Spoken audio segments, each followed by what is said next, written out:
Good afternoon and welcome to Squeefest. I'd just like to start, before we get into the frivolities of the day, to just address a maybe small elephant in the room. So, as everyone will know at this stage, sadly, a couple of days ago, we lost the Queen here in the UK. And I know everyone's in a situation of mourning, and a lot of people have been hit very hard by this news. And some events have decided not to take place due to this. So I had a choice to make, and it did help that the Palace has released that they wanted theatre to go on, and theatre in some form I like to think is what we're doing here. But also there's the fact that a lot of people have already given money to the charity. So we're up to £140 before we've even started, which is wonderful. So I didn't really want to cancel, and there was no chance of postponing, because if this cancelled today, you couldn't postpone for another day because you have to start again with a lineup in the unique way that this is 24 shows back to back.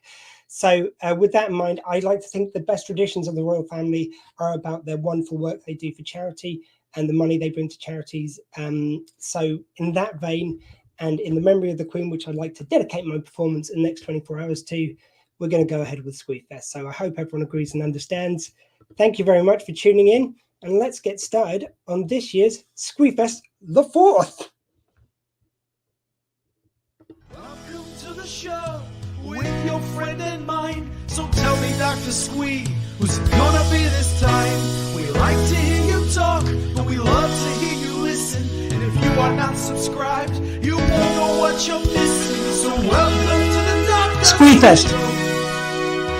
Welcome to the Dr. Squeefest. Show. Welcome to the Dr. Squeefest. Show. Headphones up. Here we go.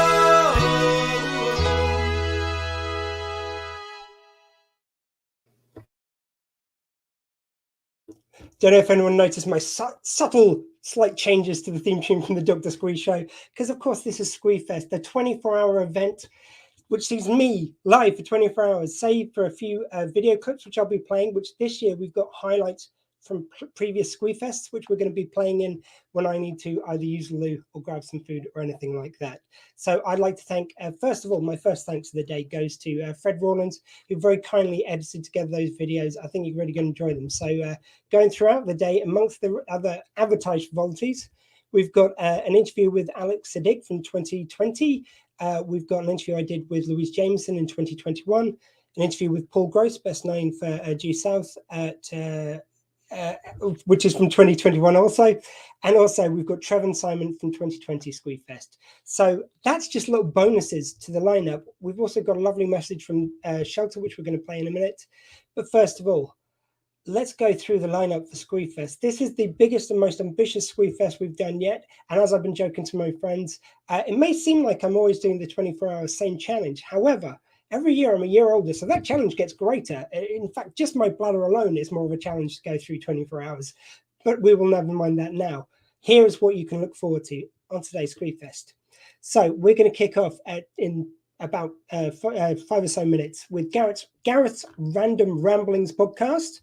At 3 o'clock, we've got Ian McNeice. These times are all in BST, so please do look against your own times. Ian McNeice from Doctor Who as Churchill, and of course from Doc Martin.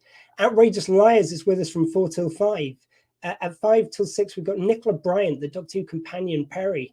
6 till 7, we've got another Doctor Who companion, Yee Jee Tso, from the 96 TV movie of Doctor Who. At 7 p.m, Steve Ashton joins me from the Ralph Report, Lights, Camera, Ashton, and the Holistic Buffet. At 8 o'clock, we've got Retrek, where we're going to be talking about Galaxy Quest as a little bit of a sidestep from the usual Star Trek. Talking Codswallop joins us at 9. At 10 o'clock, we've got Due South by Southeast, where we're going to be talking about the first episode of Series 3, Burning Down the House. At 11 o'clock, we've got the Shrewsbury Biscuit podcast. At midnight, we've got Midnight Ghost Hunters Live. So this is going to be my friends Andy and Mary live at a ghost hunt, and they're going to be talking to us about the investigation. At 1 a.m, we've got Brian Mallow, the science comedian, joining me. At 2 a.m, we've got Netheads. At 3 a.m, props maker extraordinaire to Star Trek, amongst many other things, Michael W. Moore. At 4 o'clock in the a.m, we've got Rick Sternbach, who was a producer and created a lot of the art and looks for Star Trek over the years. Round and Round with Jeff Feitner joins me at 5 a.m. At 6 a.m., all the way from Australia, we've got Rob Lloyd in the house. We've got at 7 a.m., Blaine and Squee Talk Trash. So this is my yearly catch-up I do with the amazing Blaine Garrison. 8 a.m., Unclassical, where we're going to be talking about a weird mermaid-type creature, but instead of a fish, it's an otter. So that's going to be an interesting one to talk about from classical literature. At 9 a.m., we've got Geeks Quad presents Mad Max 2 Fury Road. Not Fury Road, Road Warrior even. At 10 a.m., we've got Samantha Lee Howe, who's going to be joining me to talk about her book, which is now a major motion picture, The Stranger in Our Bed. At 11 a.m., we've got Sue Hodge from Aloha Low fame joining us, Mimi LeBonc.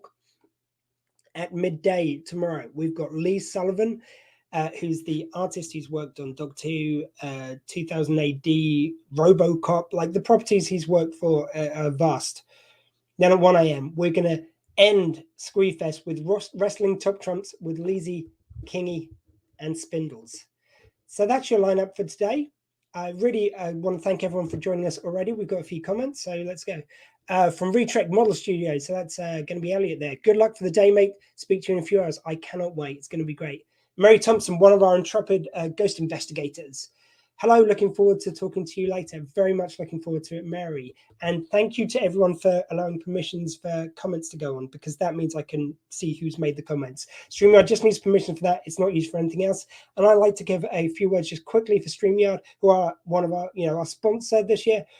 What they've done is they've given us a free upgrade to their deluxe package, their professional package, which means we can stream the entire 24 hours, which wouldn't usually be allowed on a lower tier. However, the basic version is amazing. You can download it for free.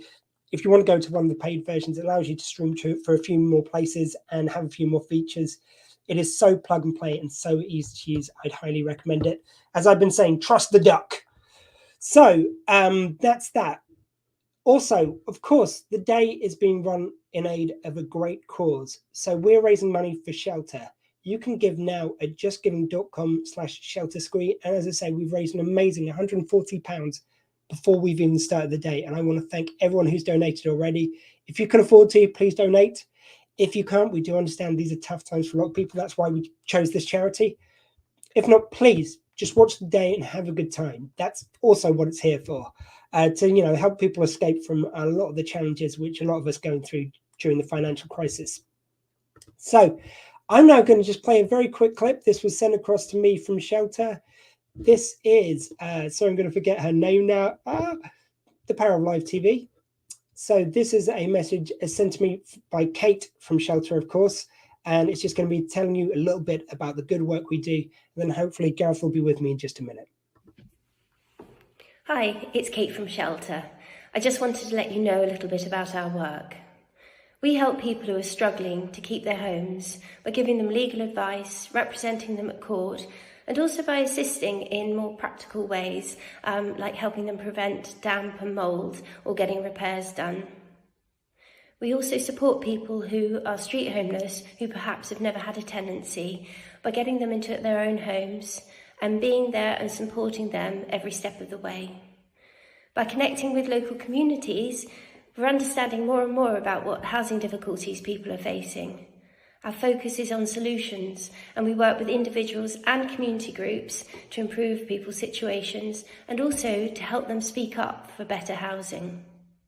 Our national helpline gives advice to people in housing emergency 7 days a week, 365 days a year. Shelter believes that a home is everything, and we're doing all that we can to defend this human right. We're asking for more affordable and safe homes for everyone. Thanks to Dr. Squee and for his fundraising efforts and for raising awareness of Shelter and Shelter's work. You can show support by donating at www.justgiving.com/sheltersquee. Many thanks. So that just gives you a little bit of background on the day and why we're doing this, why this charity is so important. Alex Whiteley, who's going to be joining me for the Outrageous Liars as well as for the Shrewsbury Biscuit podcast. Let's do this. Yeah, come on, let's go, guys. I'm just waiting for Gareth to join the link. He is on his way in, I am assured. So just a little pause for the cause. Not great when you're starting a 24-hour marathon and you already get dry mouth like 3 minutes in. I will also apologize. As part of the day, one thing you're going to have to get used to is me eating and drinking on mic. Unavoidable. Unfortunately, I do still need food. I'll try and grab some snacks in between shows when we're playing the videos. But hey, just in prep for this, I was cooking some sausage rolls, which I thought I'd have for my lunch, which took longer than I expected. So you're already going to get eating on camera very early in the event. As well as that, I was also cutting out the names of wrestlers. This is the fun of prep for Squeefest. Right for the last minute, cutting out names of wrestlers and also of categories for wrestling top trumps. So straight from the start, I mean, it's just glamorous. I'll also be cutting out some of the names as we're on broadcast because I didn't quite get through them all. Prep on one of these 24 hours events is a nightmare. What can I say? Just going to check to see if we've got any messages from the man himself. He's saying he's already here. Okay. You're not, mate. Give me 1 second. I'm just going to drop the link. Okay, this is a good start.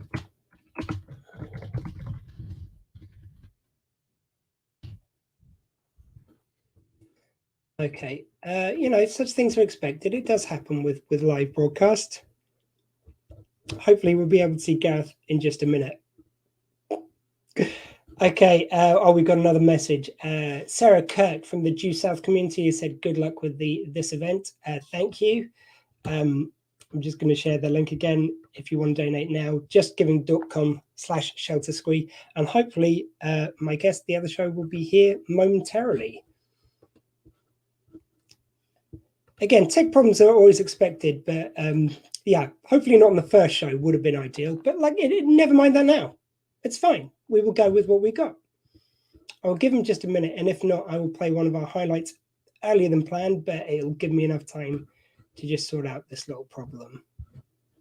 Please do drop your messages. If you've got any questions for any of my guests over the event, please feel free to drop them in. As I say, if you give StreamYard permissions, we'll be able to see who's commenting. But I think, we might have Gareth here to be able to see. Hey, mate. I don't know what happened there. Did you have a different link? You gave me a link yesterday or something like that, and I'd clicked that, and it's been running for like the last hour, and I've been sitting here watching, going, "I'm here, I'm here, okay. I'm here." Could you see what was happening? No, I just thought it kept saying you're in backstage and you're waiting, so I was like, "Okay, I'll just wait." Being a nice boy. We'll not worry about that now. Hopefully, I haven't sent the wrong link to everyone. That's a little bit disturbing, but. How are you doing today, my friend? So you're a Kiwi in Australia. That's correct. Yep, we born in Invercargill, which is like the coldest part of New Zealand, like way down the bottom, and now I live here in Brisbane. So it's a bit of a change. We've been here for 10 years now, I think it is. So I've kind of acclimatized. I mean, kinda. It's. I'll send messages to my parents in Wellington and be like, "Oh, it's so cold over here. It's like 18 degrees." And I don't think I should reply with what they will tell me, but we get there. Excellent. Well, you'll just pardon me a second. If you can just vamp for 1 sec, my friend, I'm just going to check the link, which I have sent to everyone else, just in case. Yeah, try the second one. Try the one you sent me like about 2 minutes ago. That'd be fine. It'd be fine. Yeah, I know that's the right link. I'm just checking to see which one I've sent everyone else. Hopefully, somehow I've just sent you the wrong one. Otherwise, I'm going to have some work to do while we're talking. That's all right. No, as I said before, I worked in radio, so if you want me to just ramble and talk and all that kind of stuff, I got to do. You do the behind the scenes stuff. It's all sorted. Ramble away, buddy. I'm just going to look at these links. So good. I was thinking the other before because I was looking at the list again as to because I was meant to be here at 2:00 in the morning our time, and you lovingly moved me to 11. Is it 11 now? Yeah, 11:15. So I appreciate that. I have had a little nap after work and then came back, as you can probably tell. But it was really cool. I was thinking about it, looking at the lineup, and you got all the Doctor Who people coming up soon as well. Yes, I'm a big Doctor Who guy, I've got to say. I've watched like 3 episodes, and Everyone that I've watched seems to be the ones that are like, they're always in the top 5 of best episodes ever. And I'm like, yay! I don't want to watch anymore if they're the best ones because they were cool. I don't want to ruin it. Yeah. I'll tell you what I'm going to do, mate. So thank you very much, Amy. We're going to a little bit earlier than planned. What I'm going to do is I'm going to play a quick video and just resend out the link just to make sure everyone's got the correct one. So if you're okay standing by, we'll take this up in just about 5 or 10 minutes. Yeah, all good, dude. Okay, so early on in the event, we're going to go to one of our highlights packages. Look, this is what they have here for emergencies, if nothing else. I'm going to start you off. This is from 2020 Squeefest, and this is Alexander Siddig, which you'll know from Dr. Bashir and Deep Space Nine, 24. He was in Gotham and so many fantastic shows. Game of Thrones. So let's hear from 10 minutes of Alexander Siddig, and we'll be right back with you. Thank you.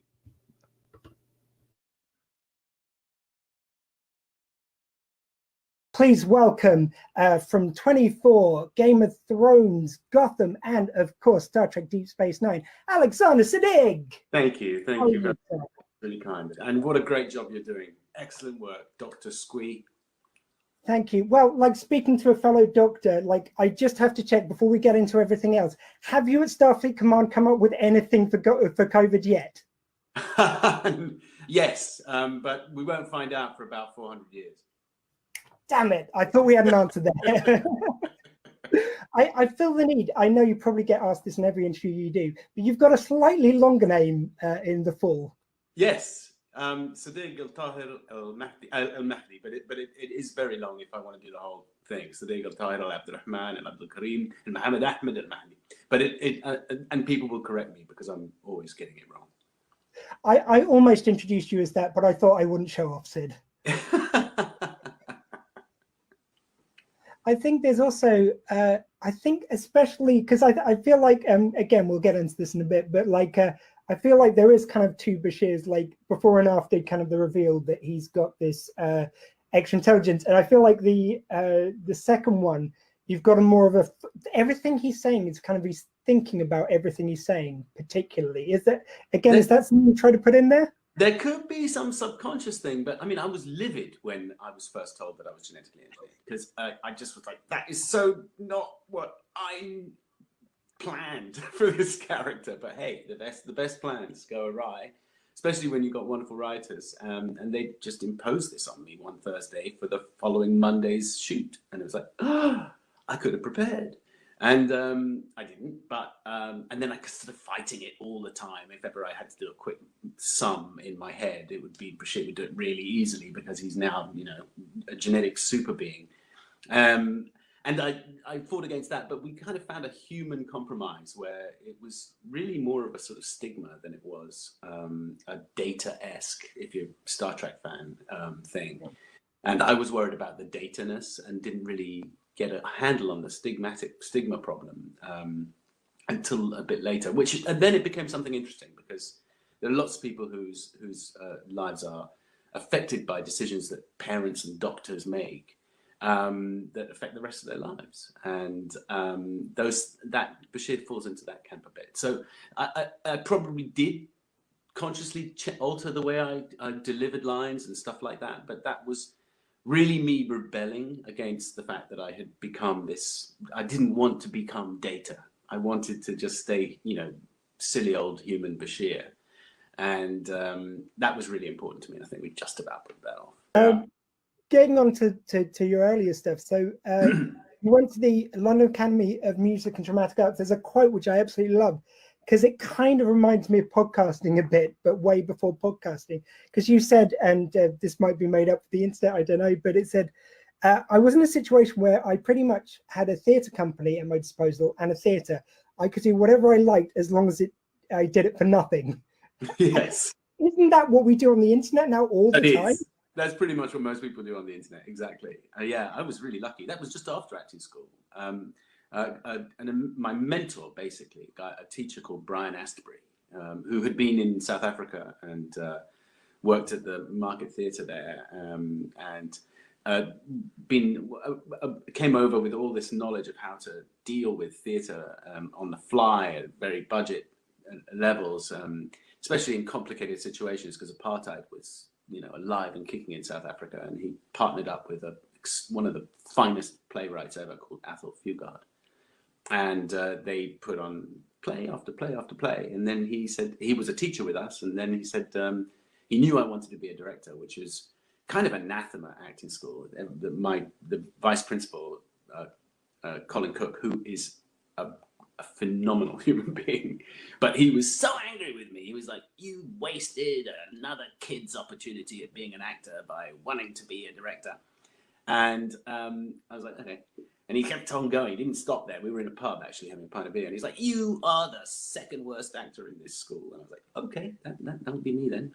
And obviously we were getting drunk, and but eventually I got to the point where I actually took Brian up on his offer and said, "Look, I'd love to be one of the new directors of this company." And he said, "Great, find a play, do it, and we'll do the rest." And so he found a pub we could work in, and we raised, whatever it was, 350 quid a week in order to pay for the room upstairs at this pub.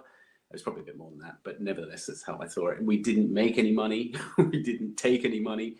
Everybody sort of made an effort, contributed, building sets, painting stuff. And the only important thing was that we'd use just acting school leavers to be our actors. So we couldn't go into the professional world, pick them out. This was designed to showcase to agents and whatnot that these actors were really good and they couldn't get a job anywhere else. And so that's what we did. We did about 4 or 5 plays. In fact, bit of trivia, Rufus Norris, who is now head of the National Theatre, was the other director. So together we were the 2 directors working eventually in a church basement in Paddington, or actually a church in Paddington. And Rufus was doing his thing with his incredibly talented writer wife at the time. I think they're still married. And I was doing my thing with a wonderful writer I found called Simon Andrew Sterling. And I also did a bit of Shakespeare. So we just had a really good time. And then everything got train wrecked because I became an actor. By mistake. They paid me. I just couldn't turn it down. £1,000 a week I got for my first TV show, and that was like crazy money for me.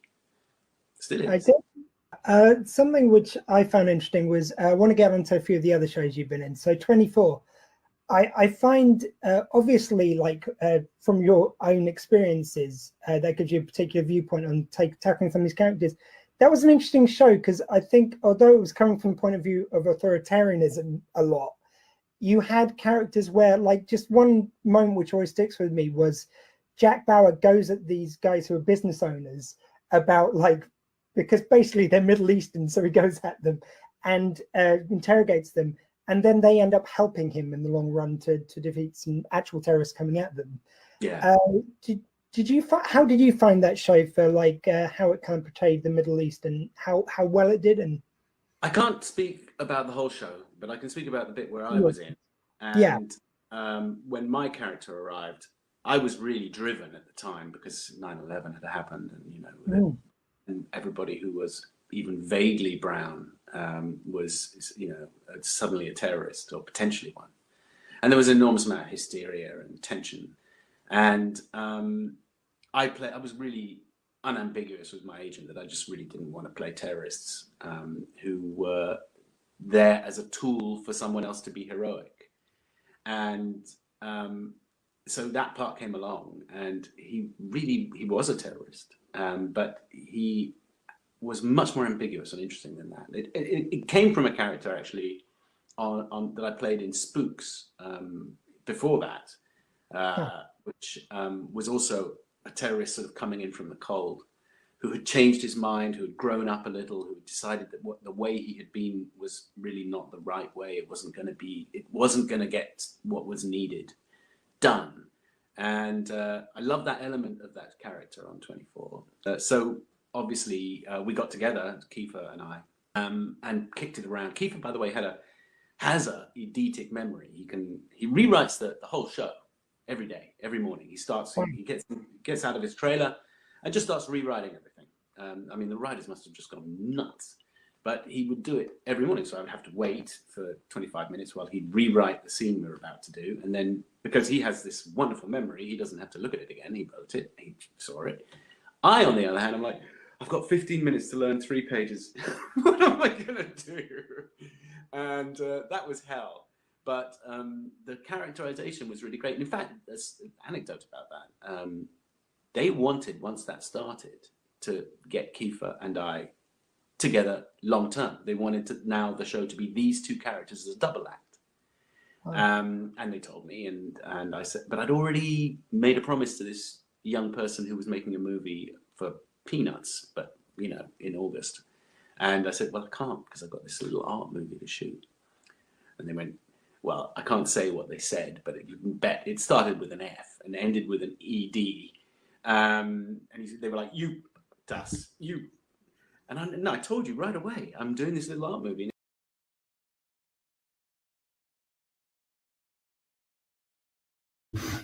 And thank you very much to Alex Siddig, back from the archives there, from Squeefest past.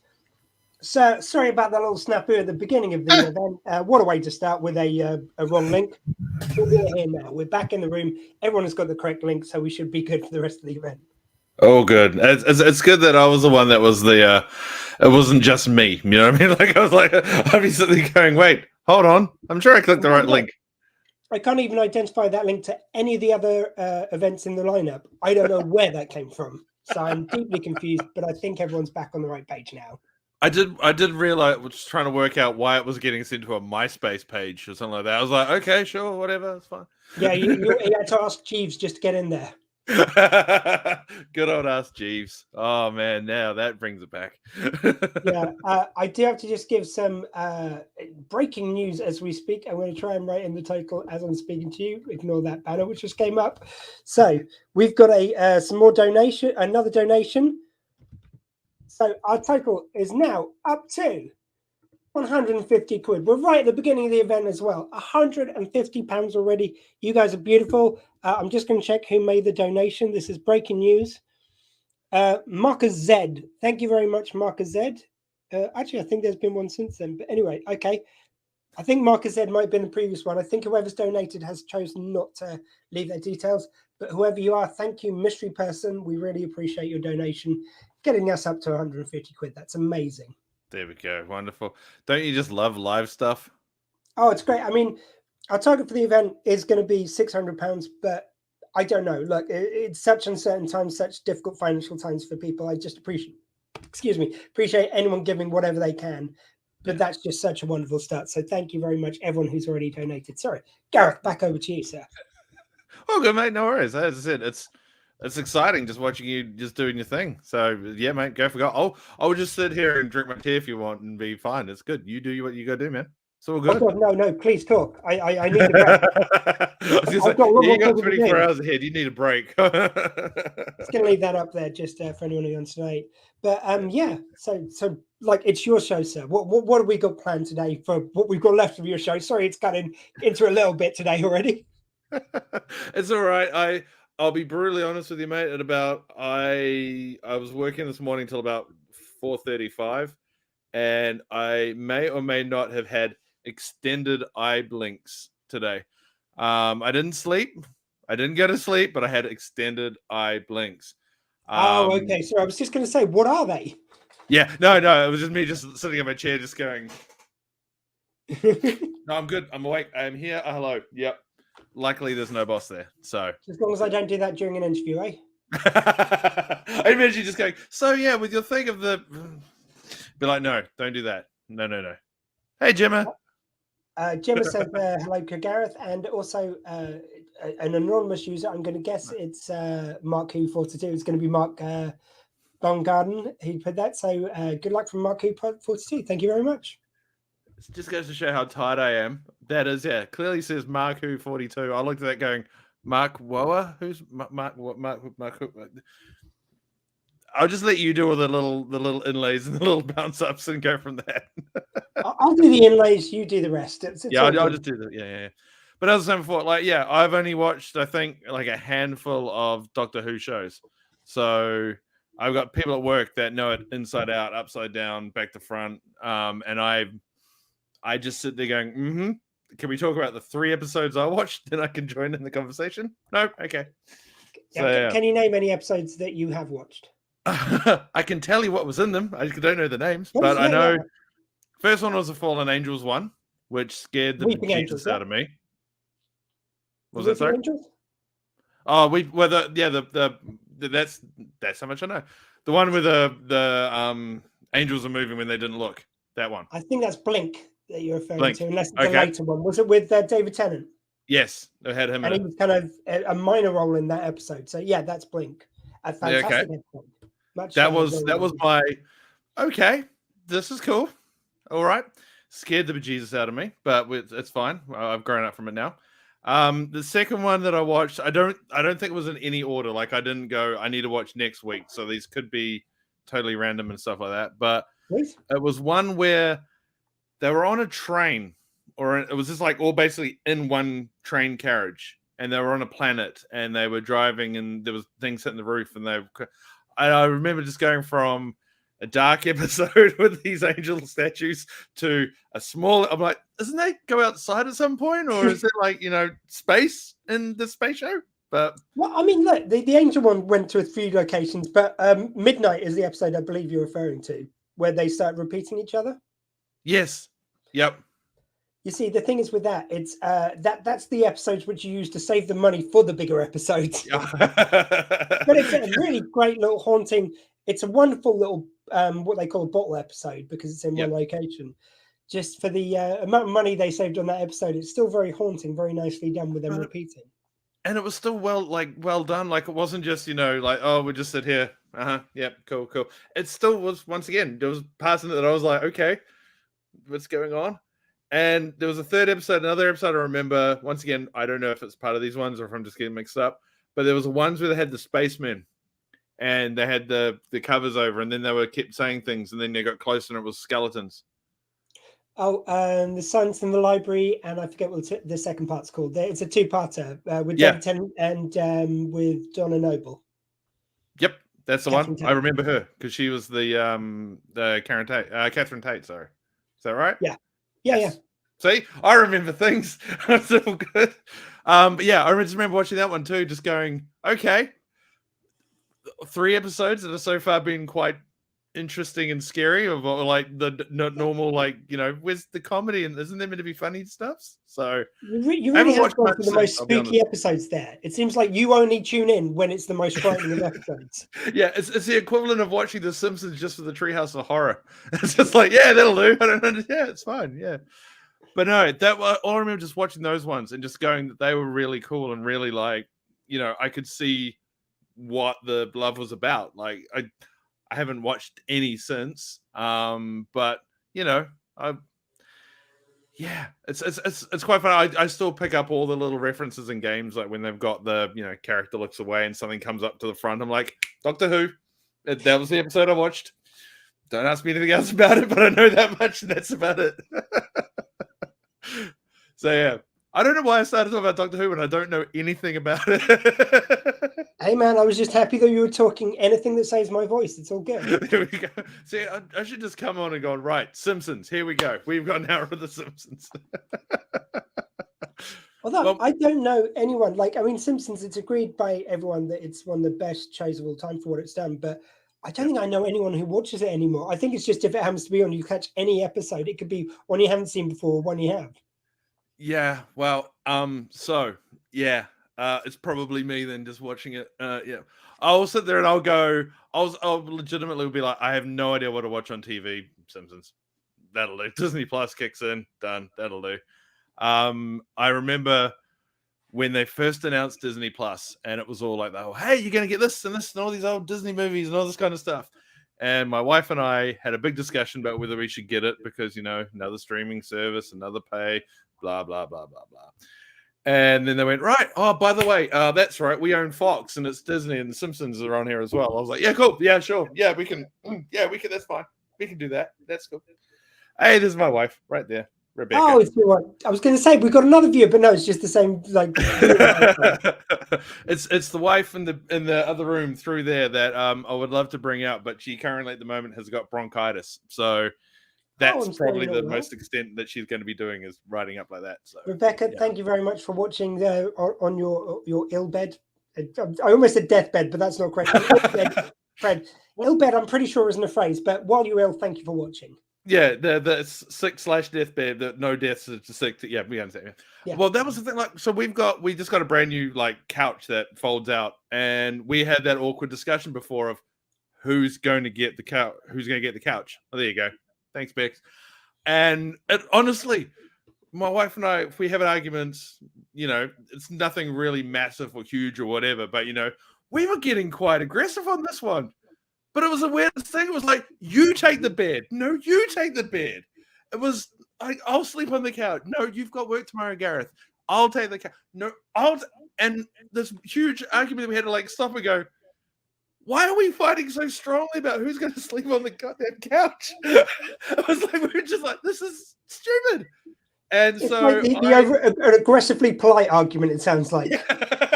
No, you will have the last cupcake and you will enjoy it. I'm just saying, you take it. Yeah. And so yeah. I knew Because you get TV, fair enough. And just quickly, that's fair. Gemma, no, it's not 2 a.m. there. It was going to be 2 a.m., but Gareth's on an early 11 a.m., isn't there now? Yeah, what do we got? 11:35. Yeah, 11:35. So yeah, we moved you to a more civilized slot. yeah. Geez. Oh, this was a fun and games because thing is, I just finished the lineup. I'd got one of my friends to do a retrek podcast. We're going to do a 2-hour slot. Yeah. Just about plugged it all in. Okay, ready to publish. Then I get a message from Nicola Bryan, Perrier Self-Doctor, Doctor's agent or person who booking agent anyway.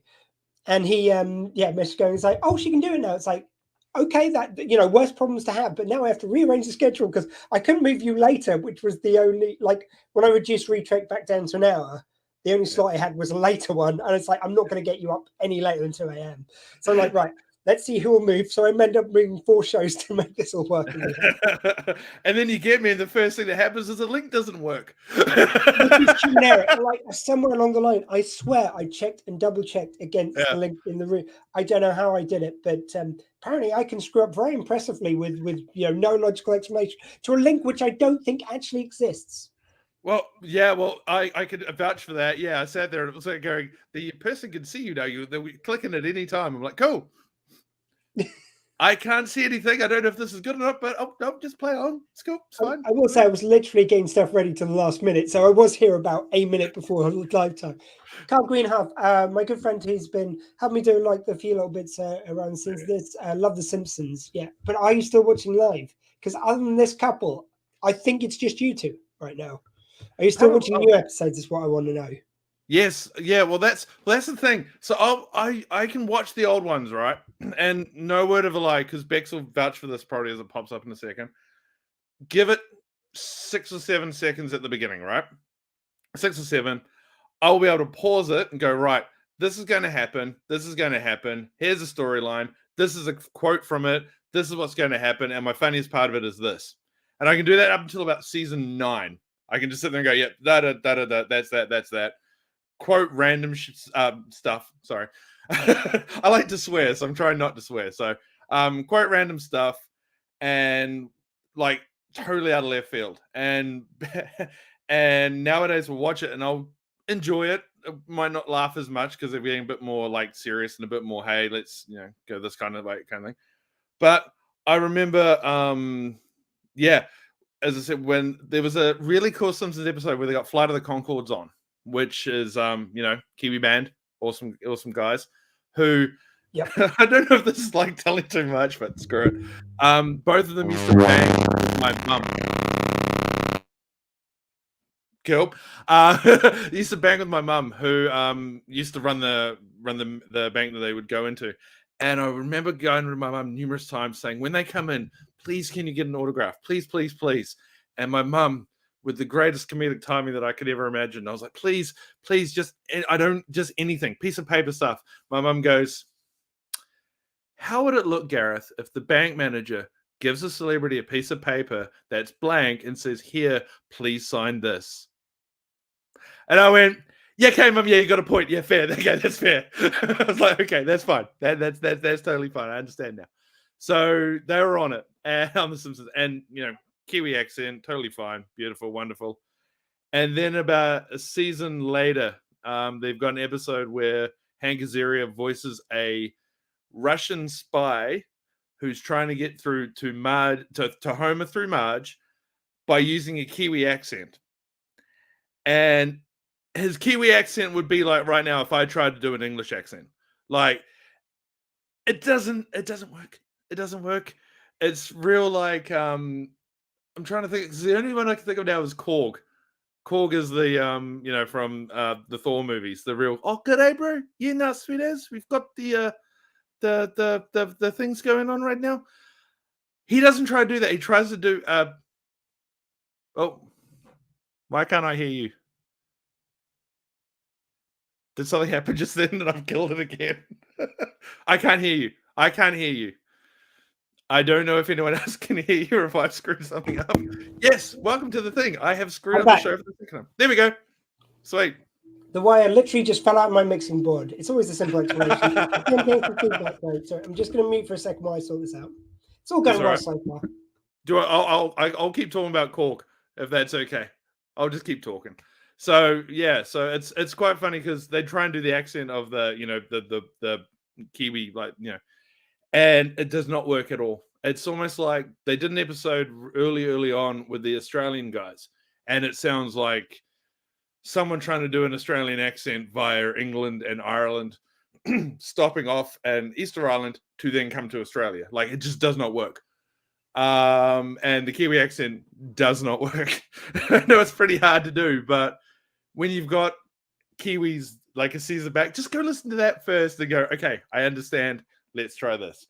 Because, it does not work at all. Yeah, it's like whenever there's a British accent attempted on TV, I say British, it's usually the English accent they try and do.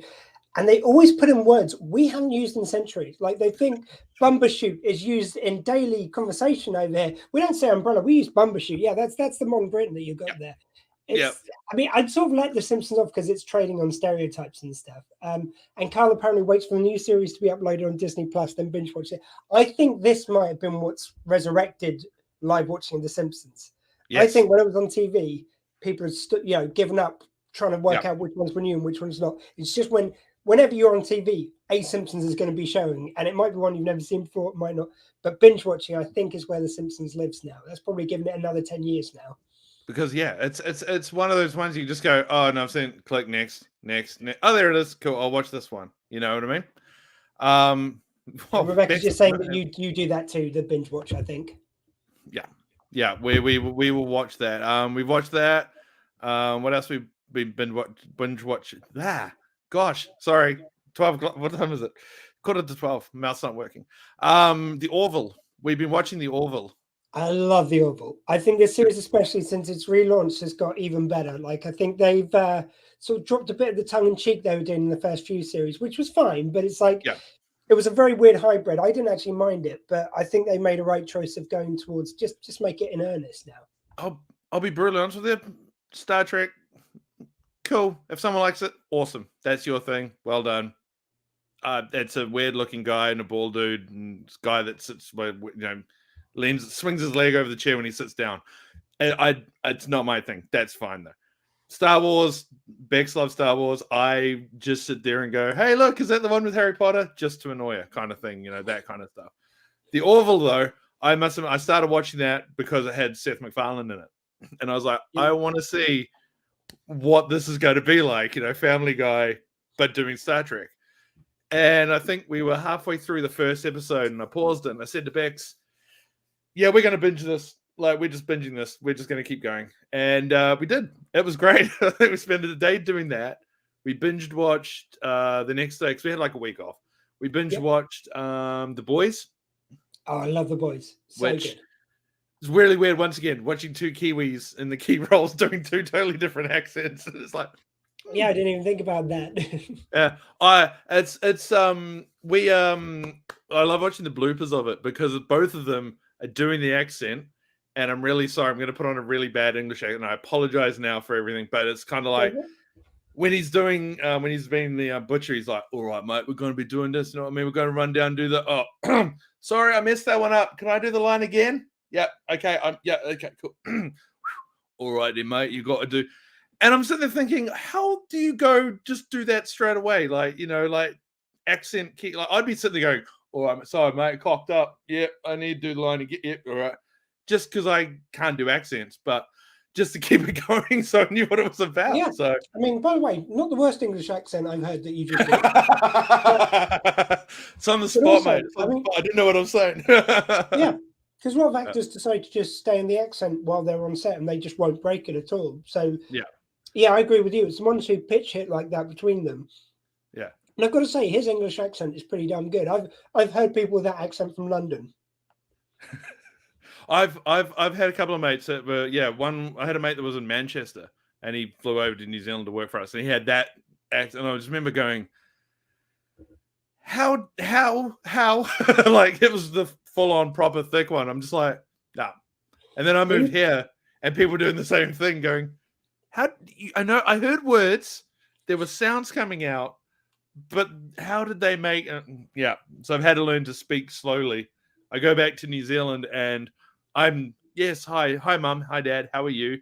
By the end of it, I'm just like, I'm gonna go home now, so I gotta really go do things. And sweet, cool, lovely. So you're saying, Gareth, that you have to speak slowly for the Australians? Look, I wouldn't say that, but Gareth just said that. Look, yep, only because my accent is just so awesome. That's all it is. Coming out of this face, as people get distracted, so I have to slow it down so they can hear me clearly. It cuts through all the sexy, as you can see right here, all the sexy. I mean, I don't know if there's an Australian or New Zealand equivalent. I don't know if you know of our politician, Jacob Rees-Mogg. I will probably, if I saw him, I will quickly. I mean, not my favorite politicians, but the problem is we're telling people that we don't speak like that. And then this guy is something out of a Dickens novel and talks exactly like that. And you can see from the photo exactly how he speaks. You just need to look at him. You go, yes, he would definitely talk in an aggressively over the top past world English accent. Yes. If you'd have just sent me that and said, guess his accent, I would be doing that. Although, can I slightly embarrass you here? Just ever so slightly. I've just got a message from my wife, just on the thing, saying that you very much look like Simon Pegg. Me? Yes, not me, because I look this. I wasn't seeing it with me, but I appreciate it. I love Simon Pegg. I'll take it. I mean, we both kind of got the crinkly forehead nowadays, but she just flicked the through going, this guy looks a lot like. So I'm like, okay, yeah, I can see that now. I will definitely take it. Look, in the build up to Squeefest, not only do I have this week, but on Thursday during the week, I'm officiating part 2 of my stepdaughter's wedding. So basically, it's my stepdaughter from my previous marriage. She got married during lockdown. Yeah. And so they're having a part 2 so they can celebrate it with all their friends, which couldn't be there previously. So they got me to officiate because there's no legal requirement because I've done that bit. They said, hey, did you want to officiate this? I'm like, yeah, cool. So this week I've got to do this and I've got to write perform a wedding. So I was like, right, so I'm going to be on camera for 24 hours. Then I'm going to be in front of everyone taking photos. So I have lost so much weight for this. I think it's around 3 stone. I started doing intermittent fasting, but I did it for quite long chunks. Yeah. And it paid off. But I'll take Simon Pegg. He is not overweight these days, as I hope I know. He went a bit chubby at one stage, but.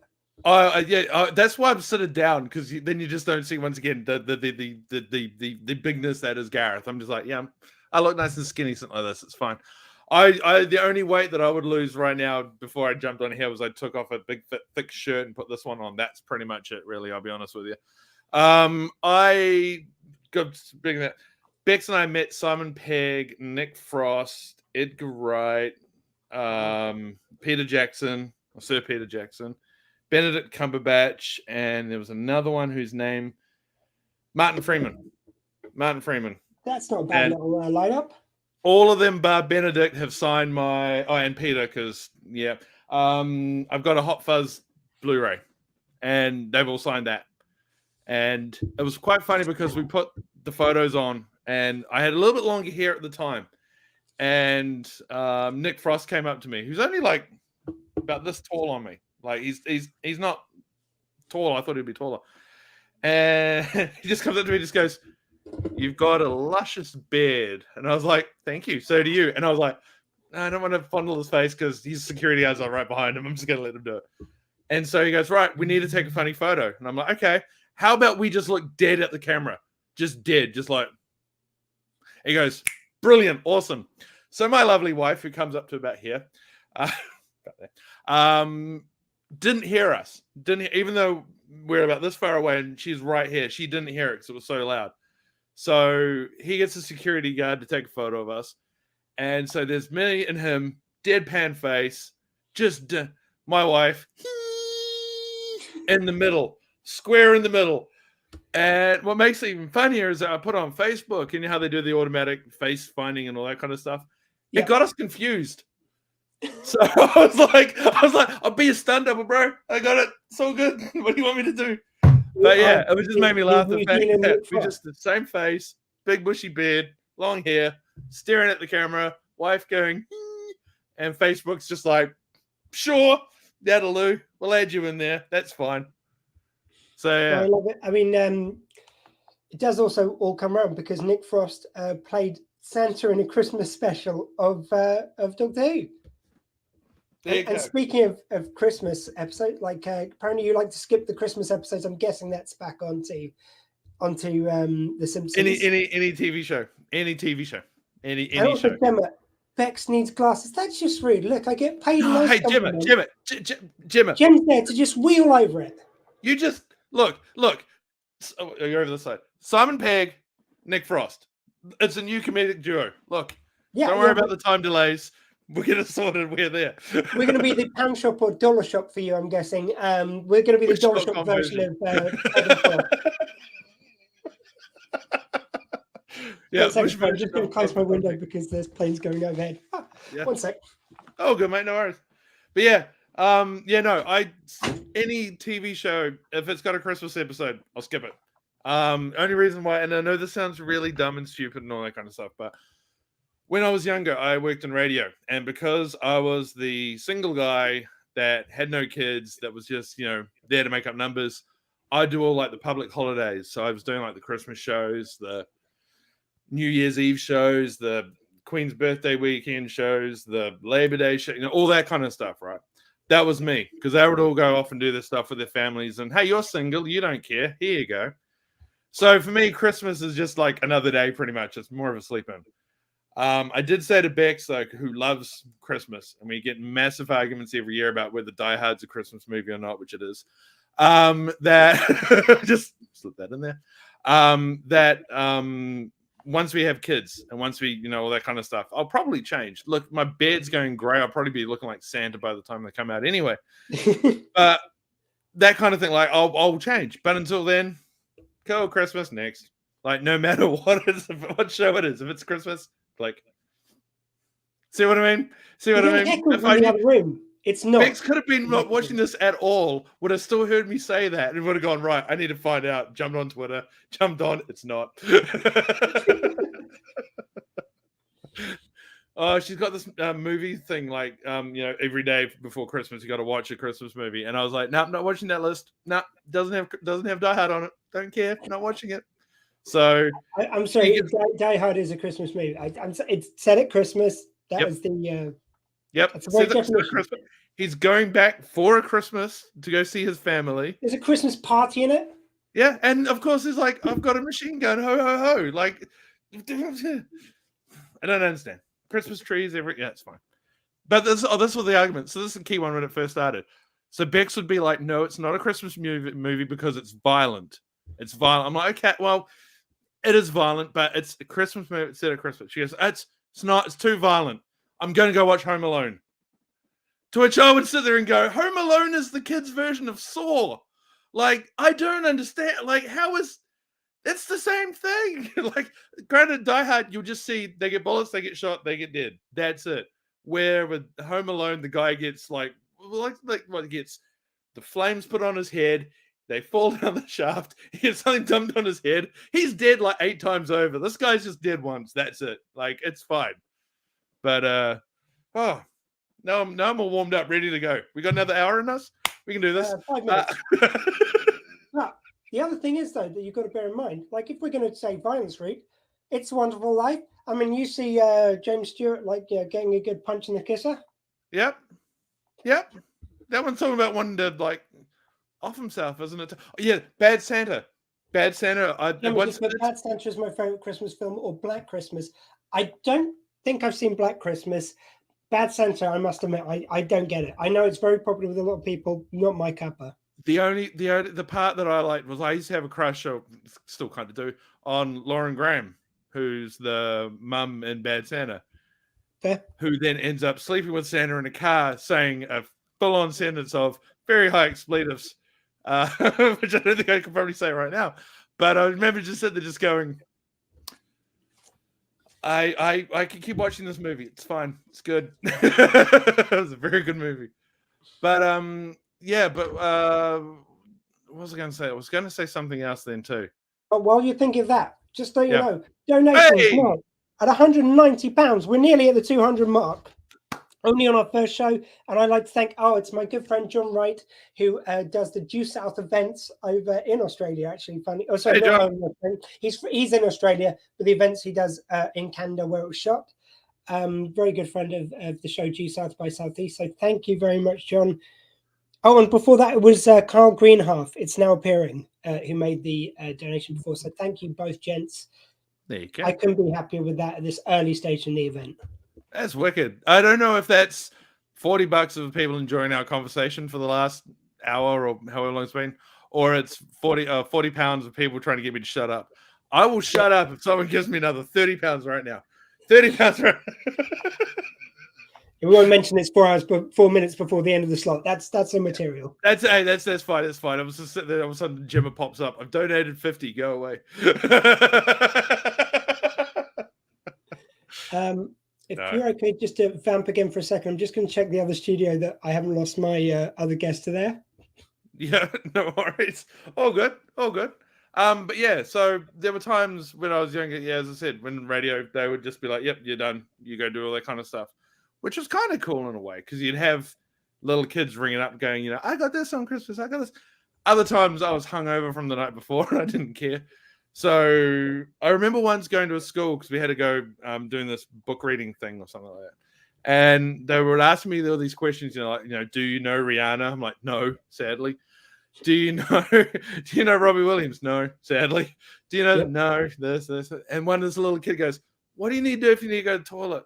I remember going, everyone started laughing, and I was like, no, that's fair. If you ever hear Hotel California, answer the toilet song. 6 minutes long. I can go make a coffee, do what I need to do, come back, and it's all sorted fine and dandy. Now, this is back when we had our playlist programmed by Auckland, so they would spit out, hey, this is what you're playing today and all this kind of stuff. And I was like, all right, cool, lovely. And kid you not, round about 7:15 that morning, Hotel California was played. So all I could imagine was that class going, he's taking a dump now, Mom, he's taking a dump. And I was just like, this is hilarious. I did, but I was like, this is hilarious. It's fun. Sorted, done. See you later. And I was just like, at the end of it, I went, that goes out to the school classroom that I saw yesterday. Hope you guys are all having fun. And it was like, no one else got it. So, yeah. Yeah, I'm being very mean here. Great job, Gareth. Bex, quickly donate 30. He won't speak after this. I don't know if it works quite like that, but yeah, it'd be very, very lopsided. Our podcast would be very lopsided. Just be Bex talking, and that would be about it. So, yeah. But no. But it's been fun. I think, I don't know how you want to do this. Do you do just cut and go, or do you want me to? Well, what we're going to do is, if you don't mind just hanging on for another minute, we haven't got my next guest yet. And again, I'm going to just keep checking the yeah. I've sent the updated one. Yeah. Keep talking, keep talking. Thank you for letting me just vent, by the way, about Simpsons and stuff like that. Like, I legitimately was like, I've got all these topics I've got to talk about. It's going to be fun. It's going to be cool. And yeah, I'm talking about Simpsons. It's like, sweet. It's fine. I'm not going to complain. Simpsons talk is all good. Yeah. Me and my friend Steve, we still, like you were saying about the, all the things with the earlier series where you can just quote them just off the top of your head, everything that's happening in them. I am the same way, except for it's me and my best friend Steve, and we just always just talk in these very old Simpsons clips. Our references are so outdated. It's like whenever someone says about like a skin tie up, it's like nothing at all. Because Flanders line from it's got to be in the first few series. Yep, and then see that's the one that I was also going where he's sliding down the hill and he splits his legs and then the snowballs start hitting him in the balls. He's just like, that hurts way more than it. And I've done that a few times. Even earlier today, I hurt myself. And I'm just Beck's like, you okay? I'm like, it's more painful than it looks. And I'm sure she understands. I think she's got to the point now where if I say something that's funny, A, it wasn't me. I probably stole it from someone. And B, if she can't work out where it came from, it was probably Simpsons. And it's just like, yeah, it's about right. It's about right. So, yeah. But I must admit, my favorite. We've got no Ian McNeice at the moment, so we're keeping our eye out. Okay. Again, this is the fun and games of going live on an event like this. Exactly. And as I said, I'm all cool. It'll probably be that 10-minute delay with the other video with the other guy. So just like. I'll tell you what. Could you just do me a favor, Gareth? Can you for a second hop off this stream, check in the stream which I sent you just to check. And just check that Ian McNeice is not waiting there. And if he is, could you please share with him the link for here? I've checked all the links that I've got, so he shouldn't be. Yeah. All right. So Give me a second. I was about to just go, you know what? Goodbye to you. All right, give me two. Give me two. Oh, we've got an interesting challenge here. Bex. Alex, I'd pay 20 quid to have Bex say Die Hard is a Christmas movie. So the ball's in your Bex. This is for shelter. This is for people struggling to put a roof over there. Come on, you know you want to. Plus, it's getting Alex to part with his money. Come on, if there couldn't be a better reason. Yeah, as he says, it's for charity. Come on now. Okay, we got Gareth back. Any sight? No, there's no one else down the thing. Yeah, that link worked. So yeah. So it wasn't in the other link. No. Okay, Ian McNeice potentially just running a little bit late today. That's absolutely fine. So, Gareth, tell us a bit while we're waiting. Oh, well, man, that's so rough. Yeah, I know. We will use emotional blackmail to try and get you to donate. So, Alex has challenged Rebecca to say that Die Hard is a Christmas movie and he'll donate 20 quid. So, I'm just saying, good girl, it's not a Christmas. It is. Gemma, you're wrong. I'm sorry. You're just blatantly wrong. Does this just go down male and female divide? I'm going to put this out there. I've been telling Bex this for like the last 11 years. So if you can make her say that Die Hard is a Christmas movie within an hour, you're a much better man than I am. And by the way, Bex, they didn't say that you had to, that you couldn't say afterwards, but not really. Just you don't have to agree with it, Bex. You just have to say it's Christmas, not a Christmas movie. We could have a little, we could cheat a little bit here, just for a donation. Give me 2 seconds. I'll double check that link again. Hold there 2 seconds. Sorry. Thank you very much. So very tense moment as we're waiting for Ian McNeice. Hopefully everything's okay. We've got Gemma here. Alex, don't let the charity suffer. Donate anyway. Well, look, he's given away what you can. Retrack Model Studios, Die Hard is a Christmas movie. It gets re-released every year at Christmas. Thank you very much. Elliot will be the man behind that. Mark Who 42 says it totally is an Xmas movie. Die Hard 2 as well. You see, that often gets missed out in the controversy. By the way, you may have tuned in for Ian McNeice, which hopefully we're going to have with us soon. If that's what you're waiting for, hopefully he'll be here any minute. Ian McNeice, here we go. As I mentioned him, come on, how's that for timing? Gareth, we're just going to join you back on stream. Thank you very much for joining us. Have a great day. I was helping out. Now he's back. I'm out. Bye. Thanks, mate. Hey, enjoy yourself. I enjoyed that 24 hours. Cheers to everyone watching. Don't forget to donate. And thank you for letting me ramble for an hour.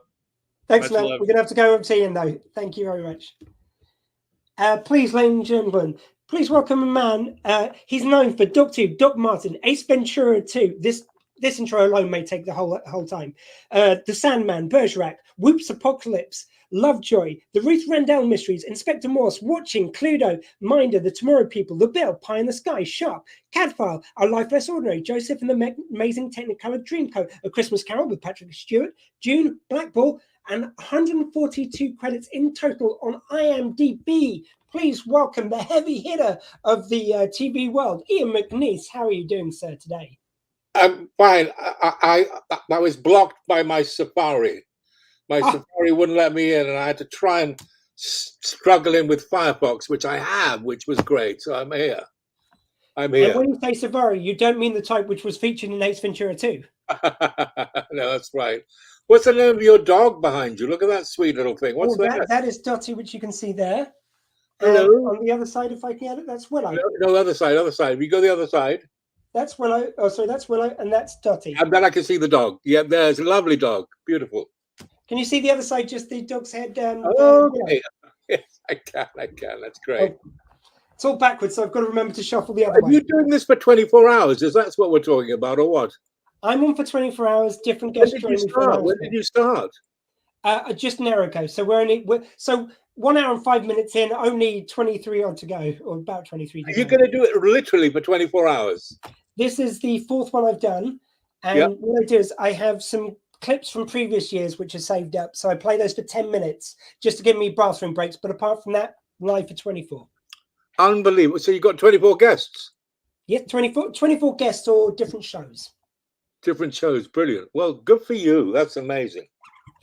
Thank you very much for giving up your time, sir. It looks like you've been a busy man with all those credits. How do you fit it all in? I'm very old. That's how it works. I'm very old. That's why there are so many credits. I tell you what, they're still going on. Can you believe it? There we go. Yeah, even with an actor who has got the experience which you have, which is the way I'm going to choose to frame it, that's still an impressive career. Like, a lot of people get much less for a lot more time. Well, look, I'm hugely lucky. I really look back on myself as being very, very blessed, really, with the amount of offers and jobs and things that I've been and places I've been to, which is fantastic. You know, it's a job that keeps on giving, which is great. Well, we do want to do a little bit on Doctor Who because I know some of our viewers have joined just for that. But I want to go through some of your other credits first because, as I say, it's been a stellar career. So your first credit on IMDb was Warship. So what was that story? Do you remember that one? Yes, I do. I do remember because as a child I had a stammer, right? Yeah. And so trying to become an actor was a little tricky if you've got a stammer. And I do remember that I had two lines on Warship, but one of them I could say, and the other one I had a real trouble with. So in the rehearsals at the BBC Acton rehearsal rooms, the line I had to say is, the first lieutenant wants to see you, Sheriff. I had to come in through the door and I had said, the first lieutenant had to see you, Sheriff. So I came to the mess deck. And as I came through, I went, the first lieutenant wants to see you, Sheriff. And he said, just do that one more time, Ian. That was the director saying to me again. And I stammered again for the first time.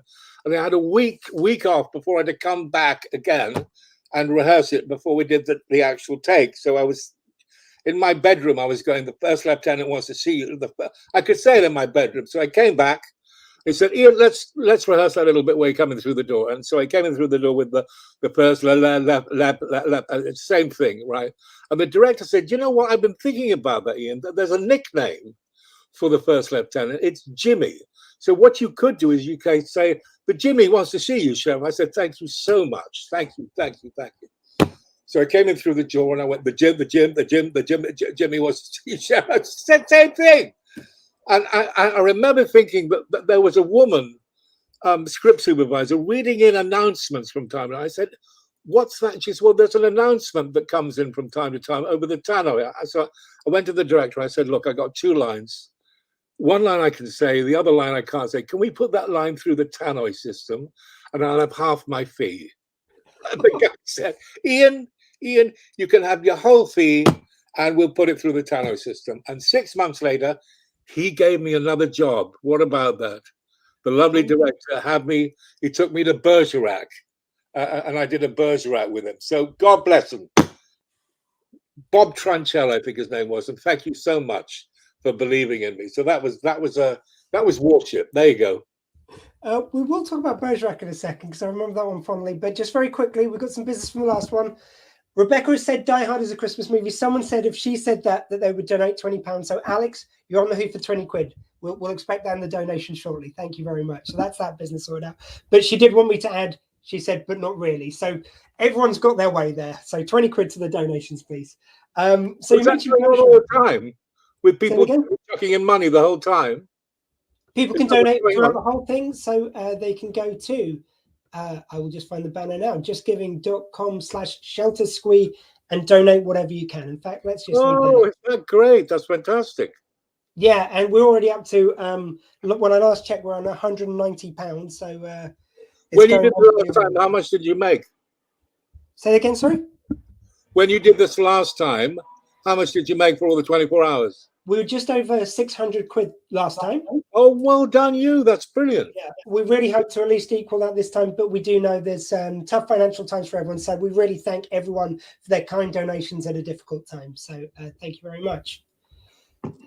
Ian, though, you mentioned Bergerac there. I do have to ask you about the John Nettles vehicle, which was huge. John Nettles, that's right. Absolutely. Went over there and I had to play over in Jersey. An arms man from Birmingham, I did a Birmingham accent. This time I had more than 2 lines. So I had a whole scene, which was great. So I could do that. I could do a whole scene. It was the 2 lines that killed me. Just waiting around to do 1 line with all the people watching, it was horrible. So this was better with the whole scene. So that was great. No, that all went well. And going to the Jersey, I think it was shot in, which was lovely. With the and I'd worked with him years before because he was a big RSC guy. John Nettles, and we both were at the Royal Shakespeare Company together at the same time, I think. Yeah. Brilliant. I mean, my parents were always a fan because they actually met in Jersey. So it was a nice kind of like remembrance of when they lived there. Lovely guy. Top Secret is another one. So you're the second person I've spoken to who's been in Top Secret. We had Mac McDonald quite a time ago. David Zucker is the producer who went, or the director, sorry, went on to Naked Gun and the Airplane movies. What was going into a mad world like that like? Oh, well, I tell you what, the thing was, the thing that cracked me up about that, right, was that I turned up and I had my first thing to do where I got shot, right? So I said, look, I'd do this other scene on next Tuesday. Now, who's playing the other part in it? And they looked at the scene and said, oh, that's Omar. And I said, Omar who? And they said, Omar Sharif. And I went, oh, come on, stop taking the piss. I said, come on. No, it really is Omar Sharif. I said, yeah, right. That's right. Yeah, sure. So I turned up on the day. Who's there? Omar Sharif. I'm actually doing the scene with Omar Sharif.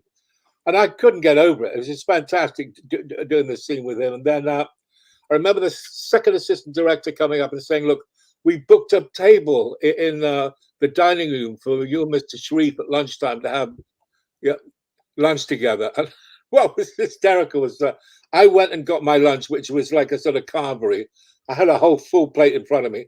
I get back to the table. He's just got a green salad, hasn't he, in front of him? And so there I am with this huge plate of food. And there's Omar with just a little salad because he's a gourmet. He only has 1 meal at night. In the evenings, he doesn't eat at lunchtime. They all came up and talked to him. All the people came by. So I was lucky. But it was great working with him. What phony dog poo. I remember there was a thing at the end, which was great. No, good. I still get people coming up to me and doing lines from it. You know, novelty tricks and what phony dog poo. They come up and give me those lines from the show, which is great. I mean, this is the thing. You've not only been in so much, but so many with wonderful, like outrageously good cast. Like next one I wanted to ask you about was Whoops Apocalypse, which starred Graham Garden, Loretta Swit from MASH fame, Peter Cook, Richard Wilson, and Alexei Sales, amongst many others. Yeah, but you know who was the lead in it? Was Kramer. Kramer from Seinfeld. Yes. That guy. You know, Kramer, the great. This was before he'd done Seinfeld, so no one really knew who he was, but he was brilliant. Absolutely. Do you remember anything about shooting on that? I remember because there was we shot in Miami, right? And I played this rather sort of I played a newsman, a journalist, and we were trying to get a story on this thing. And I was a photographer, that's right. And we were lying on these jack chairs outside in the sand. And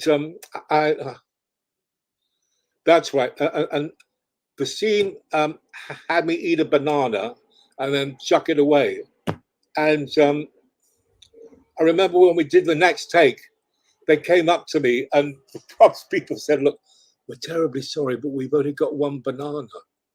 And I said, what do you mean we've only got one banana? So they sort of washed it down and tried to keep the little bit inside. And we've sent out for some more, but just until they come, would you mind just working with? I said, fine, no problem. I always remember saying, we've only got one banana. Haven't you read the script, love? You know, I throw it away in the sand. So that was funny.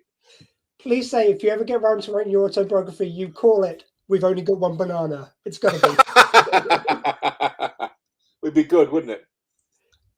One which I did want to ask you about, because this is the Ruth Rendell Mysteries. It was shot in my hometown of Romsey. They even used my dad's shop. My dad was a chemist in Romsey, and they used his shop in it a couple of times.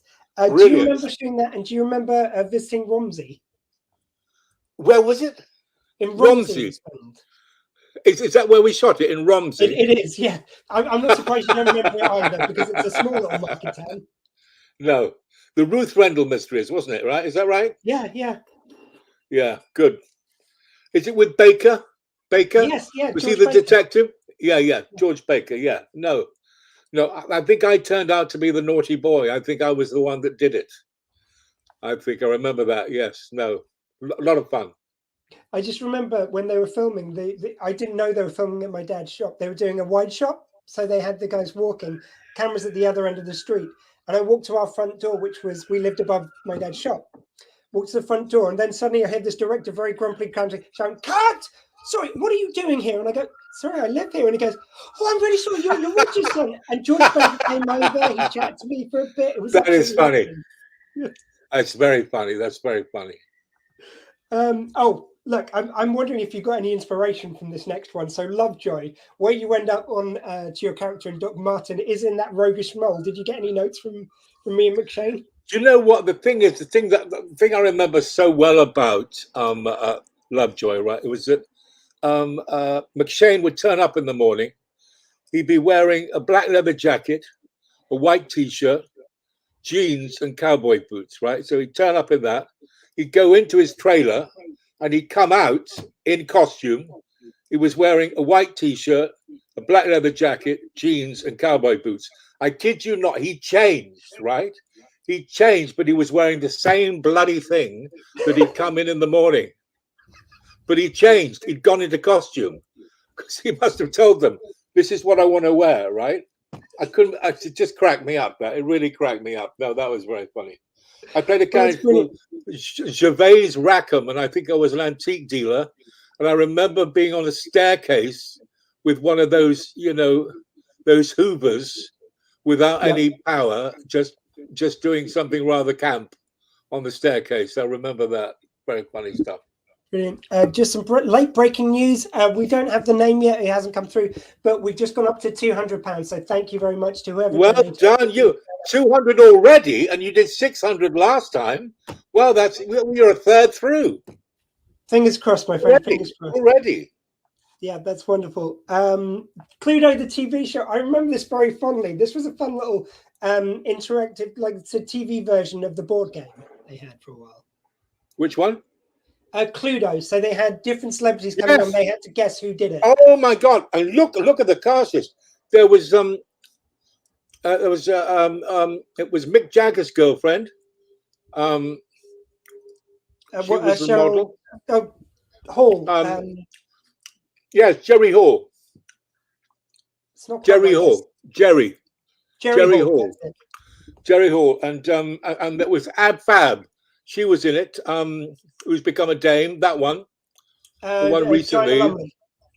She was in it. That's right. And I remember the vicar was that man from Just a Minute. He was that the guy who does the radio show for Just a Minute. Great. Yes, Nicholas Parsons. He was hysterical. Yeah, and also Dirty Dan was in it, playing Colonel Mustard. Dirty Dan, Dirty Dan. Dirty Dan, Leslie Grantham. Yes. What a cast! Yeah, and I turned out to be the guy that gets murdered halfway through, I think. So I ended up on the floor. I remember that. Well, I hope they didn't half your feed that time. No bananas. There was no bananas in that one. Just very quickly, Amy Liddington. Yes, I did just see that was her with that donation. Thank you very much, Amy. So the bill next. It seems like this was certainly a credit, which if you were working in the 80s or 90s, you needed the bill on your CV. Yeah. The bill. I remember because they had this thing. When you did the bill in those days, you had to go down to somewhere like Morton or somewhere outside of London, and you had to travel down there. And then there would be blue and red groups. You'd get in a bus and you go up and do various things. And I said to them, "Look, love, I'm too old, too talented, and you've got to give me a car, right? I don't want a posh limo. I just want, just a taxi to pick me up and take me to work. That's all I want. And they came back and said, "We don't do cars. I'm sorry, but we don't do cars." And there must have been some guy in the office saying, who the hell does he think he is asking for a car? And I said, you know what? I don't want to do it. I don't want to do it because I'm too tired, too fat, too talented. Just give me a car. Okay, they came back. You got the taxi. The taxi took me to work, which is great. I love it. Very quickly, we've got a question from Alex. And Alex, by the way, she did say it was a Christmas movie, so you've got to know that 20 quid when you get a second. Alex has asked, regarding Ace Ventura 2, there was a post on Facebook that said Jim Carrey improvised the chitty chitty bang bang part of the Land Rover scene. Is that true? Absolutely true. Yeah, he improvised that on the day, and it was absolutely stunning. I have to say that he improvised most of the scenes. I mean, it was nothing like the script I got at the beginning.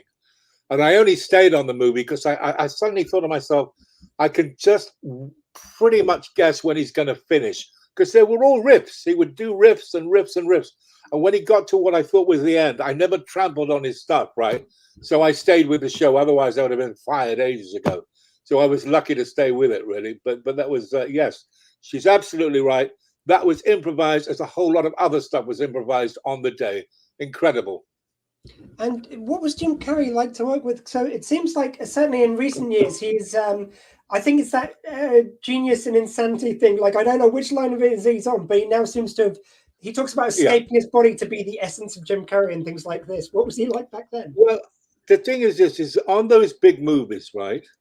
Lighting changes can take anything, because you shoot one way and then you shoot the other way, and then that's known as turning around and doing it the other way. And that can take, on those big films, that can take 2 or 3 hours just to change the camera and to do all the lighting, because it's so vast, right?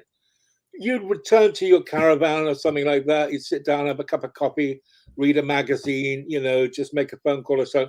Jim, would stay on the set and entertain the troops. He'd be doing funny walks. He'd be doing juggling. He'd be doing, songs. He'd be doing this and that, just to keep the crew happy and make them laugh as they were working. So he would be doing stand-up. He'd be doing stand-up in between. So, I mean, he never stopped. He was on it 24 hours a day. I mean, he just didn't stop.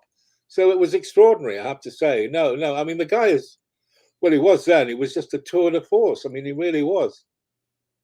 It's amazing. One which, so I mentioned before, Joseph and the Amazing Technicolor Dreamcoat. Do you enjoy doing the stage work side of it? What are the extra challenges of that?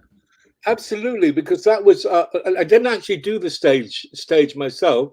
I got cast to do the movies. So that was, but I've done a lot of stage work myself. Funny enough, I actually did a lot of stage work in my early 30s, and then I suddenly had kids and I couldn't really do any more stage because it doesn't pay very well, and I had to pay for the kids, really. So I stopped doing stage work specifically to do television and film. And I didn't do any stage work for 17 years, right? And then eventually my agent rang up one day and said, "Look, I've got an offer." I said, "Great." I said, "That's lovely." She said, "It's the National Theatre." And I said, "Hang on, I can't do theatre." She said, "No, wait.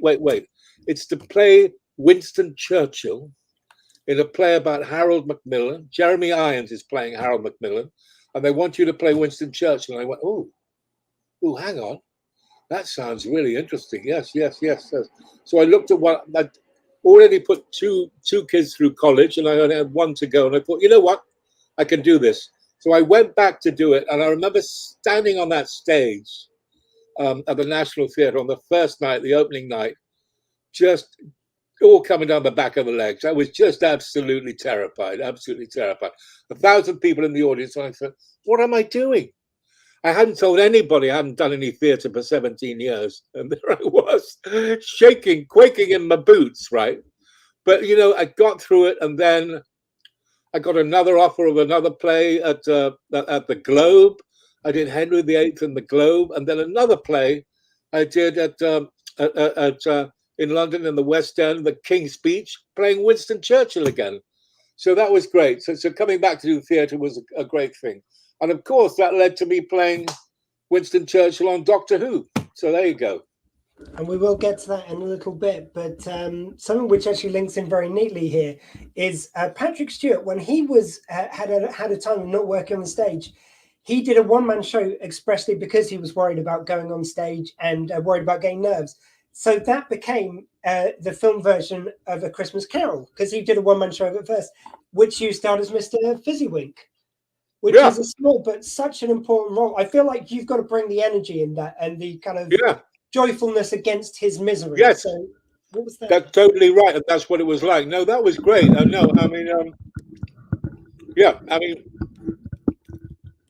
Basically, we had to sing and dance and do all those sort of things.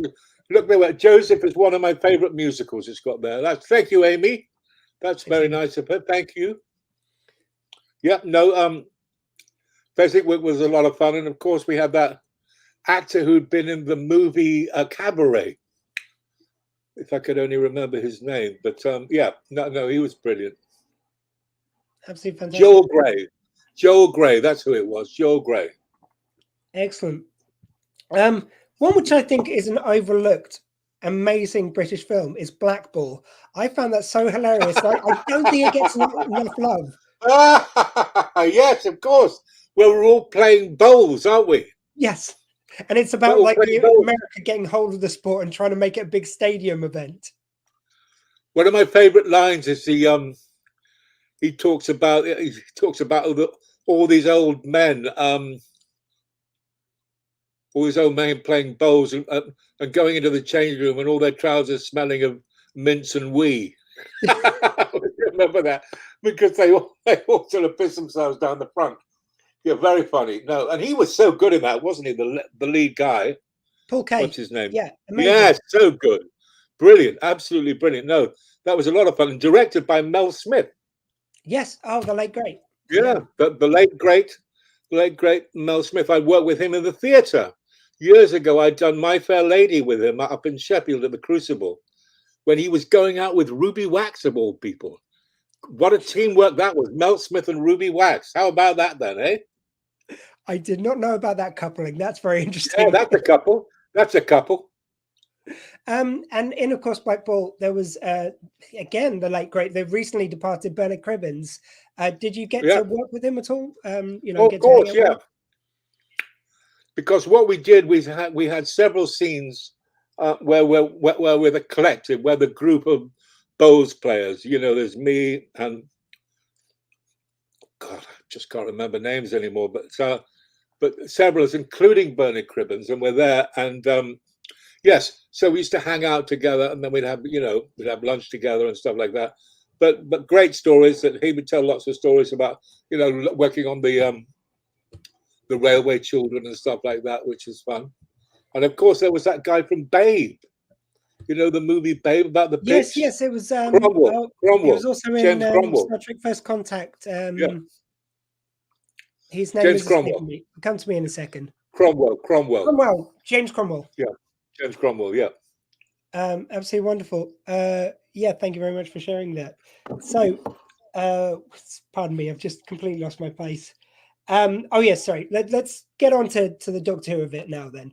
So you got cast. So you got cast because of the play where you were playing Churchill. What happened is that when I was doing Winston Churchill, the National Theatre, people from Doctor Who, the casting director and I think the director, came to see the play because they were looking for an actor to play Winston Churchill. And I think that's how I got it, really, which was great. But I mean, it was wow. I mean, what a gift, because I didn't realize that really that what it led to was all these conventions all over the world. And so, I mean, on the back of it, I've traveled to America multiple times. I've traveled to Australia, to New Zealand, to Europe, all on the back of Doctor Who, and including, get this, a cruise around the Caribbean.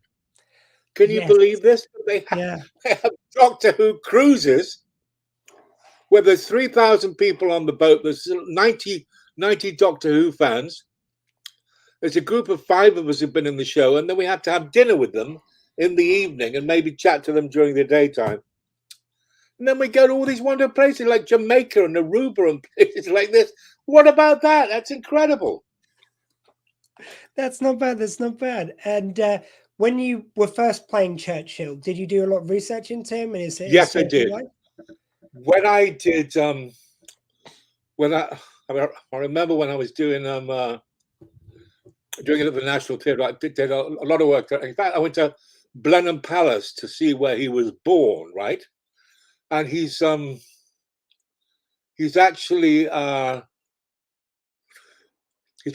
buried in a little cemetery not far from Blenheim Palace. And I went to see that, and it was very dark and it was quite misty when I got there because it was like about 5 o'clock. And I saw where he was buried. He's buried next to Clementine, his wife, the 2 of them together.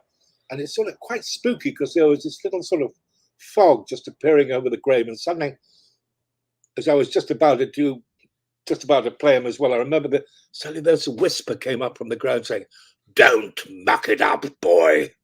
And there it was. There he was saying to me, don't muck it up. He was actually saying don't, but I can't say that on the radio, so I better not do that. He said that, yes, he did say that. Wow. That's that's spooky.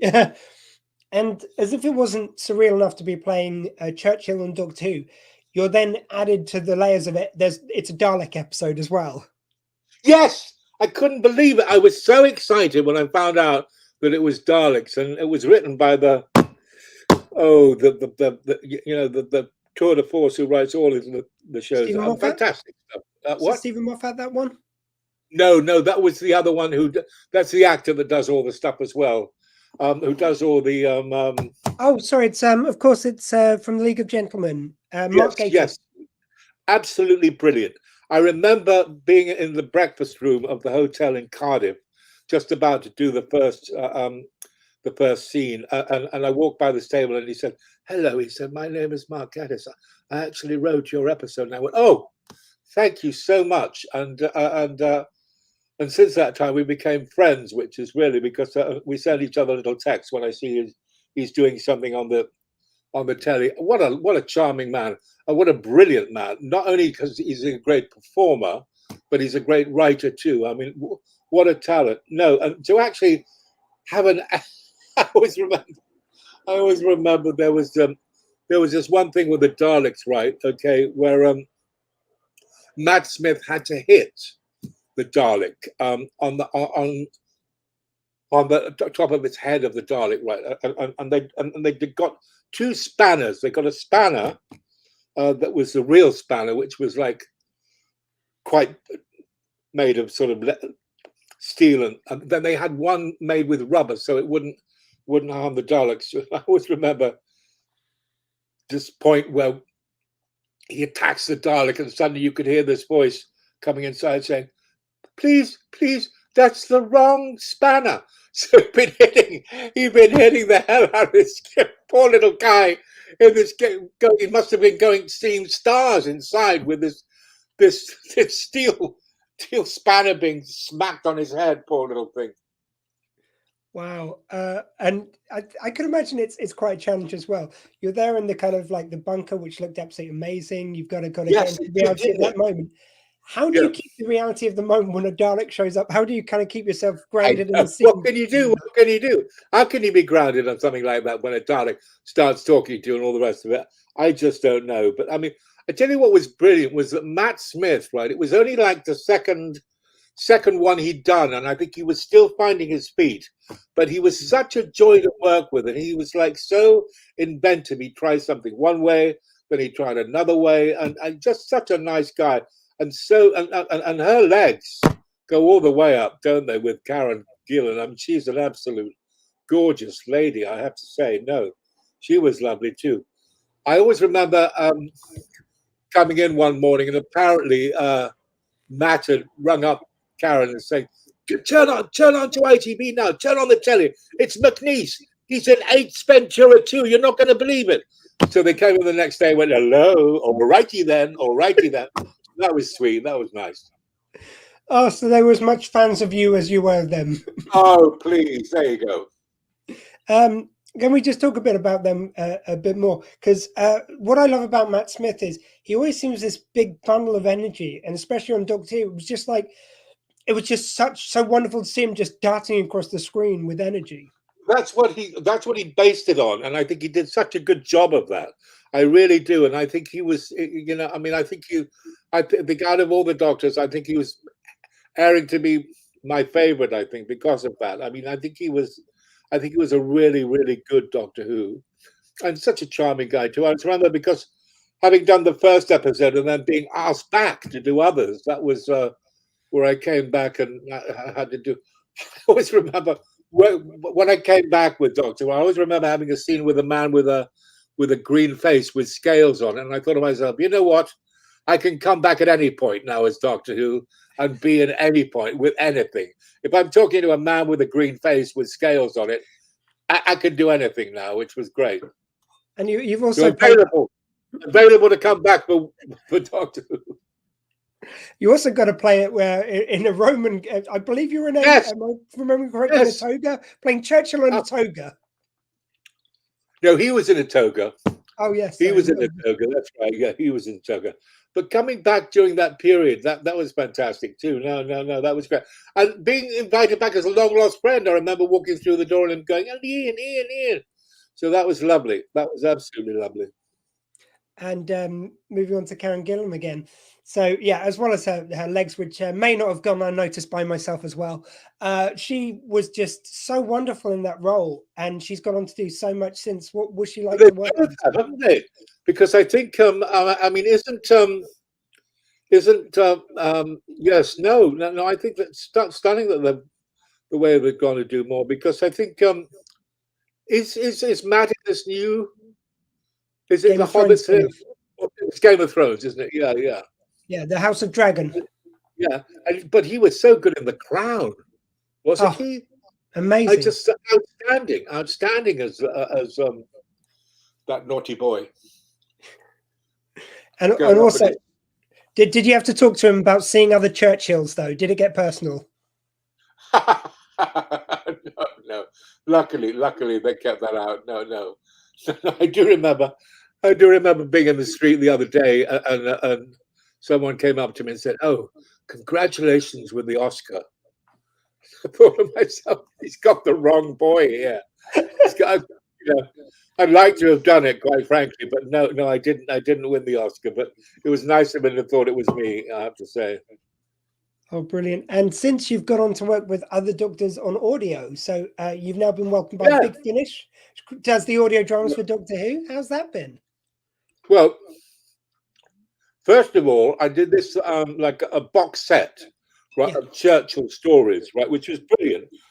But the Little Devils, they were, it was like doing it for cut price because they had me do all the stories, but then I had to do all the voices of the Doctors, right? Because they didn't have any of the Doctors in. So I had to do, as Churchill, I said, okay, and so, came in now, and I had to do David Tennant. I had to do, all these people. I always remember getting these notes from the director saying, with David Tennant, can you make it a bit more London, I said, yes, I can, but it's Churchill. He's not an actor. He just did it as, Anyway, eventually I got to work with some, I didn't have to do it in the end. They actually got in some of the Doctors. So I worked with Paul McGann, which was lovely, and also with Sylvester, which was great. So that's been a lot of fun. Yeah, it was so nice, and I'm sure that people who talk about working for Big Finish production talk about just one thing, and that's the lunches that they provide. Oh my God. Have you been there? Have you done it? No, I've just heard tale many a time. Oh my God. I would do it for free. So long as they would provide the guy that makes the lunches. What a star. And everybody talks about them. And it's just a joy turning up and having his food at lunchtime. Oh, he's a gourmet, absolute gourmet, terrific. It was a lot of fun. It was hilarious during lockdown because I listened to a lot of the audios, and during lockdown, all you'd hear on the extras was it's like, oh, it's quite nice working from home, but I miss the lunches. Yes, of course, because you wouldn't be having it. No, I mean they were just so nice. Because that was an incredible thing in itself. The Big Finish kept going throughout, and they just had people recording at home. And I know from doing a bit of audio work before how difficult it is to match up everyone's audio and everything. It must have been such a task. No, it is. I mean, it's not easy. It's not easy at all. But I mean, brilliant. All power to them that they can make it work like that, which is great. We will go on to Doug Martin in just a second. Just very quickly, though, I know you only had a brief role, but you popped up in The Sandman, which I was very happy to see you in that. Can you believe that I've had so many comments from that? I've had so many people email me and so many people text me. They say, "Good God, saw you on The Sandman." I said, "Well, isn't that incredible?" It's a tiny little scene playing the barman, but you know what? I mean, what the hell? Because he's my what would he be? Because he is my ex's sister, right, is called Phoebe Nichols, and she is the mother of Thomas Sturridge. So would he be my nephew or something like that? Would he be that? I suppose. You've lost me, I've got to admit, but my brain is slightly addled from all the prep for this. But apart from that, I think you're right.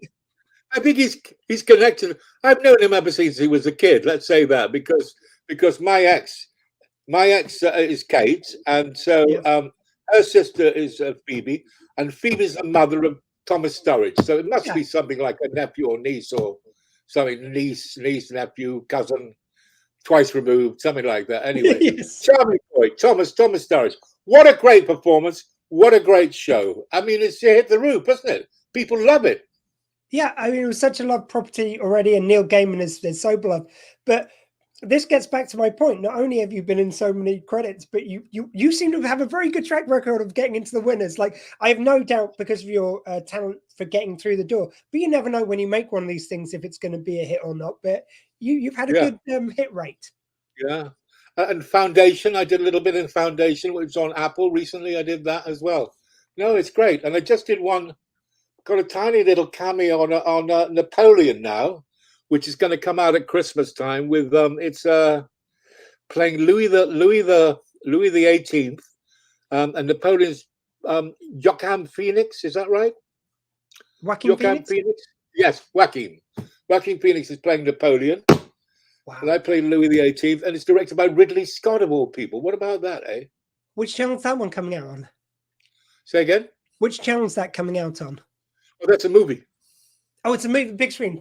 Awesome. Big screen movie of Napoleon, directed by Ridley Scott, and with Joaquin Phoenix as Napoleon, which would be cool. Fantastic. And you mentioned, sorry, what was the other thing you said, which was out on Apple TV at the moment? Foundation. Tell us a bit about that, just to give it a plug. It's a little spooky. It's a really sort of set. I suppose it's like an early Star Wars thing. It's worth a look anyway. It's on Apple TV. Look out for it. It's called Foundation. Brilliant.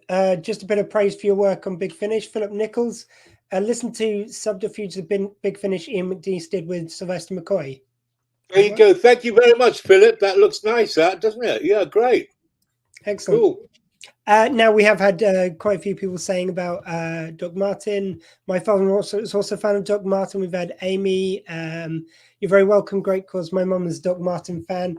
I absolutely love it. So this has been going. It's now in the 10th season. It's just hit back on our screens, and you have a year off between. So you've been playing this role for 20 years. Is it now?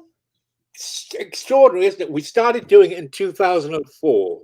So what's that make about 19 years? And this Yeah. this last series, which was series number 10, that'll be the final one. It's the last So one. we've got last one. So the one you're seeing now, it started last Wednesday, and there are 8 of them. That'll be the last one. But ITV have commissioned a Christmas special, which we did during the just before we did the final down in Cornwall. So we were in Cornwall since February, making the Christmas special first, and then the series. So that's coming out on Christmas Day, and then on Christmas Eve, there's going to be an hour documentary of the making of the show. So that's going to be it's a win-win. It's a Doc Martin Christmas. What about that? Oh, that's amazing. I look forward to that.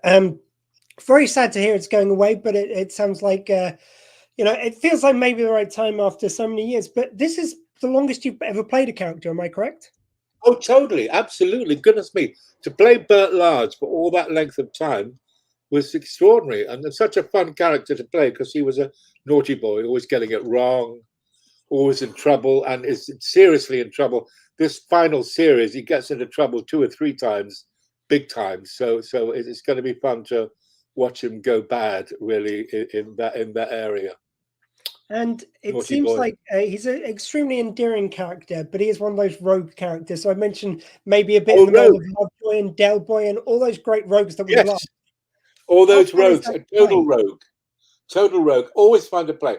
Those characters are the best to play because they're the most fun, which is when something is going wrong the whole time. And he's such an optimist, so he'll say, "Don't worry, something will turn up." It's like Mr. Micawber from Charles Dickens. It's like you'll turn a corner, something will happen. The grass is always greener, and of course he gets into so much trouble. And his poor son, played by Joe Absalom, and Joe Absalom is on tour at the moment. My friend, I'm going to plug this. My dear friend Joe Absalom, who plays my son Al Large, is on tour at the moment with The Shawshank Redemption. Oh, He's wow. playing the lead in that, so go and see him if it comes near to you. He's just finished 2 weeks in Windsor, and I'm not sure where he's going next, but I'm going to go and see him in Guildford in October. So it'll be at the Even Arnold in October, so have a look for him down there. But great guy. I always say to my kids, he's the son I always wanted. It went down so well with them, I can tell you. With the schedule being 1 year on, 1 year off, is it hard to refine the character when you come back to it? Not at all. Because when we return, it's like a family because the cast was still the same, and a lot of the crew loved the show because they love being down in Cornwall, they love being down in Port Isaac, so a lot of the crew returned to make it, and certainly the lighting cameraman was the same, the director was the same. And then a lot of the heads of departments, like the costume people and stuff like that, makeup people, all were the same. So it's like a big family returning, which was great. And then working with everybody, it's just like, you slot back into it very quickly because it's like you've got shorthand with everybody. So it's really nice. And then you've got all the guests that come in, which are fun, like Sigourney Weaver at one point. Goodness me. Yes. Yes. What about that? Eh? I mean, crazy. Alien. There she is walking through the door. I wanted to get her autograph for a friend of mine, so I knocked on her trailer door, and it made my day because she opened the door and went, "Mr. Large, come in, Mr. Large." So she knew who I was, which was sweet. Because what had happened, right, was Mrs. Tishel in the show and her were at drama school together. So Selena Cadell, who plays Mrs. Tishel, and Sigourney were at drama school all those years ago, and they've kept in touch ever since and see each other a lot. And she's the reason that she came into the show, because she watched the show and Selena said, come in. And since that time, someone texted me. Apparently, it's been in the newspaper. Apparently, that Harvey Keitel wants to come and do it. What about him? The guy from the bad boy from all those sort of Martin Scorsese movies. You turn around and it'll kill you in 2 minutes, Harvey Keitel. So what about him then? Apparently, that would have been extraordinary if he'd shown up in Port Isaac, wouldn't it? Have really? you filmed the Christmas one yet? Could he still show up? He could still show up. Speaking of Port Isaac, that's such an important location. It seems so integral to the character of the piece. What's it like going there and filming every year? Extraordinary, because Every what other year. happens now, it didn't, I mean, it took a while to sort of kick off, but then for the last maybe 7 times we've been down there, we're surrounded by fans, right? So Yep. there are people, I mean, on a day, there's, 200 or 300 people walking through, coming to see where Doc Martin has filmed, and they see us filming in the village. And it's like doing live theatre. They're all watching paint dry as we do these shots, and they just can't get over the fact that we're there. So yeah, so because and during the high season, hundreds of people come and see, and they come from all over the place, from Russia, from Poland, from Iceland. They even came from all these people who say they come all the way from New Zealand, all the way from Australia to see you, and you go, oh goodness me. A lot of people from America, and in fact, this woman called Gloria, right, who lives in Ohio, started to work out a fan club for me for all these Americans, and suddenly over the years, this has grown to like 4,000 women. I got into trouble one year, calling them, all over 60, and they say, well, not all over 60. So I have to say, no, women of a certain age, right? Who've been a chubby chasers. They like a man with a bit of flesh on them. You know what I mean? So they're all there. They all turn up there. They all turn up. And Gloria comes for a month while we're filming. And on a Thursday, she'll have the Burt Large Lovers Group, which is the Facebook page, right?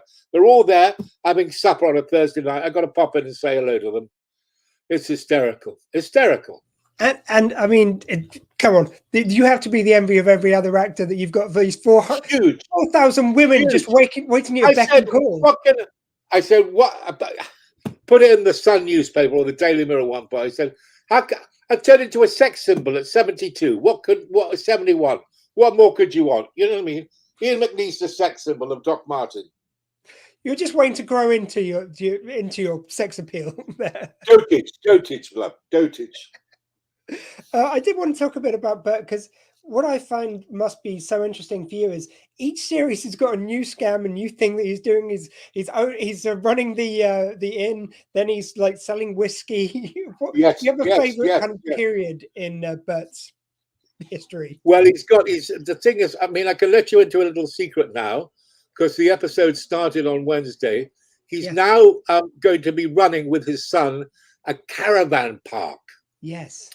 So this is the new scam that he's got going. So there's going to be fun and games. Do tune in. Tune in Wednesday nights, 9 o'clock on ITV, to watch Burt Large get into trouble with his caravan park. You've got to come and see it. That's a great hook to get people in. And what have there been people you've known like Burt over the years that you kind of put into the character? Oh yes, I think so. In fact, there's a little sort of nod I do to my friend Brian Cox, the actor who I used to stay with in Camden. His builder, who used to come and see him all the time, always came in and no matter what he was doing, he'd have his overalls on, but he always wore a tie. And I put that into my character. So you see Bert, and whether he's wearing his overalls or his outfits or so, he's always got a tie. And I made that specifically for this friend of Brian, who was a builder. That was a nod to him wearing that tie. Yeah, that was nice. Oh, that's lovely. And have you filmed the Christmas special now? Is it all wrapped? Yes, we have. Christmas special is all done, and apparently the director has seen it and says it's fantastic. There's going to be a bit of snow in there, so it's going to be very Christmassy, this one, which would be lovely. Seeing Port Isaac with all the Christmas lights up and a Christmas tree. It's going to be very special on Christmas Day. Very nice. Good storylines in that too. And after so many years, how difficult was it saying goodbye to such a wonderful part and a wonderful show? Couldn't wait to get over it, quite frankly. I wanted to get out quickly, you know what I mean? I'd had enough, you know what I mean? 20 years, move on, love, move on. It was very sad saying goodbye to everybody, I have to say. There was a wrench. It was a wrench. It was a wrench. Just to wrap up, sir, with such a storied career, so many credits to your name, is there a favorite of yours that you've worked on over the years? Favorite? Yeah.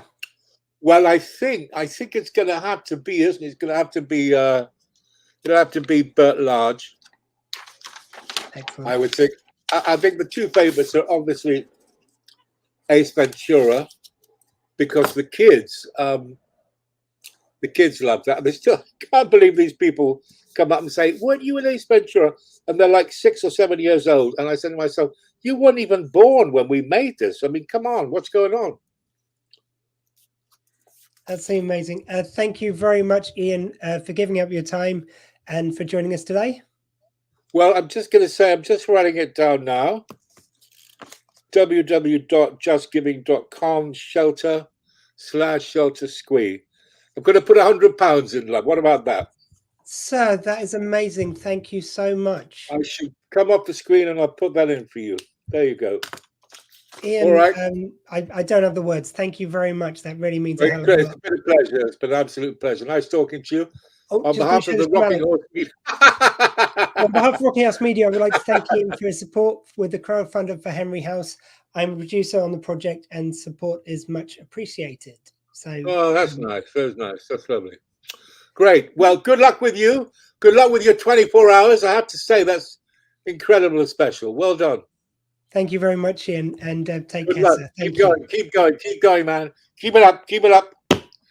Let me know how much you get at the end of the time. I will do. Thank you very much, Ian. Take care. All right. Bye-bye. Wow, Ian McNeice, not only an amazing actor, all those credits to his name, but £100. When that comes in, I'll give you an update on the total. What we're going to do, just allow me to quickly pop to the bathroom, is we're going to play a short video. I'm hoping he's okay with me sharing this because I was given this to use in previous Squeefests. So I'm going to take that as an extended license from the wonderful Professor Elemental. And this is his video in At the End of Time. Here goes. Warning. Trouser malfunction. Trouser malfunction. So sorry about this, sir. Warning. Resetting for 1913, 12 AD, 2001, 2000, nothing. In the edge of time. Did we have a lovely time? Today we went to Margate.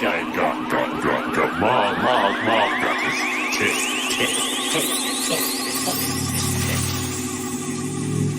My God, we're outside of time itself. A swirling mass of colours and lights, abstractions and new dimensions. Terrifying, beautiful. Oh, look, there's a pub. The Inn at the End of Time. Well, I suppose it won't hurt to have a quick breather.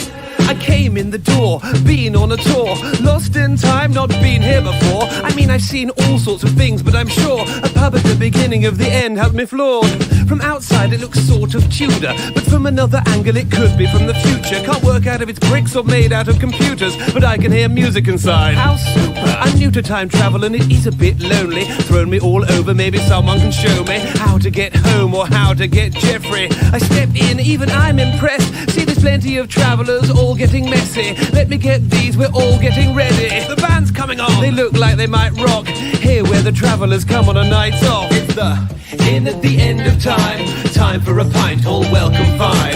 All time travellers are friends of mine. Everybody in at the end of the line. The Inn at the End of Time. Time for a pint, all welcome fine. All time travelers are friends of mine. Everybody in at the end of the line. It's our pleasure to introduce a super group with new music for you. Romana on percussion, Morlock on a sousaphone, Jules Verne on flute, Isaac Newton looking right at home. Hitchhikers have been guided here. Vikings and pirates sip finest beer, with Kang in competition imbibing by the gallons, while live and on stage it's the Wild Stallions. Time bandits decide to throw food. Ted Theodore Logan is like, whoa dude. And I haven't eaten since later this afternoon. I grab what I can and then dance like a loon. Hey, it's a party starter. Barman, get me a Pan-Galactic gargle blaster. Oh, and then it really gets trippy. I think he might have slipped me a Mickey.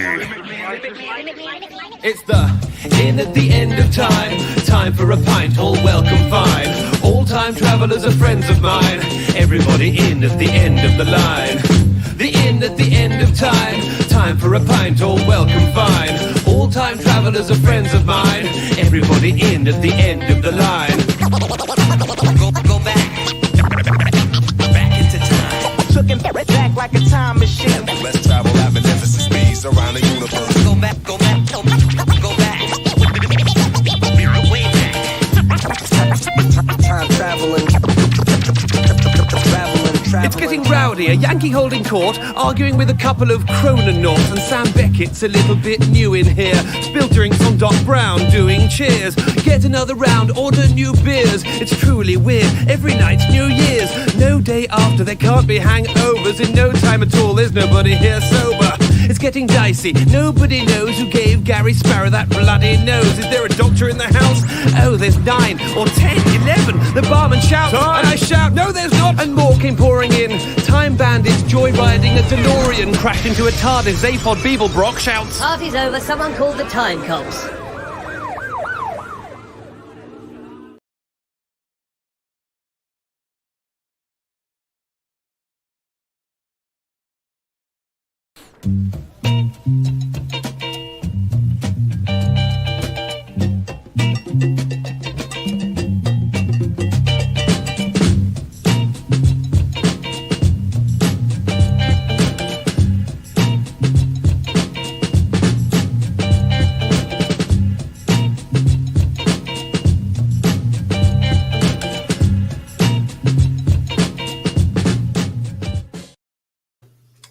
That was, of course, the one and only Professor Elemental with the in at the end of time. We thank him for that.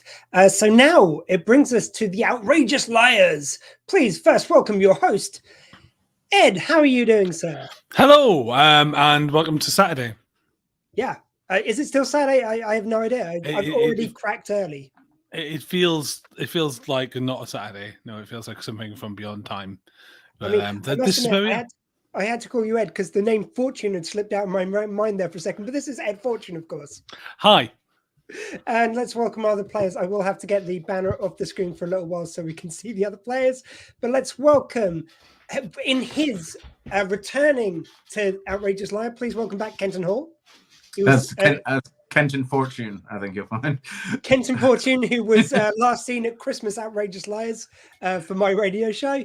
And a new player to the game. Please welcome Alex Whiteley. How are you doing, Alex? I mean, you're muted, so... Oh, sorry about that. Hey, how's it going? I'd like to make an entrance, please. And before we hand over to Ed, Alex, you owe the pot. Like, she said it was a Christmas movie. The fact that she withdrew afterwards is neither here nor there. I'll definitely put the 20 quid in the pot when she officially says that. No, she said it. You only said it. She said it. She said in air quotations. So I mean, no one said anything about that. It's like the genie wish. You have to be very specific, and you weren't. That's on you, sir. Sorry, and over to you. That's what it's on Rebecca. We'll see how it goes. All right, we'll see how it goes. I'm going to keep it. You owe the pot 20 quid. I'm just saying it. You know what works really well with strangers? In jokes. Yes, no, I get all of them because I'm a telepath. And okay. Keeping in theme with all of that, this is Outrageous Lies, and as the name implies, this is a game where we all tell the absolute truth, and at the end of each statement, we will confirm that this is the absolute truth, because this is a game about some fine chaps telling stories about their fantastic adventures, which are completely verifiable, completely true. There is no falsification within any of these. This is not a competition, of course. We're just politely politely, talking to each other about our adventures, and of course, I'll be keeping score. Some of that may not be true. Some of it might be true. I'll leave it to you to figure it out. You're probably a grown-up if you're watching this. Maybe you're not. Doesn't. Anyway, let's get on with the actual show. But before we start, we've kind of introduced ourselves already, so can I hear your buzzers, please? Let's start with Dr. Squee. It's always got to be the Sonic. Alex?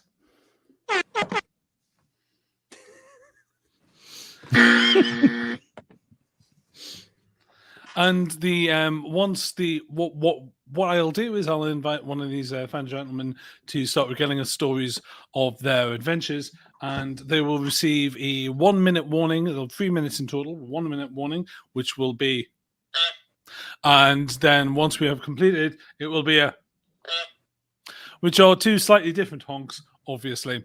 The way this game is played, of course, is our memories are not fantastic, and every once in a while we will interrupt to ask what's going on with that story, to add extra bits and pieces. And this is a system without points, but if this was a system with points, then points would be in fact rewarded for correct interruptions and also for adding to the noise, as it were. Now, with the rules of this game completely clear to everyone watching, let's begin. And I'm afraid I'm going to have to start with Dr. Squee himself, because he is, in fact, the doctor. Dr. Squee, and obviously, gentlemen, feel free to interrupt at any time with your buzzers. But the clock starts as soon as I finish asking this question. And Dr. Squee, please, tell us about the time that you became the King of Ducks. Remind me. Okay, I do get asked about this a lot. It was all a massive misunderstanding. So I was out at the park. I was walking Dottie and Willow, having a lovely time. We just come out of the water because we've been scuba diving, as we like to do on our walks. This is just an activity that we get up to. When suddenly these swans came up to us trying to pick a fight. And we'll get on to why this is relevant in a minute, but these swans were coming at us. So I was kind of like just kicking at them to just trying to encourage them away, because I had the two dogs in my hands on the leads. So what I could use was my feet. And obviously, with my scuba diving flippers, that created a kind of duck-like look. And the ducks suddenly started looking around, started gathering as I was kicking away. And they mistaken my nose, big as it is, as a bill. So they've already got 2 points where they think I'm a duck. And I scare off these swans, which, as we all probably know, was told in the Great Book of Duck Fortunes, will be the sign of the bringing of the King of Ducks. I'm sure you've all read it. And the problem happened was they weren't quite convinced. They thought I was, but they weren't quite there yet. And then this doctor, who I thought wasn't really that good, went past, and I went quack. And thus it was established that I was indeed their King of Ducks. The ducks all gathered round me to give their praise and to put offerings of bread down in front of me. I was all very confused. They thought that the dogs were my duck acolytes because they also had their flippers on from being scuba diving as they were. And I tell you, it is not a quick job to put 4 flippers onto some dogs while you're going scuba diving. It's not easy, guys, but we had achieved it. So thusly, they thought they were the duck hound hybrids, which were also foretold. Kenton, or was it Alex? That would be me. I mean, it's a fascinating story. I always love hearing it. But I think you've missed out the sort of the legal challenge that happened due to the difference in dialect between the local ducks and your sort of interpretation of quack.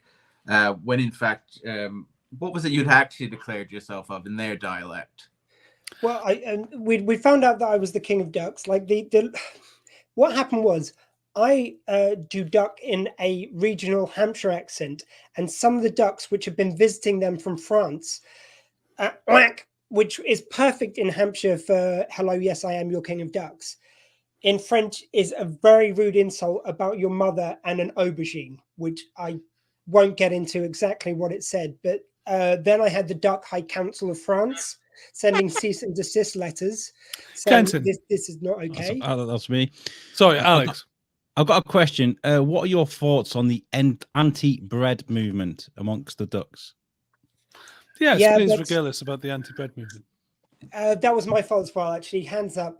They were delivering their offerings of bread, and I said, I mean, this bread's nice and everything, but if you tried chocolate, the ducks got hooked on chocolate. Suddenly, bread is not good enough. They're all kind of like they're mugging picnickers just for their chocolate. They're going up to picnics and just having some of that. It was then it got a bit nasty, to be frank, because they had been wooed by this life of crime, going around stealing chocolate. Fenton. Is it not true, however, that chocolate is extremely dangerous for ducks? So technically, wouldn't that be an act? And the dogs with the flippers. Yeah. Oh, the dogs. Look, as much as the dogs would have loved the chocolate, I kept them away from it. These ducks, though, you try telling an angry duck he's not having chocolate, he'll peck your bloody eyeballs out. Is what he'll do. There is no messing with these ducks. So it's full points to Dr. Squee for going when the goose honked. And of course, what I've just said is completely and absolutely true. Thank you, Ed. And bonus point for, of course, being a gentleman and confirming that is true. And currently, weirdly, after the first line, it appears that Kenton is somehow in the lead. But that's because this is a game without actually any point scoring. It just appears to be a roll of some random dice. Alex. Hello. How are we doing today? I'm all right. I'm good. Thanks. Fantastic. Nervously adjusting his football jersey. Yeah, I'm getting ready. I'm getting psyched up. I'll get some war paint on. Alex, could you tell us about the time that you woke up and discovered that you were, in fact, a bunny rabbit? Who told you about that? Who have you been speaking to? Because this is one of the most embarrassing stories of my life. I can't believe you've even brought this up, if I'm honest. Okay, so this is a very traumatic story for me from when I was younger. I, in fact, moved from England to Wales, which is, as an Englishman living in Wales, is actually quite... It was really bad for me. They don't like the English, weirdly. Oh, just over the border. I thought they were really welcoming. And I remember my first day at school. And my parents were at work, and they're like, right, Alex, make sure you get up and you go to the bus and you get ready for school. So I did. I got ready, and I walked to the bus. My walk was a bit odd, though. I couldn't quite get a correct normal stride. I felt like I was walking like a bit of an idiot. Have you ever felt that? When you're walking past a group of people, you're really conscious about your walk, and I'm waiting for the bus, and everyone's looking at me weird. Well, I'm thinking, I'm getting self-conscious because it's a new school, new country. I get on the bus, and for some reason, people are trying to get around me, and I'm like, what? I'm not that big. What's going on? And then I get to school. And again, everyone's looking at me. We sit in the classroom for the first time. People are refusing to sit around me, and I just lose it. I'm really pent up. I'm really angry. I bang my hand on the table. I'm like, look, I'm English, all right? I get it. I can see why you're all being awkward with me. I come from England. That's my problem. I'll deal with it, but you don't have to be awkward around me. And the teacher actually calmed me down and said, Alex, it's absolutely fine. We don't mind that you're from English, but why are you dressed as a bunny? And I was like, what? And I'm looking and I can't see it. And my friend who I met on the bus takes me to the bathroom, shows me the mirror, and there I am in my school uniform as a bunny. I couldn't see it in myself, but in reflection and to everybody else, I was. Clinton. This is... would it not be more correct, considering the importance of maintaining the Welsh culture and language, for them to have told you that you were dressed as a gwingen, which is in fact the Welsh for rabbit? This is Wrexham. They're kind of more Scouse than Welsh. You can pull me up. I grew up there. Then would it not be correct for them to refer to you as a bastard bunny in that case? I got called a bastard all the time, but there was nothing to do about being a bunny. Dr. Squee. Just for a correction for Kenton there, actually, I think Welsh rabbit is a dish. That's actually I didn't think we were going for cheesy humor on this particular episode. Hey, I love that. I like that. But yeah, this is about me. Can we concentrate on me, please? Because this is all about a very traumatic part of my life. So anyway, I'm studying school. I'm a bunny, and I don't even know how this has happened. But then things start to change for me, because in the next class for me is PE. Now, bearing in mind, I'm in a school with people I've never met before, and in PE, we are doing athletics, and they start bringing out all the hurdles, and we're going to do hurdling, and I was like, oh my god, how am I going to do this? I got the quickest. And you might have been getting onto this already, but Ed, I'm just wondering if Alex was going to tell us the wrinkle that it was at this stage that Paul Daniels came in to make you part of his act, and he pulled you out of a ginormous hat. Oh yes, tell us about the horror that is Paul Daniels and Debbie McGee, please. Kenton. I want to point out that when the official term for when you're chosen out of a group to participate is called splitting hairs. That's a rabbit and a hare, two different species. If I see a hare that is today, actually quite rabbit racist. But as we established, this is Wrexham, so. Well, the thing is, the difference between English and the Welsh is that rabbits and the hares actually sort of sorted out their differences, and they can now communicate without any issues. And to go back to Paul Daniels, it's actually false. That's a myth, a rumor. Paul Daniels can't actually be within 100 feet of a school, so that never happened. Can we just throw into this that Paul Daniels is dead and maybe not suggest anything about his? I think this probably was 2000. what the point we're trying to make is that being dead, a cemetery cannot be within 100 feet of it. This was in the year 2000. Most schools are consecrated ground, and zombie Paul Daniels would not be anywhere near the school. We're not talking about now. We're talking about the year 2000. I was a child, guys. Come on. It's not all about today. It's all about, sometimes you have to go back in the past. But yeah, he couldn't be within a school. He tried, but I had to get an injunction against him because he was actually, he was actually a real big fan of human-sized rabbits. This is a common thing, and he would chase children out of schools trying to get them to be part of his rabbit trick. It's a huge thing at the time. And that's why he could not be around schools, because he was chasing children-sized rabbits outside of the school. But anyway, back to PE, doing PE. We were we stop with the honking of the geese. In addition, for bonus points for a potential injunction from the estate of Paul Daniels. Points lost for the lack of veracity as to whether it is true. And currently, we are, though I'm sure it is absolutely true, of course. And we are currently everyone is on 9 points, which is my understanding of the German languages means that you've got no points at all, which is very interesting. Moving swiftly on with that misunderstanding of a foreign language I do not speak. Kenton, talking of languages, didn't you discover the secret language of hamsters? And could you tell us all about how that happened? This is actually quite interesting because it kind of ties into the other stories that we had before. One, in that it was initially the result of a misunderstanding. Secondly, that there was a legal aspect to it.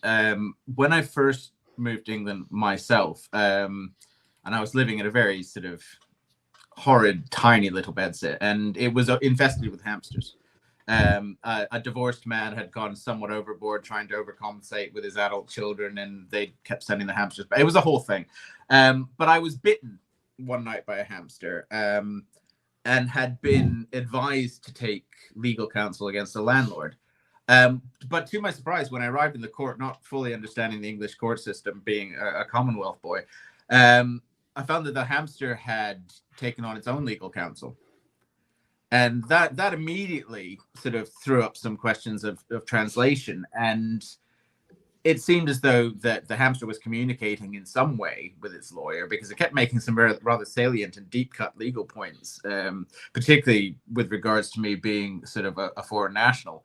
So I began to investigate whether the hamster spoke English in some way, or whether there was a national or sort of species-wide language for hamsters, and it turned out that it was Esperanto. I'm not sure why, but during the time that Esperanto was beginning to be developed, it took hold in the hamster community in a way that it absolutely hadn't in the human community. Dr. Square. What I've heard about, and I was just wondering if Kenton could clarify why you were, during all these proceedings, dressed up as a hamster yourself. Well, I was a visitor to these shores. I felt that, the best thing for me to do was to try and integrate in as much of a way as I could. It was sort of a when in Rome situation. I didn't want the hamster to think that there was any animosity. I mean, as far as I knew, the hamster was simply acting according to its nature. And I thought that perhaps by presenting myself in a way that was familiar to him, it might sort of ease tensions a little bit. Of course, now I think about it and think, well, maybe I was sort of... Alex, isn't that the animal equivalent of going blackface or cultural appropriation?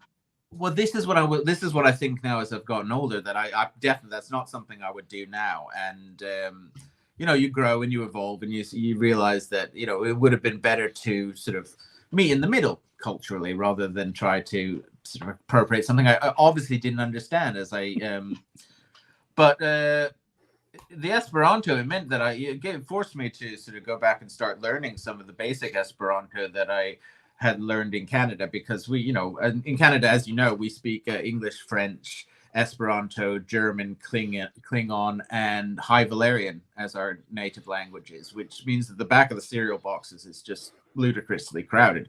But when I finally kind of got myself up to speed with the hamster language, which was a sort of modified version of Esperanto, I realized that the hamster was actually incredibly racist against Canadians.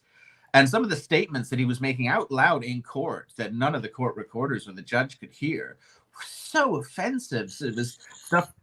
Dr. Squee. So, I mean, what I'm finding interesting, Ed, is they're at loggerheads here, it seems, with this hamster spouting racism. But later on, you went on to have quite a torrid love affair with the hamster, Kenton. I remember the news articles at the time, yes. Yeah. Well, we were introduced by Richard Gere in the end, socially, after the court had finished. And it was simply one of those cases where the hamster had never met a Canadian. And it was a case of fear rather than sort of actual hatred. And once we got to know each other, we realized we had a lot in common, not least that we could sit in bars and make fun of people in Esperanto till the cows came home. The cows, of course, spoke German. Alex, I want you to did you learn a lot about the again tensions everywhere, but the tensions between Serbian and Russian hamsters? I know there's a lot going on there. It's weird because they were initially part of so we're talking about Pangea at times, but they were initially part of a sort of a single family group that had sort of spread across the world as the continents separated. But it wasn't a national thing as it is with people. It started as a very minor argument about the properties of a particular cheese and how long it should be fermented. And of course, that's all incredibly true. And bonus points to Kenton for verifying the truth and also talking whilst the goose was honking, which is not a code word. And Mr. Smith, you have not been activated. Please stand down. May I just quickly jump in? I mean, first of all, it's very sad that we didn't get into fermented cheese being one of Kenton's earlier bands, but that's another story. I have some late breaking news right now. Donations thanks to Mr. Ian McNeice himself are up to £300. Whoa, we're halfway there, guys. We had a target of 600 quid. Don't know if we're going to get to it, but this is amazing so early in the event. So I want to thank Ian McNeice and Alex. Balls in your court now. Just say. And the scores as they are currently, and after round one, are very good and doing very well. Thank you very much. So moving on to the next round. Well, I desperately try and remember who I started with, which of course was the good Dr. Squee. Yeah, I think it was Alex. As opposed to the evil Dr. Squee, who I believe is on later. Try. Dr. Squee, could you please regale us about the time that you invented a disco? Well, reinvented disco, to be correct. Yes, I just finished going to the donation page, justgiving.com/ShelterSquee to donate what I could to Shelter. When I suddenly came up with this idea, I was thinking, it's been a while since disco. I think it's due a comeback. But how am I going to reinvent it? How are you going to put your own little Dr. Squee spin on it? And of course, as you all know, I came up with half disco. So it was mainly fashion-led to begin with, if I'm honest. I came up with a half row, which was just an afro on one side of the head, a bit more like Kenton's look on the other side, shaved to the bone.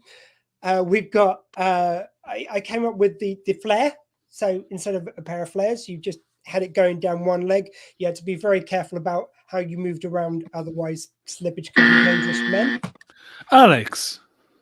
It was me, actually. Sorry, I appear to have lost both my ears. Conflicting buzzers.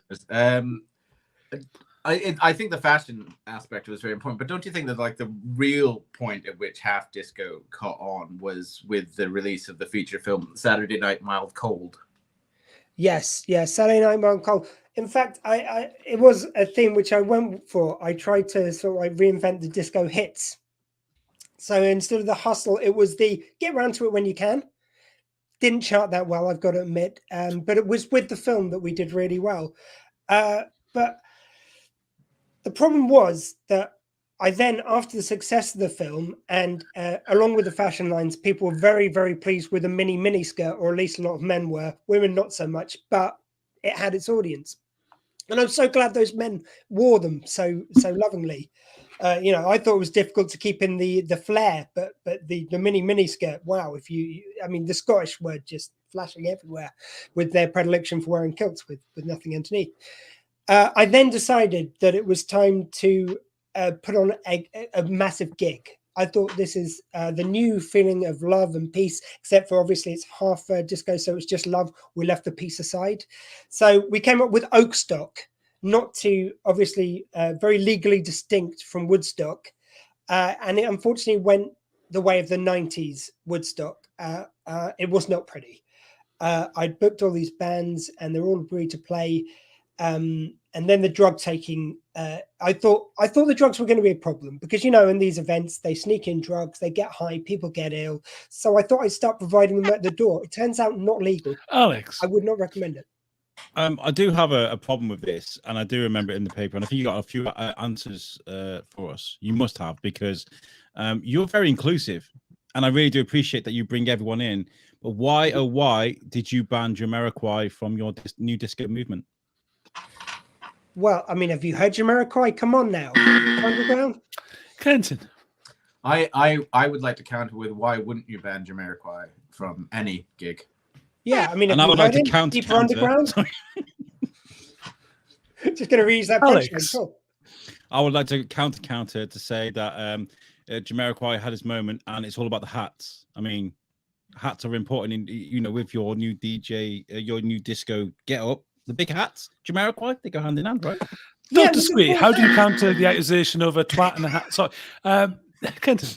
Oh, I think if I remember the news correctly, I think the biggest problem, and yes, Jamiroquai had their moment, and I wish them well, but I think the real problem was the milliners strike that occurred when the half hat was insisted upon as part of the disco outfit.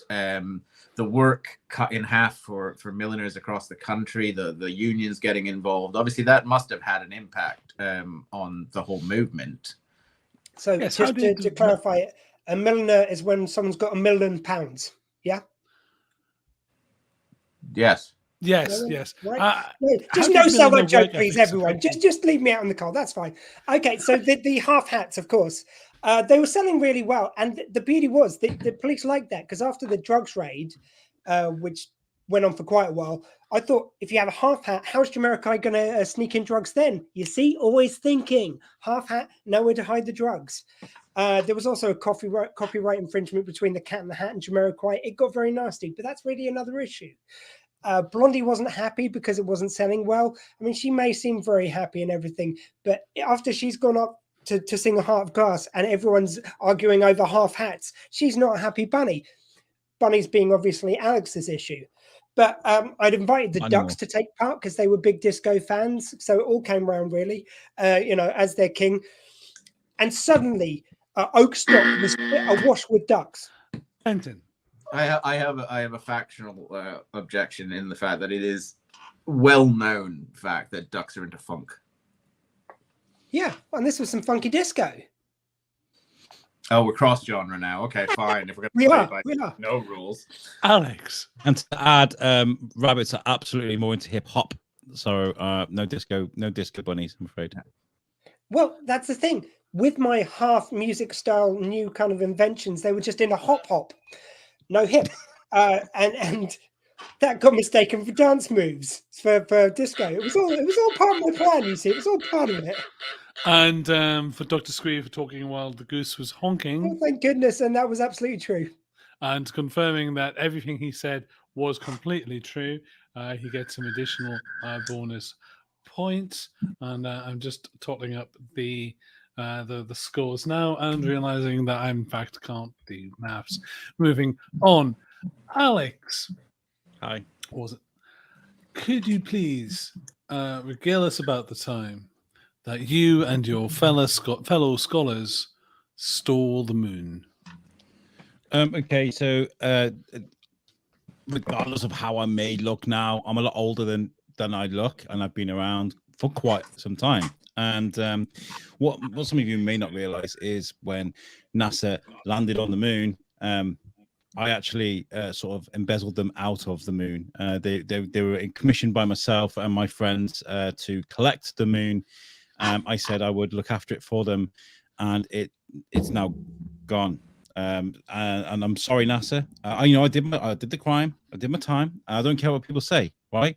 I wanted the moon. I took it. What you see right now is now it's an illusion to keep people safe and to make sure people believe that the moon still exists. I'm sorry, it doesn't. And the reason why we did this is because we're in Dr. university. Well, I was actually going to ask about that. I believe for a while you ran a moon illicit gambling scene. Well, this is the thing, right? Moon rock can be used for a number of different things. Number one, the moon was hollow. It wasn't filled up. And they're great building qualities, and when ground up, they can be used as an illicit drug. So we can use it as currency, move it around, and it's so rare that it's more valuable than gold. So we can use this as currency. So we were for a while, we were in the late 90s, I believe, we were running an underground gambling scene where instead of money, people were gambling basically for moon dust.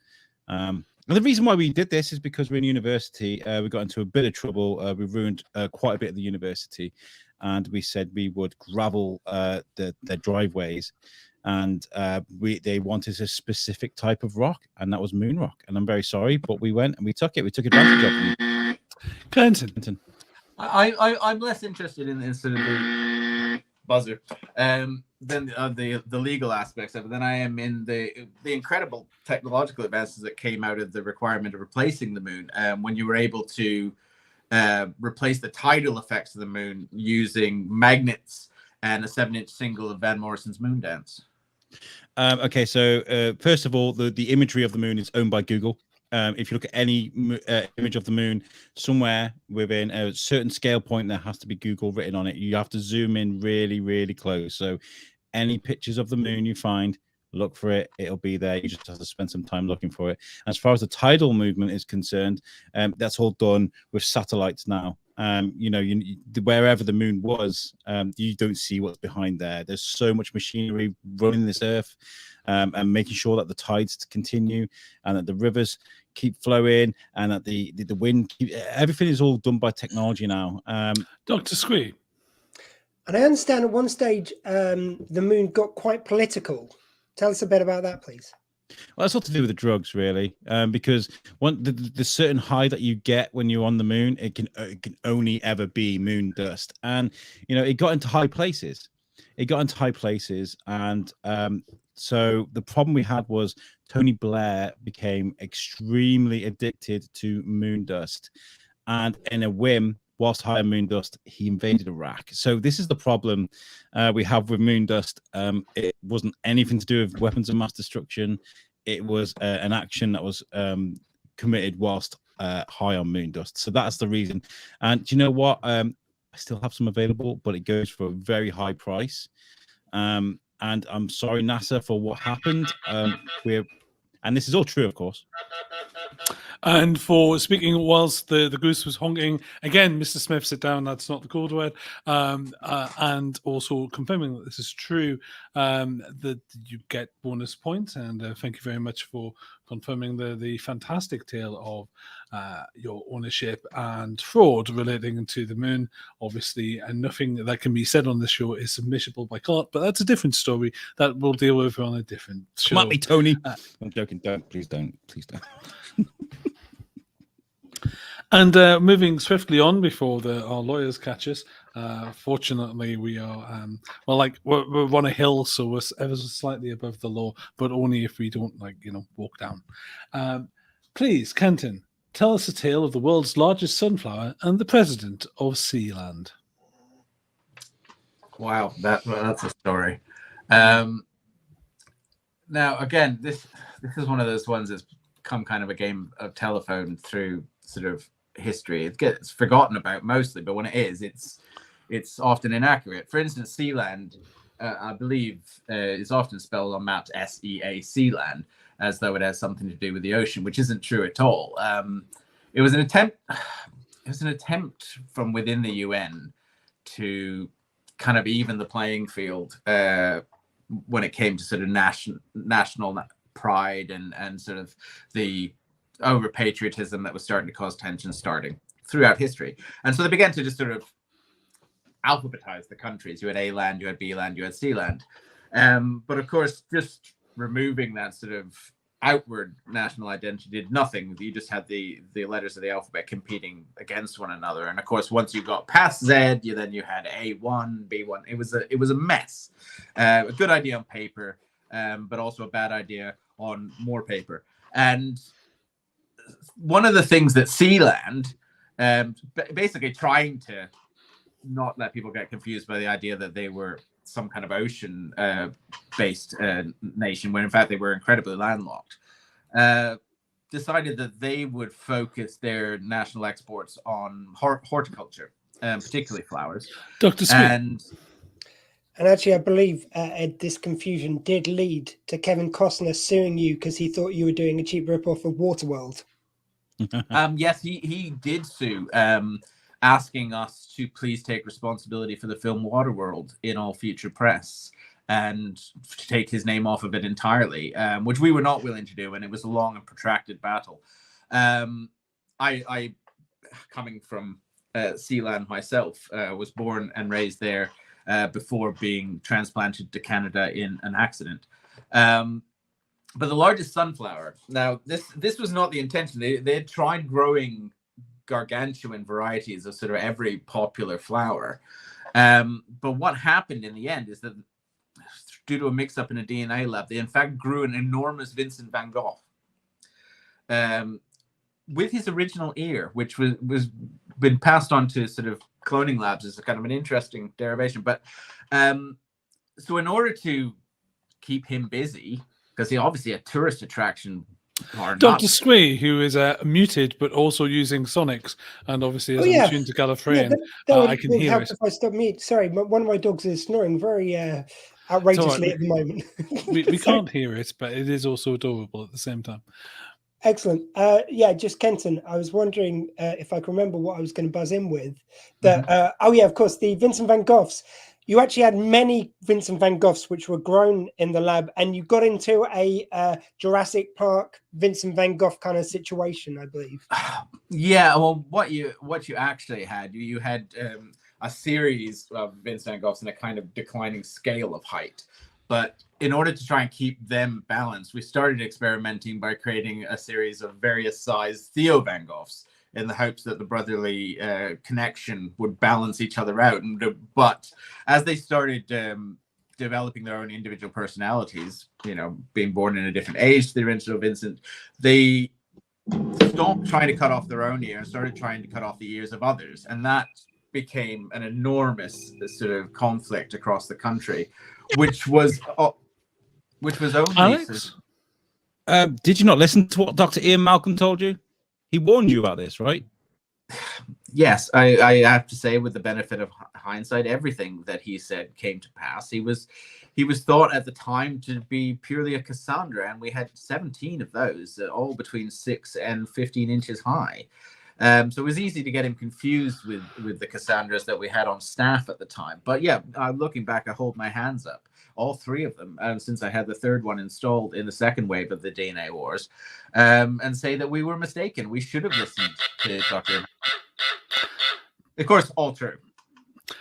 And on that, a reminder to renew our subscriptions to the hit park, Impressionist Park, full of genetically manipulated impressionist artists.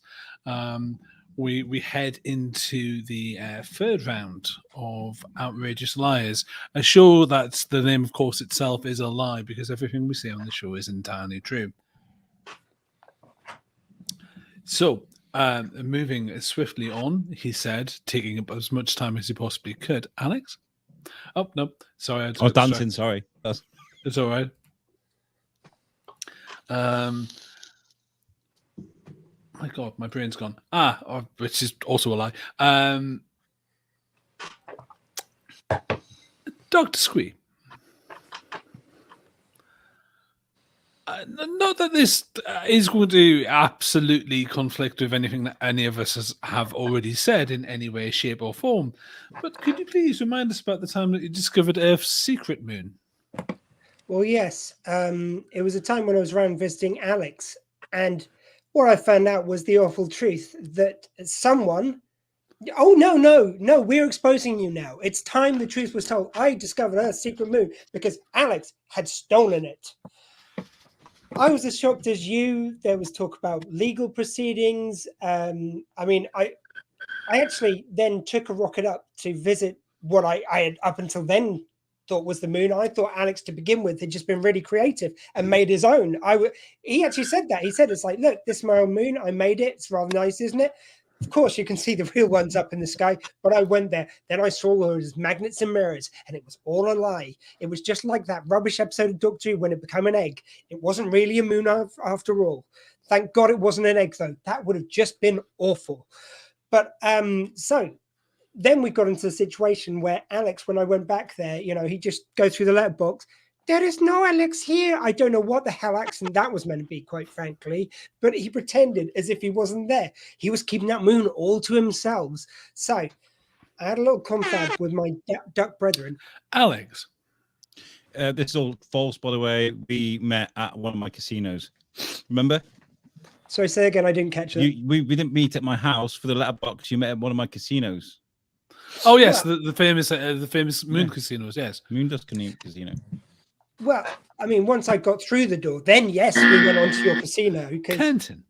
Just to explain, I think, and correct me if I'm wrong here, Squee's misconception about was in fact the casino was known as the Letterbox. Yes, the Letterbox Casino, famously on the moon. I think we've all heard of it. I think we've all lost a few nights and a few pounds in there over our time. But yeah, so after whatever this voice was that Alex was doing. Obviously, we lost pounds at a moon-based casino. It's just about the gravity, certainly. Yeah. And also there was the aliens with their amazing weight loss program. They just put the tube right in the belly button and suck away the fat. It was Kenton. I buzzed by mistake. Okay, I will figure out what that means in terms of points. Anyway, I mean, I've had to lie all this time over the last few months. I've been losing weight due to intermittent fasting, but it was actually, one of the aliens. Just they attached to the belly button, they just sucked the fat out. It was an amazing program, but it was something that hadn't launched at the time. Now it's been launched. Now Kenton's brought it to everyone's attention. I think we can talk about it. It's okay. But I digress. Of course, I went through Alex's house, wondering where he was. He'd been called into the casino, as we now all know. And I found the back doorway because it was a bit of a speakeasy kind of joint, this casino. And I found my way into the casino. Alex turned around in shock. I was facing him. He was facing me. The dealer stopped dealing blackjack. The guy at the duck at the piano, because he was with me, stopped playing the piano with his feet. And of course, it's absolutely true. And for telling the absolute truth whilst the goose was honking. And that's not metaphor. No, that doesn't mean anything else. Please do not start an investigation again. Whilst the goose was honking, you get a maximum point. Thank you very much, Dr. Squee. Continuing our third round, as I realised that I should have organised my notes much better. Alex, could you please regale us of the story about the time-travelling tiger and its magical crown? You mean Neville? That's his name, Neville. Neville, the time-traveling tiger. Yeah, of course. So I was bored one day, going through my family history, Bamble albums, things like that, looking at past members, and I realised I had an uncle from the 60s that was in a university in Oxford. I'm curious as to why you keep your family's members in some sort of box. I'm assuming are they petrified? Do you not have photo albums? Like we can look back and You can sit Yes, with the but they family have and look- photographs in rather than the actual members of my family. They Oh no, tend no, to be no! My buried uncle wasn't actually in a box. Well, he is now because he's dead. He's in a box in the thing. He's in an urn in the box. But at the time, this was a photo of a book inside a book, which was inside the box. Oh, that's all. I was just looking for clarity. Yeah. So my uncle Phil, I was like, oh my god, this guy who went to Oxford. No way, I really want to see this. And I always really wanted to see him. And during my time as a bunny, I met up with other people. Dr. Squeak. Well, I just believe, I know it's a little bit of a digression, Ed, but I understand that your Uncle Phil was also the inspiration for the character on The Fresh Prince of Bel-Air. Oh, yes. I heard that as well. He is, but we can't go into that for legal reasons because of the show, of course. I don't want to, I've already had a cease and desist from them to not talk about No it. one wants to deal with Will Smith, especially. Would you be slapped if you were to break this injunction regarding the Fresh Prince of Bel-Air? Not again, because I put a restraining order against him. He can't come near me. Sorry, that's why. Anyway, so I'm like, oh man, I really want to go see my uncle at Oxford, and I bump into Neville whilst my bunny. Now, am I correct in also saying that as well as the restraining order, you put other restraints on Will Smith? I did, but that's from a previous relationship I had with him, and it was consensual. Don't tell him it wasn't, because those restraints were a part of our lifestyle, which I Let's won't just go say into. the Oscars wasn't the only time Show. when a slap was involved. I know. Yeah. Anyway, sorry, I'm just enjoying the slap pun. Anyway, Alex, please carry on. Thank you very much. So yeah, I met Neville. Nice guy, really nice guy. Got a bit of a lisp, which is not a problem, but sometimes it's really hard to understand him. And we were having a conversation, and I said, "Look, I'd really love to go and see my uncle. You know, I know that you've got this crown that gives you the abilities to go back in time." He's like, "Come with me, Whiteley. Let's go and see your uncle." So me, Neville, we went back to Oxford, and we went to my uncle's dorm. We had such a great time. We had a rave, but we caused so much damage that the university were like, "You need to repair all this." And my uncle Neville's like, "Well, there's only one thing for it. NASA are about to go to the moon. We need to try and get some of that moon material to fix these holes." And so we got involved with NASA. And the only problem is Neville's crown was a bit wonky. Have you ever tried to put a hat on a cat before? It doesn't sit properly, right? It fell off. Neville was really annoyed by it. And I believe Dr. Seuss was there as you were putting a hat on the cat and got the idea for one of his stories. I believe it was the Lorax. Oh, yeah, tell us more about that particular legal action. Well, yeah, that was actually, it wasn't that time. It was at one of my casinos while we were, taking some of the moon dust. And I was like, "Yo, Dr. Seuss, I got this amazing idea for, I was struggling with this huge cat, and he had, I guess you could call it a hat." And he was like, no. I have this idea for a Lorax. Hold on, wait a second. So it's one of those conversations that we can't really go into too much on a family-friendly show, but that's what happened. Anyway, crown fell off Neville. I said, "Neville, I'm sorry. I need to see what happens in the future. I'm really nervous about, we stolen the moon. People are after us. I need to know what's going on." So I put the crown on. And then I end up in 1998 into the Letterbox Casino, and I'm getting really confused.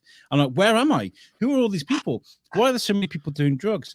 And then weirdly, Dr. Squeak comes walking in, and he's like, "Hey," and I'm like, "I am really confused. I do not know who you are. Why are you in my face? I've just stolen a crown off my buddy Neville. I want to know if I'm going to jail because I stole the moon." And of course, it was all true. And with that piece of splendidly tied together continuity, which are smoother indeed than the Marvel MCU universe could ever achieve, which, let's be honest, it's not that hard. We can move swiftly on to the third story to be revealed to us from Kenton. Please, Kenton, tell us how you acquired and then lost Scrooge McDuck's treasure. Right. Well, and there's first a couple of things I need to make clear. This isn't the Scrooge McDuck from the famous DuckTales cartoon and other Disney-affiliated animation programs. Again, probably best for legal reasons. This was, in fact, a character from an off-brand Scottish Gaelic translation of A Christmas Carol made for fowl and other avian creatures. After the revelation that Hamster spoke Esperanto, obviously, as soon as there's a bit of money involved, people start looking into it, and they realize that the other languages have been taken up by other creatures, and that most birds spoke some version of Celtic languages. Unfortunately, the translation into the particular dialect was half-assed at best. And I was brought in to try and kind of clean up A Christmas Carol for ducks. And it was incredibly popular, but mostly because I accidentally mistranslated several references to Jacob Marley's chains as being Jacob Marley's concubines, and the whole thing became increasingly pornographic. No, Dr. Squee. But where you were translating into this vile porno that you ended up with for ducks, this is where you and I came to blows as the king of ducks, and you were writing for the ducks. And tell them all about that thing which we got into there. Well, I was, coining it off the sort of 50 Shades of Ducks, and the character of Scrooge was spun off into a number of straight to streaming erotic thrillers. There was Christmas Carol, of course, which is one of the most popular ones. What else? Not So Tiny Tim. That was a big one, as it were. Yeah, that's it. Another fine Christmas themed porn. Alex, how did Scrooge McDuck feel about the anti-bread movement? Well, in reality, he was a very reactionary character in the translation, and he never felt comfortable with the depiction of sort of the crusts of bread given to the poor. He said it was a terrible representation of him as a character, that no fictional porn Gaelic character had ever been attacked as often as he had, and that in fact the bread that he provided was the best bread ever, and never had there been any bread as good as that. And so it became rather sort of something of a polemic, which is a small African cat. And frankly, it split the country straight down the middle, which was a shame because Edinburgh ended up in the sea. Alex, did Scrooge make ducks great again? He tried. He certainly tried. Unfortunately, he made them grating more than anything else. They became very, very bitter. So you had to double up the amount of orange sauce to get them to be even edible. In the end, he lost his position. By dint of being associated with the lunatic, I ended up losing all of the treasure that I had accumulated over the time of being the head of his publishing arm of his Dr. Squee. And I believe that's when you turned to duckograms, dressing up in the outfit. Oh, I'm not proud of that, but I was on an extraordinary amount of moon dust at the time, as I had been laid low by losing the treasure. And these things happen, but I made some friendships that will last the rest of next Thursday, and I can't really have regrets, but that's largely due to the medication that I'm on. So in the end, I think that it's all true. What was Scrooge thinking when he signed the restricted swim bill? The restricted swim bill? Yes. Yes. Well, when he signed it, he was thinking largely about lunch. That's according to sort of sources close to him. Might have been thinking about The Bachelor or something like that. So it's all true, of course, completely true. If you can just bear with me for one moment while I try and calculate all of this complete mess.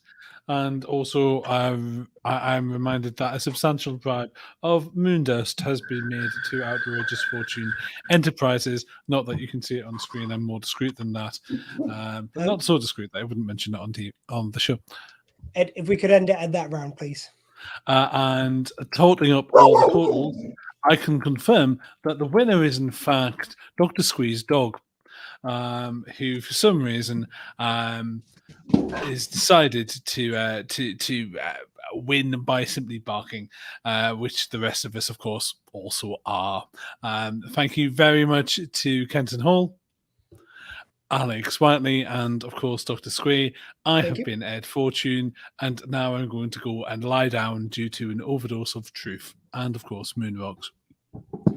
We're going to join Willow later for her acceptance speech. But thank you very much, Ed Fortune, and Thank to you. our players, Pleasure. Alex and Kenton. Thank you. That was fun. I enjoyed it. Yeah, it was. Alex, I will see you later on the event. Kenton, thank you very much for joining us. And Ed, I'll speak to you later. Thanks, guys. Bye. And as I remove people from the stream, we've just got a few minutes until Nicola Bryant's going to be with us. I've got 2 doggies who need feeding right now, so I'm sorry to have videos 3 slots in a row. However, rather appropriately, because we're going to be talking to Nicola Bryant very shortly, I'm going to play you a video from Squeefest. Oh no, actually, this isn't from Squeefest. This is from an interview I did in 2021 with Louise Jameson, Leela from Doctor Who herself. So let's go over to that now.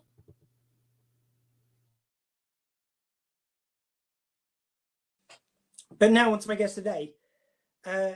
And you might know her as a companion to the Doctor as Leela in Doctor Who. But if that's all you know her as, then you have not been paying attention. She's done numerous stage shows, including Shakespeare, Panto, Death of a Salesman, The Mousetrap, and The Madness of King George III with Mark Gatiss. In her TV credits, they include Bergerac, Tenko, Silent Witness, Doctors, Toaster of London, Holby City, Doc Martin, and The Bill and EastEnders. In the world of audio, as well as reprising her role as Leela for Doctor Who for Big Finish, she has now been flexing her writing muscles with such productions as Attagirl and directing some of the action too. As if that wasn't enough for you now, then she's also able to be caught in a new online short, Stuart and Dumplings, alongside Mina Anwar. Please welcome to the show, Louise Jameson. How are you doing today? Oh, very well. Thank you for having me. Is that intro okay? Yeah, it's a lot there, isn't there? Next May the 1st, I will have been in the business 50 years. So I suppose it's going to be quite a long CV by now. I can't believe it. You're looking wonderful. Thank you very much. I'm also 70 next year. So I think there's got to be, if we're ever allowed to gather in one room together again, there's got to be a big party somewhere. I'm telling you, like, why do you Doctor Who's companions never age? What is the secret? You're very kind. Where did you first get the idea that you wanted to be an actor? Where did you get first excited? 4 years old. 4 years old, playing Little Miss Muffet at school, and I was rather good. And Judith Black was my spider, and she came crawling across the floor, and I screamed and ran out, leaving my curds of whey smashed all over the floor. Literally stopped the show. They had to stop and sweep everything up. And I remember standing the other side of the classroom door, hearing the parents clapping and laughing, and loving it. Thinking, oh yeah, might do this forever. And I have. And from that, obviously, that starring role right there, you know, how do you then start building it from there? You know, and what were your influences actually? Let's go there first. My mum, really. My mum was queen of the Amdram. She was a terrific actress, and I think in another era would definitely have mixed being a mum with being an actor. But she was a 50s housewife, you know, and obeyed the rules and gave up work in order to bring up my brother and I. And look after my father, you know, meal on the table as he walked through the door. It was all very, very traditional. But she had her amateur dramatics 3 nights a week, all the way through the year. She directed, she wrote something, she performed brilliantly. And we've doubled, as I've got older, I've doubled up on some of the roles she did. I saw her play Elvira in Blithe Spirit. I saw her play the mother in All My Sons.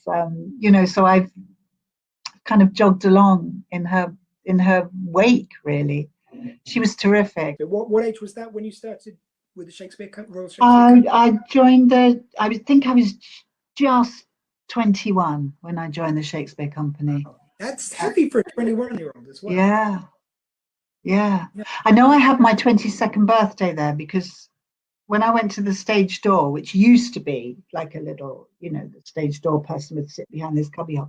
You couldn't see through the cubbyhole for presents because everyone thought word had got round it was my 21st, which was then very important because the voting age had only just changed to 18. I actually was 19 when it changed from 21 to 18, so I sort of missed out on that great big celebration of finally being able to vote. But yes, I know I was I turned 22 when I was there, and then I spent the next 2.5 years there and in Stratford, in London, and touring all over America. I got my first tour of America. Oh, tell us a bit about that in America. That must have been very exciting. We opened Brooklyn Academy of Music. I mean, when we say we opened, it was the first time the RSC had been to the Brooklyn Academy of Music. So we had 3 or 4 months in New York, and then we went to Denver, and then we went to Omaha. Yeah, 12 weeks of it. It was a glorious welcome from them. We were so hugely accepted and respected and wined and dined. I just thought life was going to be like that forever. And there is this thing of, you get to experience going through all these wonderful places, but sometimes you go there, you're on stage, and then you're back again, or you're on stage for a few nights, and it's just all about the work. So you don't get to see, you've been to some of the most wonderful places in the world and not seen many of them.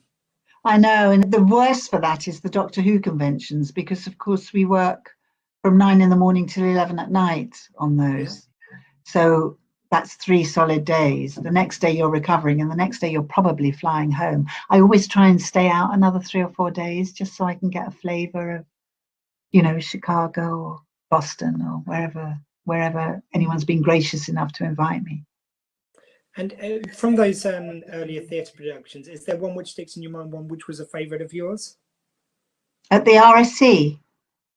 Generally, just RSC or wherever. I think probably my favourite Shakespeare was As You Like It. I played Rosalind in Regent's Park in the open air.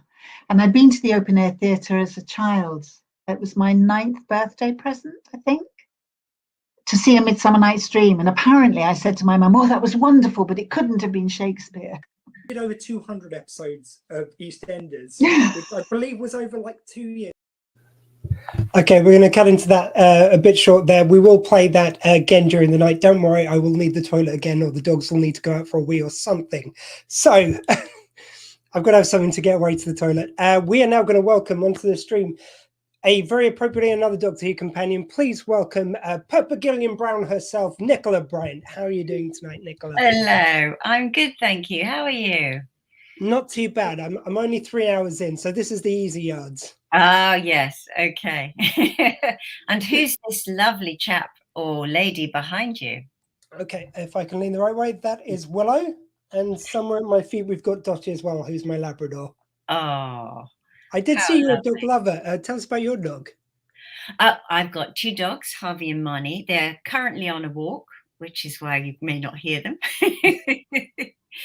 Because otherwise they scratch at the door. Or sometimes I did, interviews with them. Well, during the last lot, Willow decided, I think it was Dottie who started snoring behind me, which is just winding me up that I'm not going to get any sleep tonight. They're just rubbing it in now. Oh, yes, they can do that. I did, during the first lockdown, I did a little show with James Kerwin, and every show, Marnie was just sleeping in the background. Couldn't leave Harvey because he just, he's way more active somehow. But Marnie will just sleep in my presence, which is quite sweet. But she literally slept through all the shows. But that was great, far better than being interrupted when we were interviewing other guests and stuff. But yeah, it's lovely to have them around when you can. Well, I did want to start off.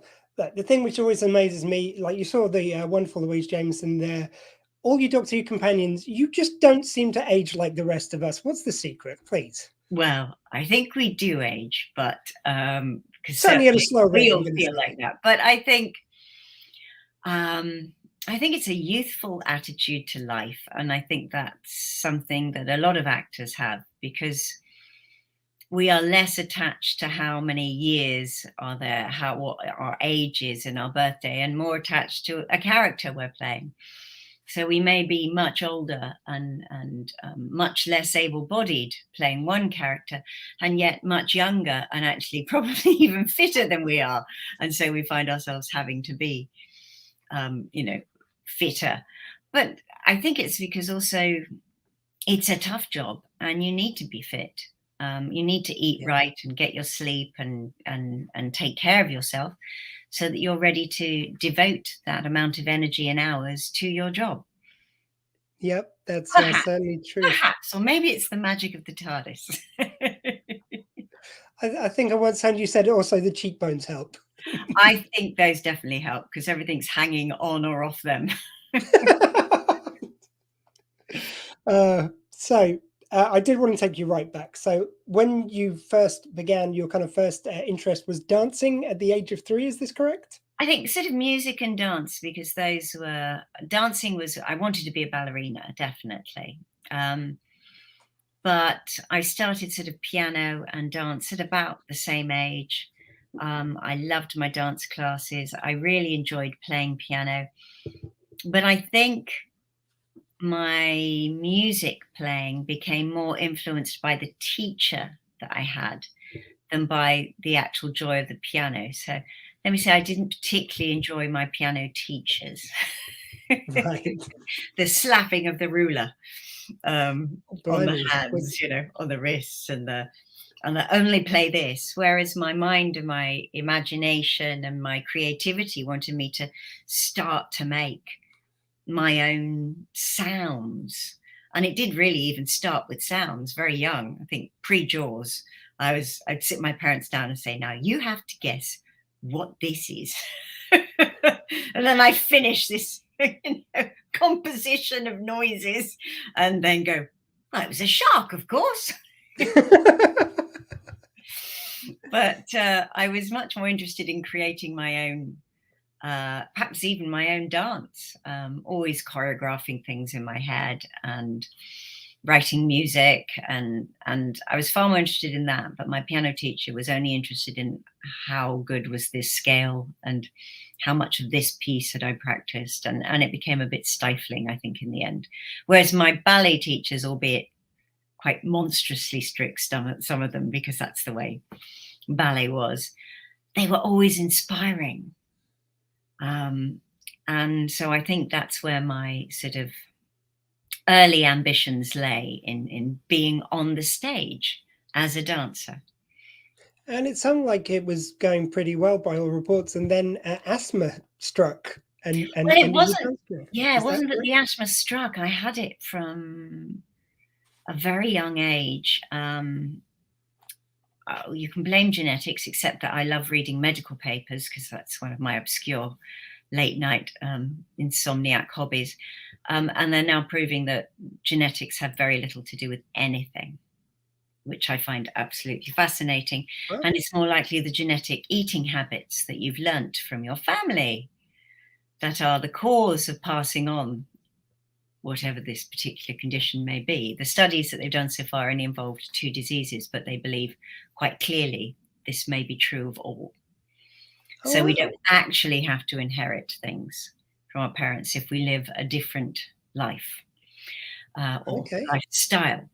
So I had asthma. My father was very asthmatic. My father's brother died of asthma. So my family had it very seriously in their lungs, and I'd had it all through my childhood.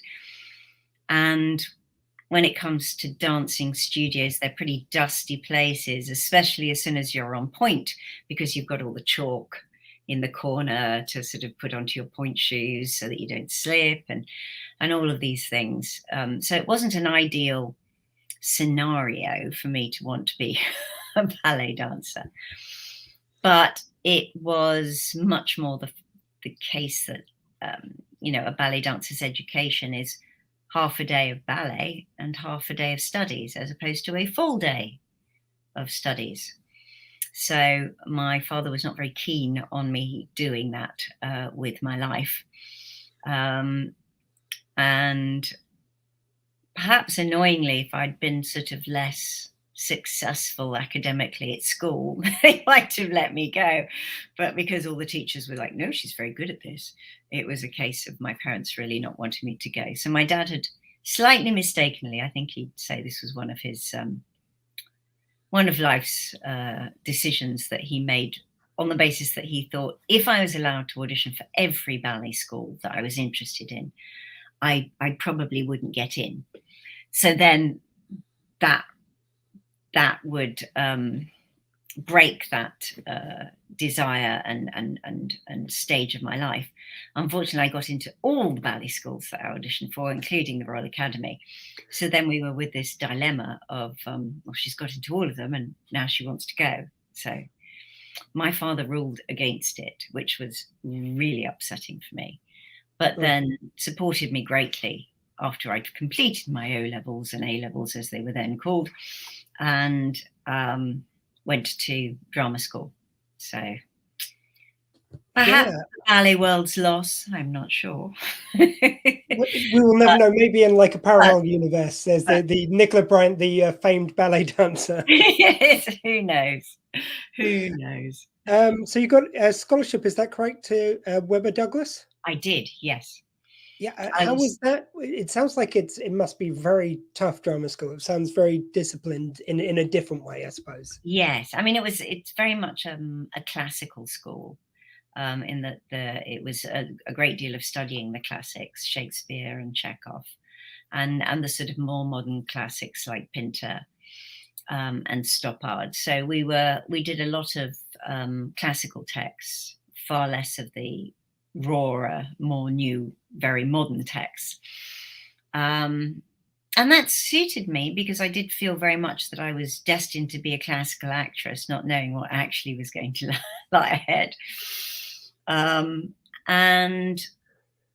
You know, I was really lucky to be accepted by Webber Douglas. I thought it was a wonderful school and I really enjoyed it. And I also had a scholarship to, well, I was offered a scholarship to Central School, but there was like a scholarship boundary, like how far you could go, and I was like 2 miles outside. So I got into Lambda and I got into Central and I got into Webber Douglas, and I didn't because I got turned down by them all for being too young, and then went back under a different name with a different look 3 months later. I love it. I know. Honestly, the chutzpah of it all. But I mean, it's not easy to get one scholarship, and if it wasn't for a catchment area, it sounds like you would have got two. I would have got more, but it was further south. And I could have got the scholarship to Lambda, but Lambda were offering a scholarship for September and Webber Douglas were offering one for April. And at this point, that meant, and according to the timing, having auditioned for them all the previous September, because Webber Douglas had an April intake, I thought I'd rather go to Webber Douglas and start now than wait to the following September and start with Lambda. So, because they're very close geographically in terms of schools. Yeah. Just very quickly, shout out. We're just going to leave the link there now on the bottom of the screen. Please do give everything you can to Shelter. Nicola and everyone else is very kindly giving up their time today. So justgiving.com/sheltersqueeze. So thank you for that. We're now currently at £100 thanks to the very generous donation by Ian McNeice there. So I want to get on to, so at the end of drama school in your last year, you did No No Nanette. I did, yes, the musical. Was that one of your first like lead roles, or had you done a few by that stage? I wasn't expecting to be a lead role in this at all. I did have lead roles in other shows that we'd done over that year. And this was a show that was meant to be for all the musical actors, which I had not been included in this category. I was considered to be the straight actors. And it's just that they decided also, as part of experience, to give us an outside director instead of an in-house, one of the teachers directing everything. And so there would be a proper audition process, which was, good for us to go through, because hopefully in the future we'd be having auditions. And of course, what happened was the director who came in to audition us all decided that he was going to ignore their recommendations of these are the ones with the singing tutorials, and he wanted to audition people fresh and just have his own opinion on it. And he was clear that without a doubt I was the right person for the role. And they were like, oh, but she's never had a singing tutorial, which was really mean, because they gave the singing tutorials to those who were brilliant voices, who were destined to be in West End musicals, and then to those who were tone deaf, who completely had no musicality at all, so that they could maybe gain a more musical ear. But those of us in the middle who could hold a tune with a reasonable voice, but not, something, God-given splendor, never got a look in. So surprisingly, there were two of us that hadn't had singing tutorials that both got the lead roles in the show, because, I don't know, the better actors, the closer to the actual character, and the director decided that was more important. Feels like there must have been a lot of confidence with you from a very young age to be going into all these things to kind of get these roles. No? Well, you must have bluffed it very well. I think there was a false confidence, certainly in the auditions for No No Nanette and for my first auditions for Doctor Who, in the fact that I thought, I'm not going to get this, so I'm just going to have fun and show them what I can do. So when you're in that sort of relaxed state, I think that helps you. Whereas if you're really tense and you're like, I really want this, I really need this, I want this part, then I think you're less likely to give your best performance. And with the auditions for drama schools, I was less worried about those, because they were pieces. It was just 2 minutes, 3 minutes, this piece and that piece, and a chat. And I know I interview well, which is why I absolutely hate the state of affairs that we are in now, where casting directors and people just want you to tape yourself on a phone and send it in. I have to say some of my best roles came from not auditioning, from just talking with the director. When I met the late, great Brian Forbes, I kept waiting for him to ask me to read the script. And no, there was 3 meetings in which we talked. And eventually, once I got the part, I said to him, well, why didn't we read for the parts? He said, well, I get a really good feel for the person, and I know whether or not they're going to be right for the part. And he said, some of my dearest friends, referring firstly to Sir Ralph Richardson, cannot do a reading in an audition. Just can't do it. So why would you stop hiring an actor of that caliber because they don't audition well? They come to their fore through 3 weeks of rehearsal. So I thought that was really interesting and incredibly intuitive. He cast so well. All of us, the younger actors, were so right in our parts. We looked right, we sounded right, everything. It was a very cohesive cast. So there is more to it than what you can do in front of your iPhone. Yes, and it does seem I've heard some actors saying that it's moved more towards the model of recording and sending it in an audition, especially since lockdown, and because they're forced to work like that, a lot of them haven't gone back from that. I know. I've got a lot of friends who refuse to do it. They're older and they're like, no, look, for me, it's like, I'm not a lighting cameraman. I've got friends whose husbands are in the industry and they're cameramen and they're getting all the work. And that just seems, it seems a little odd that we're now more concerned about, oh, how does that person look? And I'm sitting here in my recording studio, so it's not the best lighting, but it's the better screen and everything like that. But when I'm trying to record on an iPhone, you've got a dark day outside. Am I supposed to have studio lighting? Yeah. Am I supposed to have all of this now? It becomes very difficult. And then you're more focused on how you look than when you're auditioning for someone. You're not thinking about how you look because you're there now. You're actually focusing on the part. Because when you film, you're not focusing on your look. That's somebody else's job. That's the makeup department, that's costumes department, that's the lighting cameraman, that's everybody else's job. I know I look right before I start the part, and then I forget about my looks, because otherwise you have a very self-conscious performance, and you're just focusing on your role. But just getting sidetracked there as to no, please, this is great stuff. But I did want to move on to just a couple other jobs before we go into Doctor Who. Because I absolutely love Blackadder. Must have been so much fun to even have a small part in Blackadder's Christmas Carol. I loved auditioning for Blackadder. That was great fun, and I loved playing Millicent and finding everything. But it was the most difficult time of my life because my father died literally the day before I started Blackadder. Oh, no. So I had just finished playing, doing Who's Afraid of Virginia Woolf. I'd finished that sort of on a whatever it was, a Friday, Thursday, we'd finished that show. I'd driven down, come straight down to see my family. My dad and I were supposed to be going out for lunch. He didn't feel well. By the end of that day, he died, completely unexpectedly.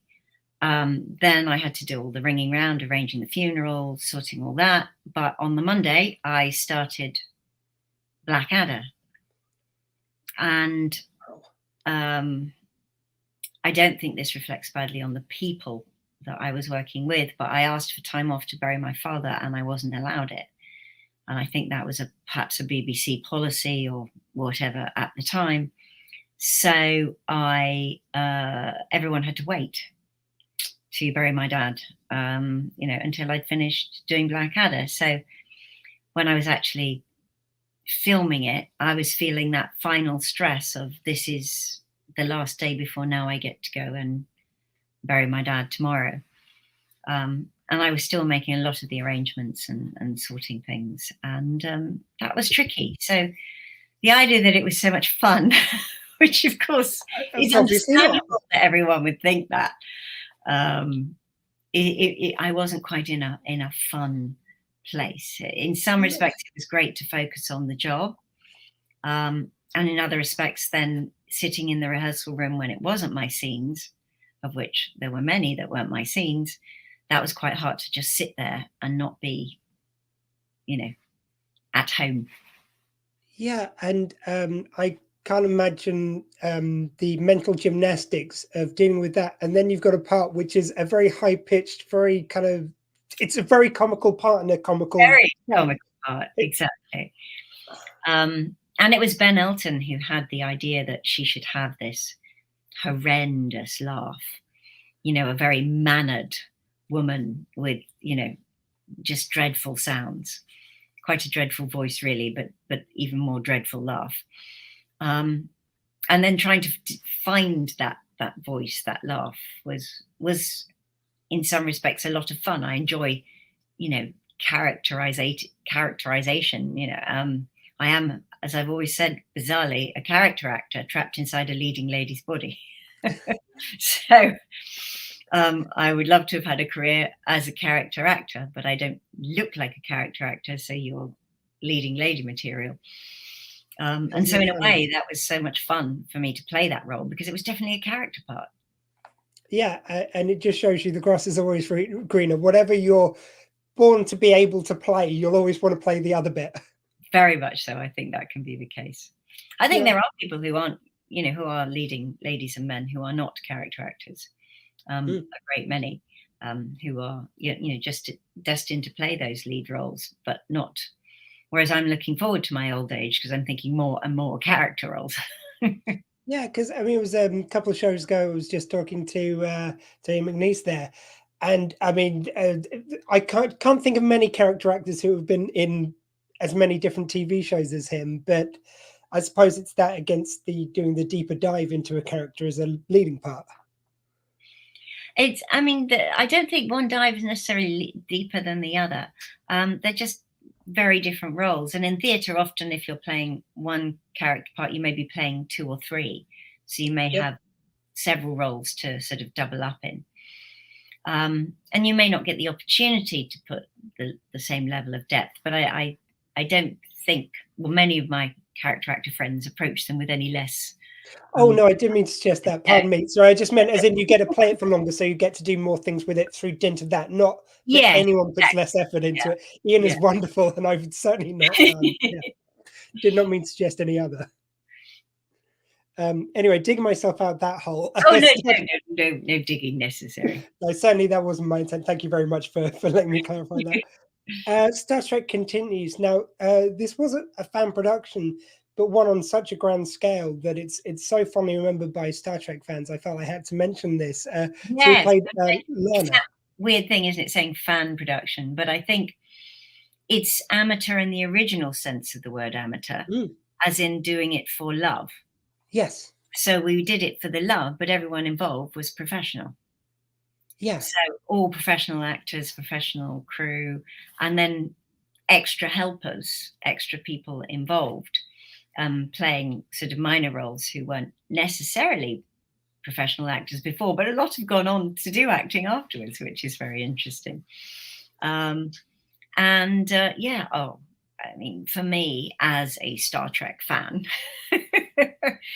the idea of walking around these sets where they've done it so accurately, extraordinary. I got such a buzz out of doing that. And Colin had told me how amazing it was working with these guys. Yeah. And I'd said, oh, I would love to do that. And he was like, really? And I was like, yes. And he said, well, I'll introduce you.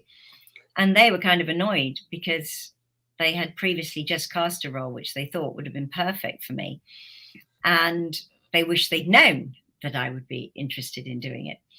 So it's kind of a strange one, really, because I didn't really think I had to go around telling people that I was interested in it. But then they said they'd get back to me. And then, of course, I got, I think, the best female role of the whole of Star Trek Continues for the last 2 episodes. So playing Lana, such a beautifully written script, and tying in so many of the loose ends left in the original series.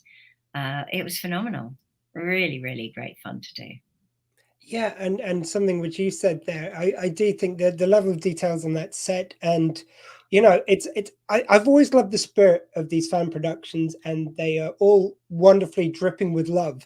But just the extent people go to now, and they're able to do with sets or with effects through computers and stuff like that, it's just a whole new world.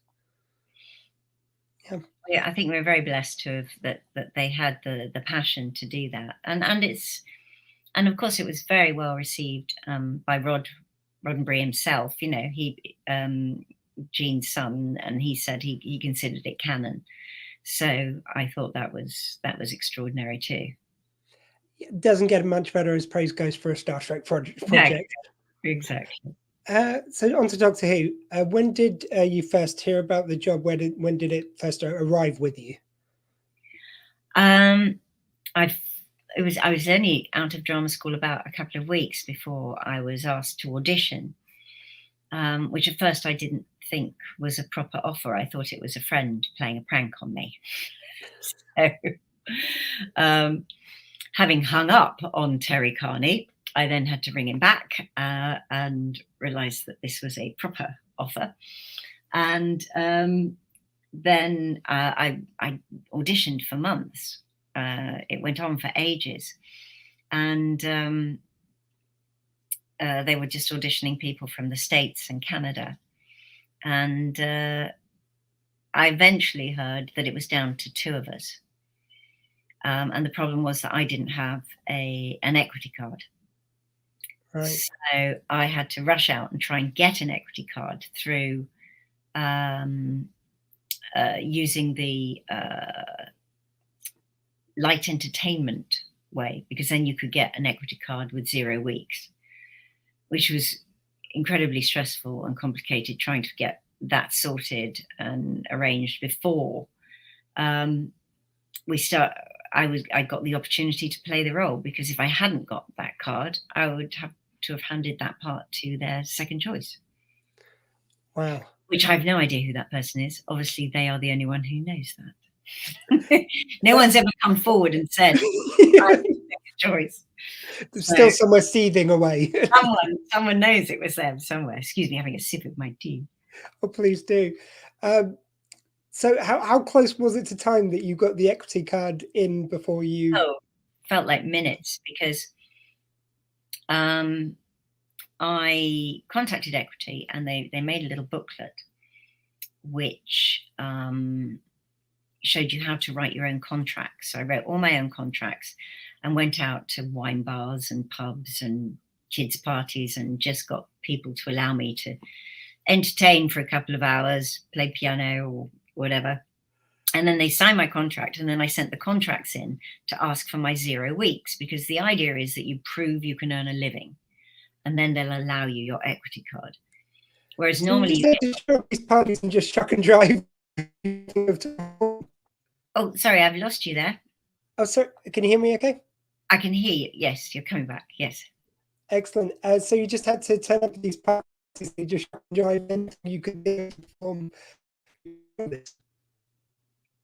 Oh, sorry, Ian, I've lost you again. So you fine. You're sounding like a Dalek on a tambourine. Okay, I have no idea why. Let me I'm just checking mine. My Wi-Fi is good, I guess. These things happen. Can you hear me okay? Yes, I can hear you okay again. Oh, excellent. Sorry, it was all coming through clear my end, so I don't know what everyone else is hearing, but if you're hearing me like a Dalek, that would be why. Yeah, just to go back, we were talking about when you were going to these parties. So you just had to do whatever you could think of to kind of just... well, I only did one kids' party, and that was, I got the kids together to play lots of games and sang songs and did things, but mostly I played in pubs and wine bars, and just got them to sign the contracts. But when I sent them in for the, they had a sort of monthly meeting where they would all sit round and decide, should this actor get a 0 weeks equity card? They rang me up that day and said, I'm sorry, we didn't have time to get to your contracts. We'll do you next month. Well, that meant that I knew I'd lost the part. I'd lost the role. So I was just kind of like, oh, okay. And then I put the phone down and I thought about it, and I thought, well, you know, this seems wrong. This is a union that's supposed to support actors, and they're actually just stopping me from getting a job.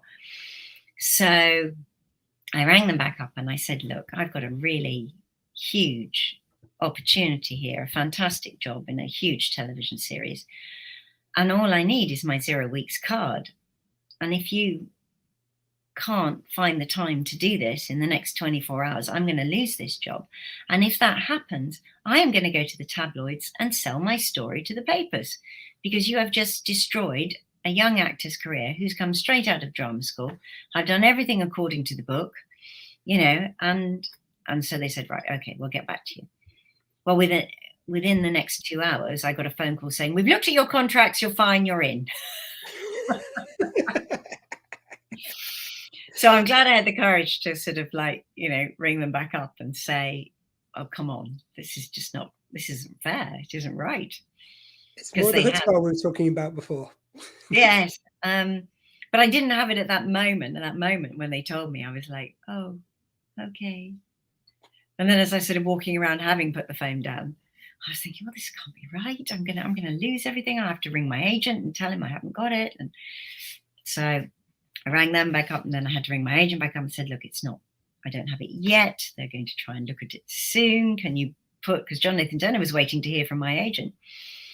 Can you just ask them for another 24 hours? And it was all, you know, a lot more stressful than today when nobody seems to care whether you have an equity card or not. Yeah, that is one thing. And did John Nathan Turner know all this was going on in the background? Or yes, were you yeah, just like... He couldn't hire me, you know, legally. He could not hire me for the job unless I had an equity card, and the BBC did not have any equity cards given to them by Equity to be able to allow me to work. It's like I wasn't allowed to have this as my first job, which also seemed a little bit crazy. Yeah. They were very precious with them. I understand not just handing them out willy-nilly, but that's what happens now. And I think there should have been a line between the two of those. Yes. And you said there was the Canadians and Americans going up for the part. How was it kind of getting the American accent down? Well, it wasn't an issue for me because I'd spent sort of like the last so many years of my life just listening to Americans, because my roommate in school was American from New York, and my husband was American. So I listened to this sound all the time, and I have a musical ear. So doing accents has never been a really big issue. The issue was pretending to be American all the time. So I was constantly softening that. And John, it had already been agreed really that she was dual nationality. But as I was saying I was, the weird thing was that they never really put that in the script. That's what was really strange. And I was always kept waiting for a story where that would be revealed, that my dad was British and my mum was American. But it just never really came into the stories. But okay. I wasn't concerned about it. I was more concerned about questions that people asked, like what school, and things like that. Where did you go to school? Yes. John Nathan Tan did talk a bit about later the fact that he wanted you on because he wanted to add some sex appeal to the show and purposely put you in low cut tops and all this kind of thing. Was that something you thought about at the time, or how do you look back on that now, given the kind of progress we made, I guess, over the last so many decades? Well, you say progress, but then some. I'm not saying there isn't a lot more work to do. People don't wear sexy clothing. It just depends on the part. And he never said anything about that to me at all. So I didn't know that's what was ahead of me. And I don't think he would have thought of leotards and shorts had it not been that that's how I ended up during the launch. Because all of my auditions, he'd seen me in baggy sweatshirts and jeans and a loose fitting dress. I'd never worn anything shapely for the auditions. So I'm not sure even if when he said that what he was saying in that press release or whatever, this conversation that he had later on, was in fact true, or whether it was an afterthought. I don't know. Allegedly, I haven't read the original source material, but according to IMDb, according to Wikipedia, it was taken from a book which he later wrote about companions and monsters or something like that was called. Yeah. So, I mean, who knows? He might have said that. I don't really know. He never discussed it with me. He never said, right, I'm going to be dressing you in very short, sexy, skimpy things. We never had that conversation. And I just wore what I was given, just do as you're told. Fair play. And your first Doctor, of course, was Peter Davidson. How were those early adventures working with Peter? And kind of, I feel it must be always quite daunting going into a pre-established show. It's near the end of the Doctor's reign, so you're going into an established Doctor. I didn't know that. I didn't know that at the time. Well, I didn't know that it was going to be the end. And I mean, someone who's got all the diaries will tell me whether I knew before or after. I just remember where I heard it. And that was, I was in my sitting room of my little flat. And I heard the news on 6 o'clock news. So I wasn't actually told that Peter Davison was leaving. So I'm not sure I knew that when I actually started, because it was a couple of months before Colin arrived. So I'd done at least what had I done? I'd just done Planet of Fire, hadn't I? And then Caves of Androzani. So I'd done, that was like about 8 weeks. So I'm sure John Nathan Turner knew, but I didn't know. So it it was strange to feel like you're just starting with a doctor and then another doctor's coming along, so you're going to have to start again. But everything felt new. So in a weird way, it wasn't like at the end of 8 weeks I thought, oh, I'm the old hand, I've been here forever. I still felt like the newbie, whether or not I'd been working with Peter or whether I was working with Colin. I was still the new kid on the block. So I think it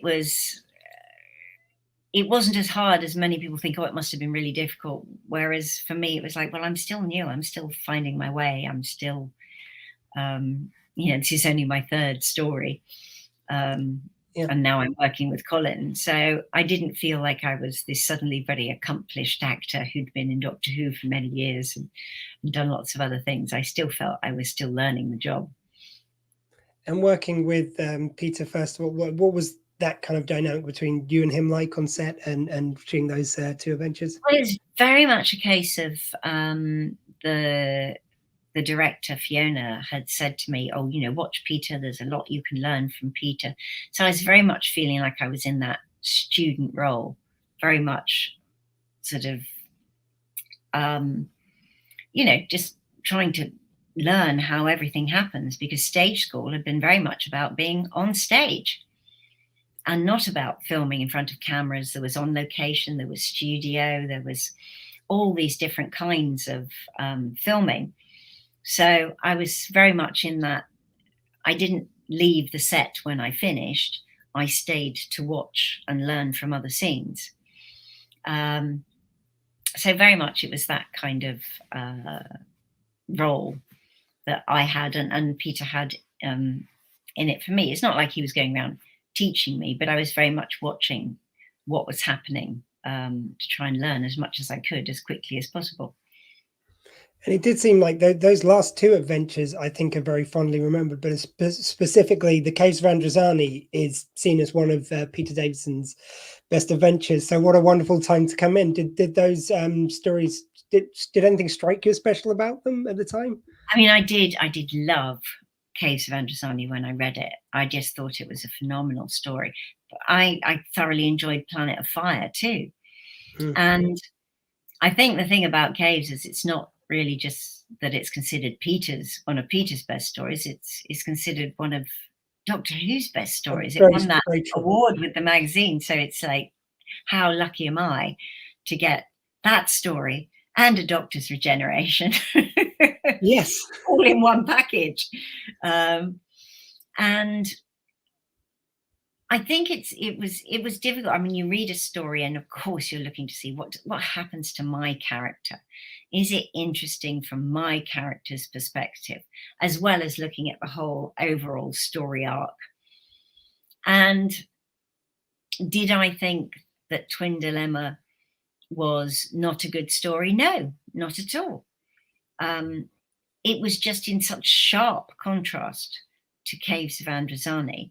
Yes. And tagged on the end of that year. I think it would have been so much better if we'd finished the year on Caves and then started Colin's year, because it was such a different, I think, incredible journey that the Sixth Doctor was going to go through, all this trauma, that for the audience to see this strange Doctor, very different, very brave storyline, much more modern, way ahead of its time, really.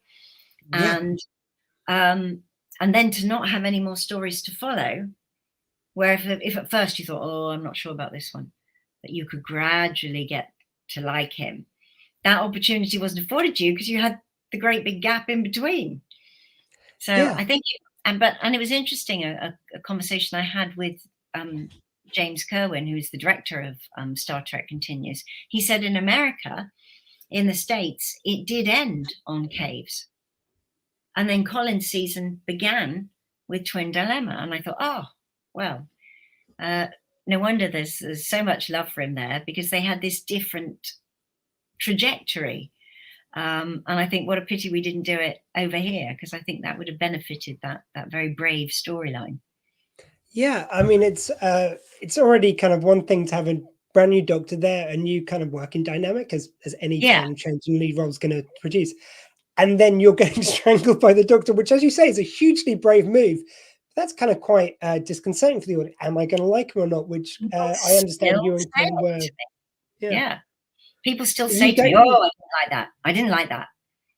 And I'm thinking, okay, maybe you didn't like it at the time, but now seeing the big storyline and seeing it, surely you can see it in a different light. But there are some people who are stuck in the, I didn't like that.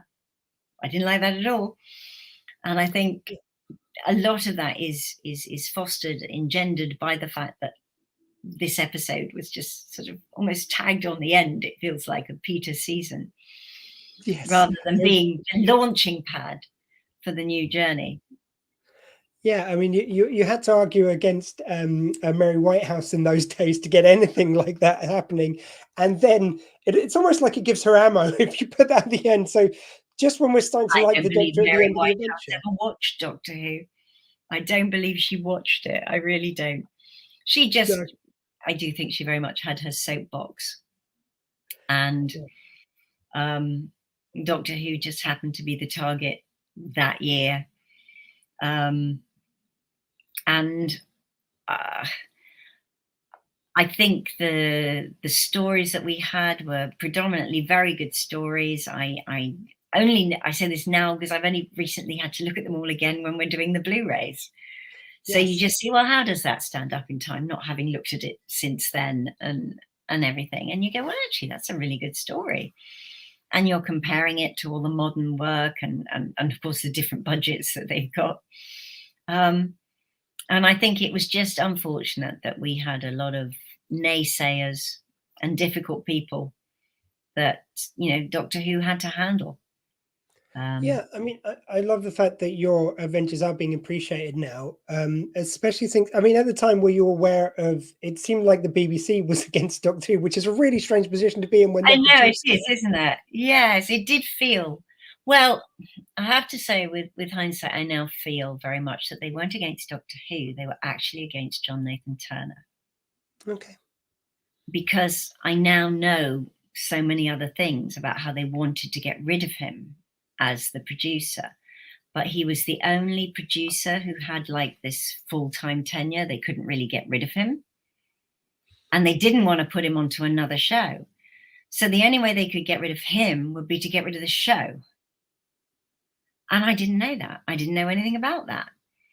So I think a lot of it was directed to John. And I think as much as I adored John, I think he'd also drawn a lot of negativity to him by the way that he used the money, used the budgets, used Doctor Who for his own benefit, doing the pantomime, writing books, making money out of that. I think that was seen as, well, that's not how the BBC works. But they couldn't stop him unless they stopped the show. So I think, and this is something that I've only recently come to understand because I didn't know about how he had this very special deal. And I did know that he very much wanted to go and work on Bergerac and that they did not want to allow him another show. So, which I think is a pity because I think he had a lot to offer, a great many different shows. But I do think he trod over the line of what the BBC found acceptable with pantomimes and cookbooks and using BBC photographers and using BBC rehearsal rooms and studios as promos for his things that were entirely going into his pocket. I think that was driving certain people, certain executives a little bit balmy. And I think that was adding to the fact that it did feel like the BBC weren't protecting Doctor Who. Yeah, it's interesting to note that. It's thank you very much for sharing that. I hadn't heard that before. No, and I only learnt it very recently in a conversation with someone who knows a great deal more than I do. Yeah, and you did get to the point where Doctor Who was, for the first time, I believe, cancelled, and they'd start production on the next series. Yes, when did you first learn about this? They paid the writers. I'd signed my contract. Financially, it made no sense at all. So I thought, well, it's not a financial consideration, what we're doing and how all this is working. So I just thought, this is really, it was a strange one. We had the stories, we had locations, we had people working. So then they had to continue paying all those people, but just not make it. So it was it was the hiatus, as it gets called. It was partially pulling the plug. If you'd wanted to pull the plug, you would have pulled the plug before everyone had been signed up again. I mean, it was the most inept pulling of the plug you can imagine. Do you think there was any game playing to that to make it look ramshackle, or did you just think it was just a very balmy decision? Well, because John didn't know that they were going to do that, so that's the BBC executives just being incredibly wasteful of BBC money. It would have been better to have said, right, make this series and then we're going to take a break afterwards, because the money had already been spent. Whereas they had to then pay me a retainer and I had to get their permission to do any other work. And then if I did the other work, then they'd stop paying me the retainer. And it was just a weird situation, but all the writers had to be paid fully. Everyone who'd been hired to work. So all the actors had already been, arranged for the first story. Everybody had to be paid. So an incredible waste. Locations have been found, hotels have been booked, things have been sorted, because you obviously have to book those well in advance. You can't just say, do you happen to have 22 spare rooms next month? So money just thrown away. And am I right in thinking this is where your and Colin's illustrious pop career started with Doctor in Distress? Was this at this stage? Well, it's I don't know if it's why we started. I mean, it was everybody getting together and wanting to do this thing, saying you can't cancel Doctor Who, and who am I to argue with that statement? Not at all. But singing on that. Okay. It was the Live Aid of Doctor Who. Reminded some people who are on there. So it was you and Colin, and it was sort of like the stars of the day, wasn't it? Oh my goodness, I'm not going to be able to name anyone, but Justin Hayward, who I think I had such a crush on anyway. I was just thinking, oh my goodness. And I was so nervous by the time I got to sing my bit. I think I sang quite flat and terrified, because I didn't want to be singing in front of all these people. I was quite happy to sing very loudly. I've done, solo soprano performances in Guildford Cathedral as a teenager. And so I didn't lose my confidence as a singer until I went to drama school, because they were like, you're not a singer. It's like, oh, okay, I'm not then. So then I'd lost my confidence as a singer. And now I was being asked to sing on this thing, and I was like, no, just let me sing the chorus. Let me sing along with everyone, because then I'll sing really loudly and confidently. But if you make me sing a line, I'm going to get really nervous. So that was not one of my best singing moments, I don't think. But there we go. Certainly a source of humour for the rest of my life.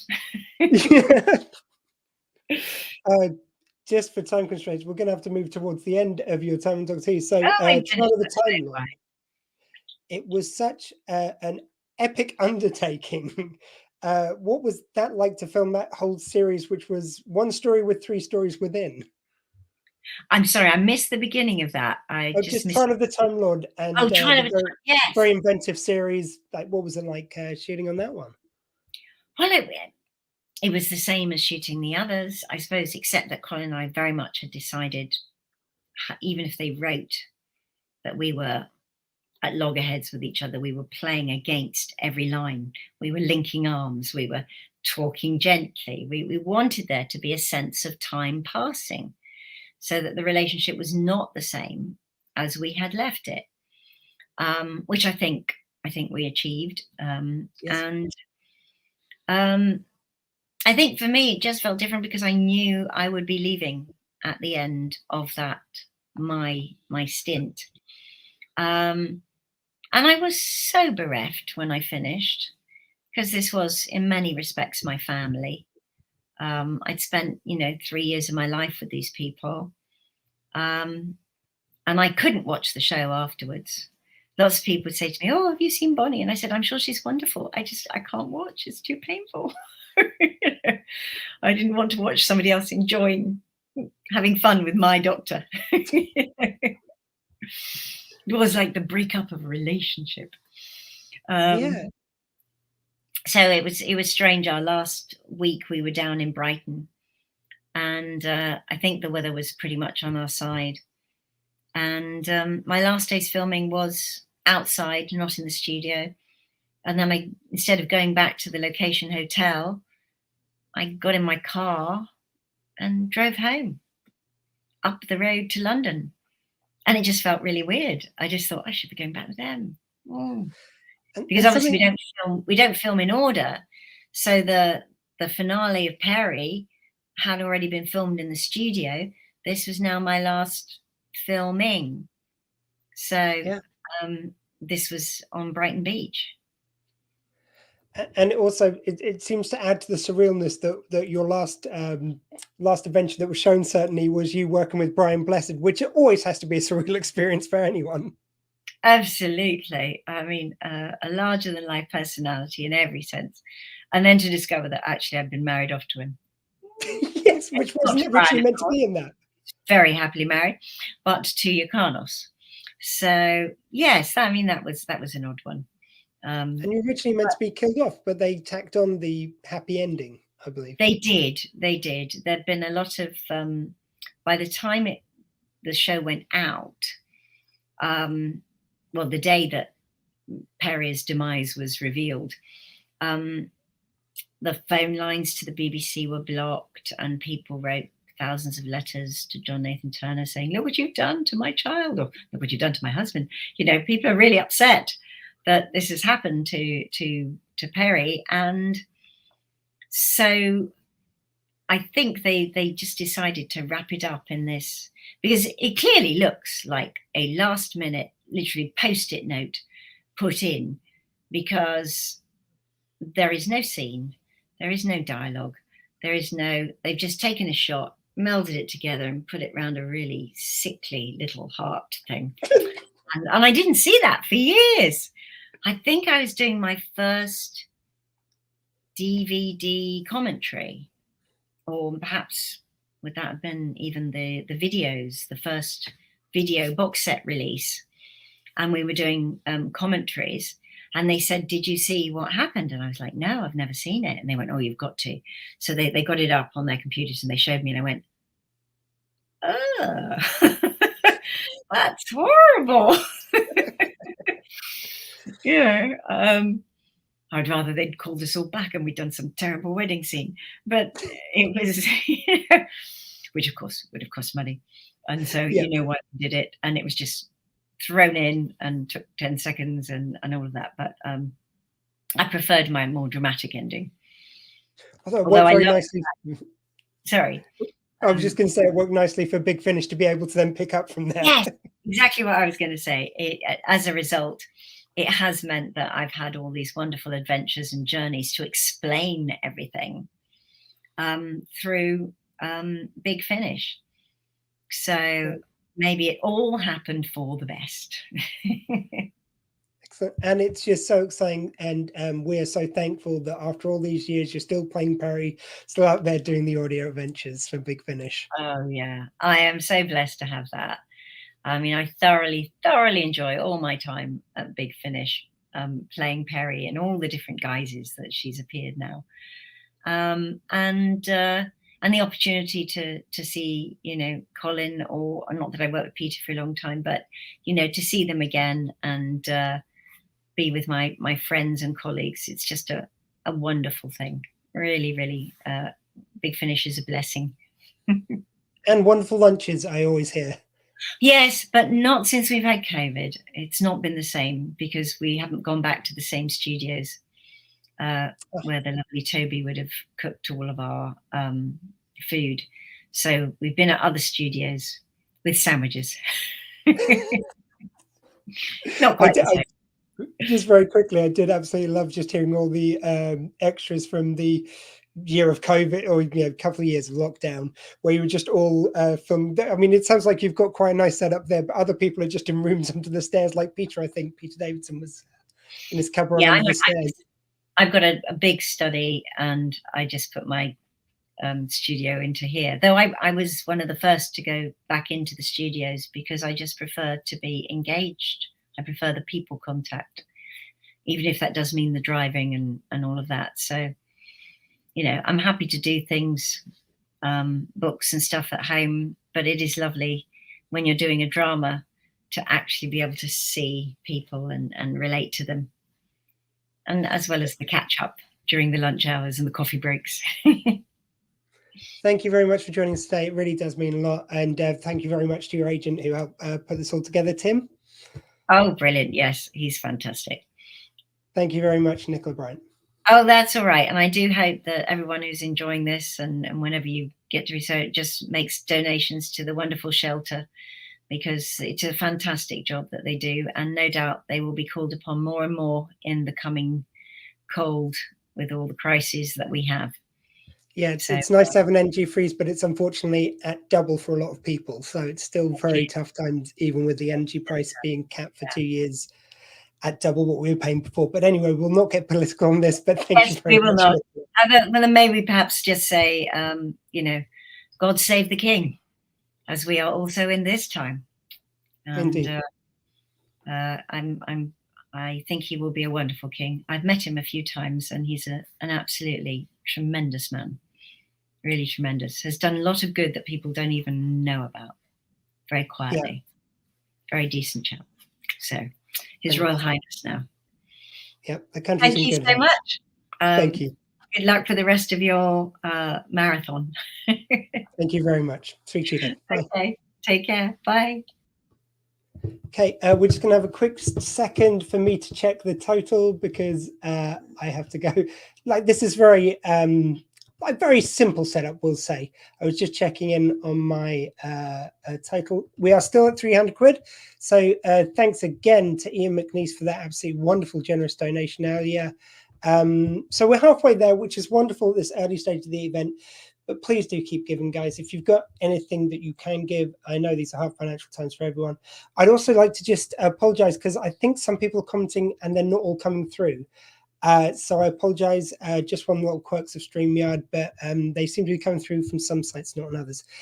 But we will never mind that now. We're going to welcome our next Doctor Who companion. He's from the 1996 Doctor Who TV movie, along with some other wonderful projects. Please welcome to the Squeefest 4th, Yee Jee Tso. How are you doing, Yee Jee? Not too bad at all. Thanks. How are you? I'm very well, thank you. Yeah, it's 4 hours in, so these are the easy hours for me. Okay. Put down only 20 to go. What am I complaining about? And what time is it in the UK right now? We're just coming up on 6. We're just gone 6 o'clock. 6 p.m. Yeah. Okay. Cool. What time is it for you? Is it about 11? It's 10 a.m. Yeah. 10 a.m. Not too bad. I was only an hour out. Luckily, I wasn't when I sent you the invite. So I know, like, we're going to get into your acting, of course, but you've also done a little bit of work behind these scenes, which are behind the camera, which I thought was fantastic. So you've done a bit of directing on the short Butterflies and production design on the Peace Tree. How's it for you stepping behind the camera? I really, really enjoy it, actually. It probably, if my life had went a different way, I would have pursued being a director instead. I might not. It might not be a common thing for actors to say or acknowledge or have this perception. I mean, maybe it's only my perspective, but actors are not really the storytellers.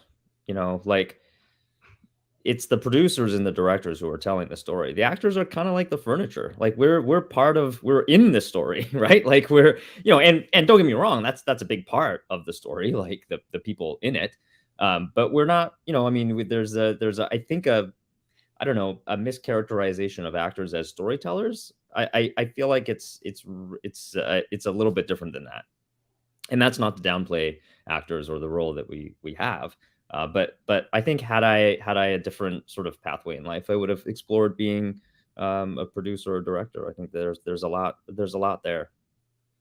Yeah. The other thing which I found was wonderful, I found this out actually. You won't remember, but I met you many moons ago at one of the Sci-Fi Weekenders, and you played us a few tunes.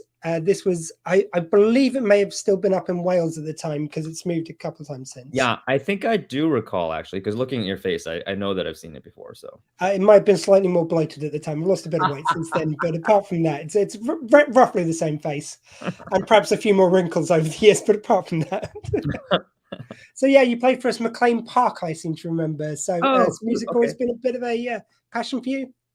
Yeah, music's always been. I was in a band in high school, and when we had kids, my wife and I sort of, assigned instruments to them, and they've both been involved in music since they were at a very young age.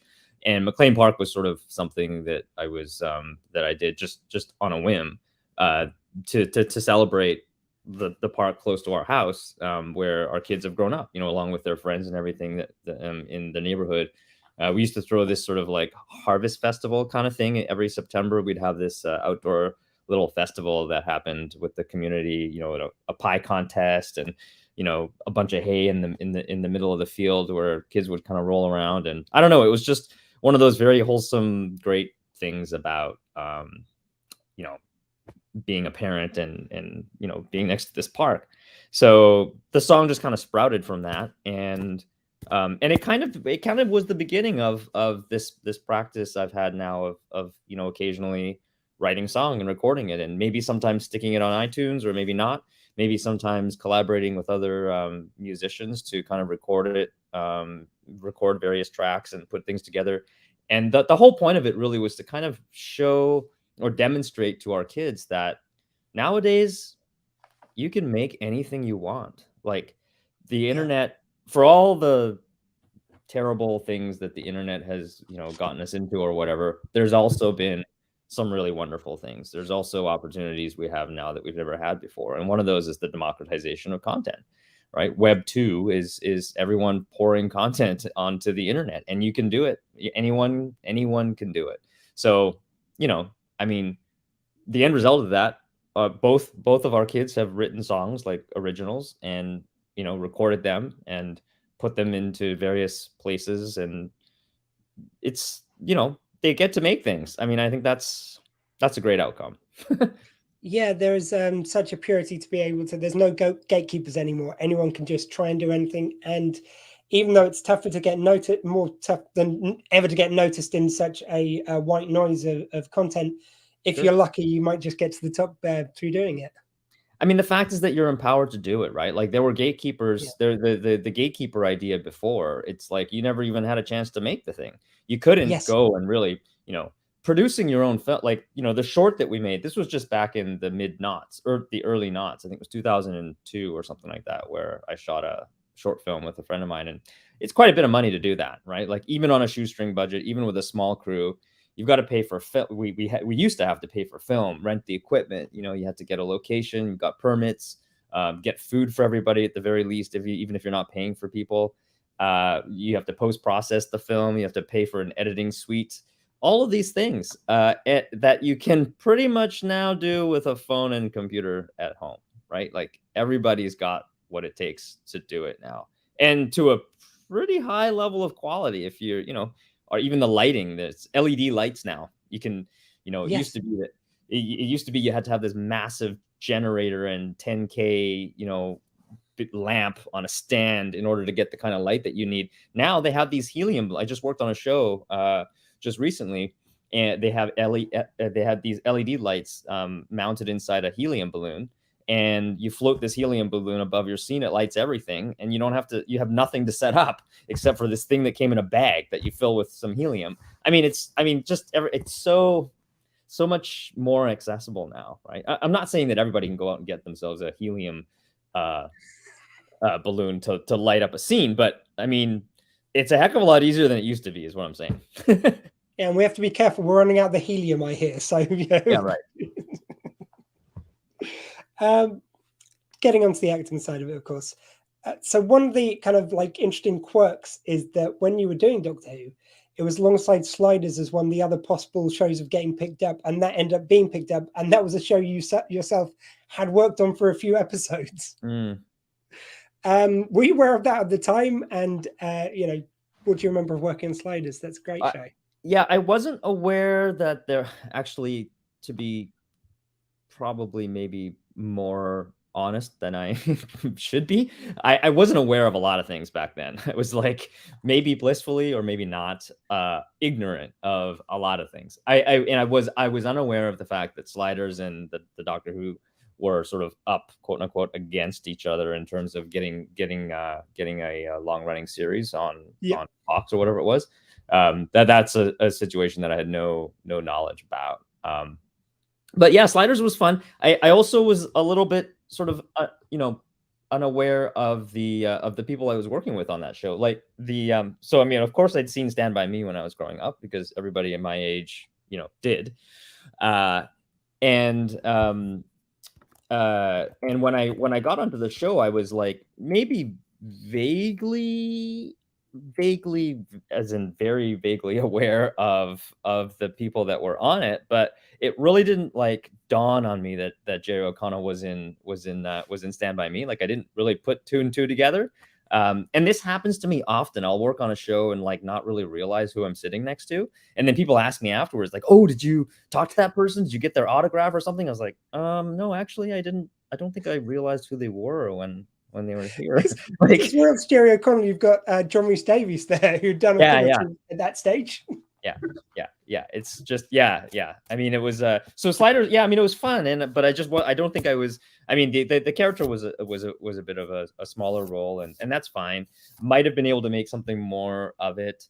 I don't think I was in the headspace to, kind of put anything towards that. But again, it wasn't my choice. So, so be it. There are some actors who I think are better at and put more focus into like turning every part like that into sort of as much opportunity as they can, and somehow they have a way of doing that, and they're very good at it, and or better than I am, and so kudos to them. But it's not something I was ever really good at.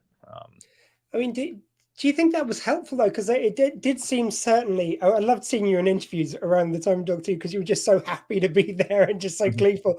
I think that kind of living in the moment probably did you service in another way. Like you weren't thinking of, oh, I'm working alongside this person, I'm working alongside this person, I'm doing this piece.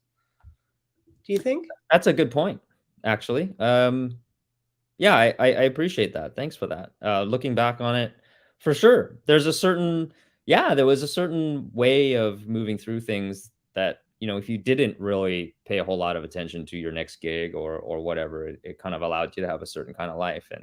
And for all the ups and downs and good things and bad things that have happened in my life, I certainly don't regret where I am now. I wouldn't trade where I am now for practically anything. Well, anything. I wouldn't trade it for anything. I wouldn't trade it for the world, actually. So I wouldn't go back and change how I did things back then. At the risk of doing the time travel thing where you mess up your current timeline because you fiddled with something in the past. Like I wouldn't do that.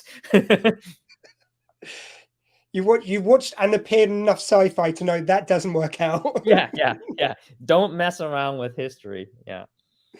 And again, just maybe if you've got any stories on these, or if they're ones you don't remember, just tell me and we'll skip them past. But Highlander, the TV show.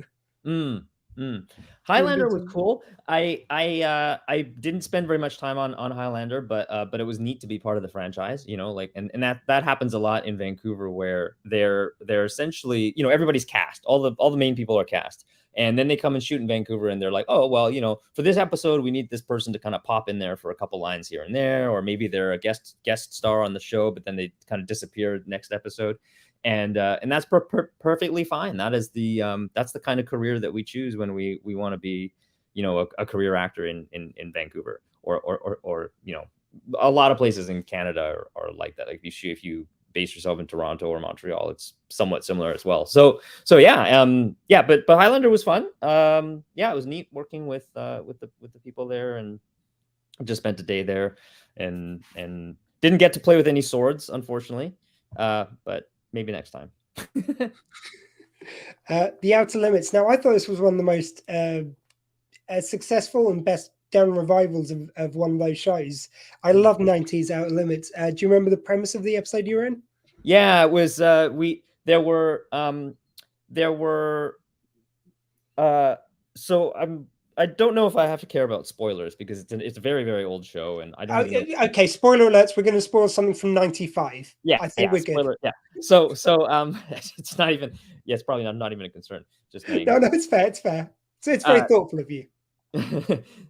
So basically there are a bunch of us in international sort of different places around the world living in these bunkers, because there's been an alien invasion. Essentially, it's like this apocalyptic thing where we're in our bunkers, and we're trying to and the episode was called Dead Man's Switch. So basically what I guess sort of the premise is that if we're there to be no one left out of all of us that were stationed in these bunkers around the world.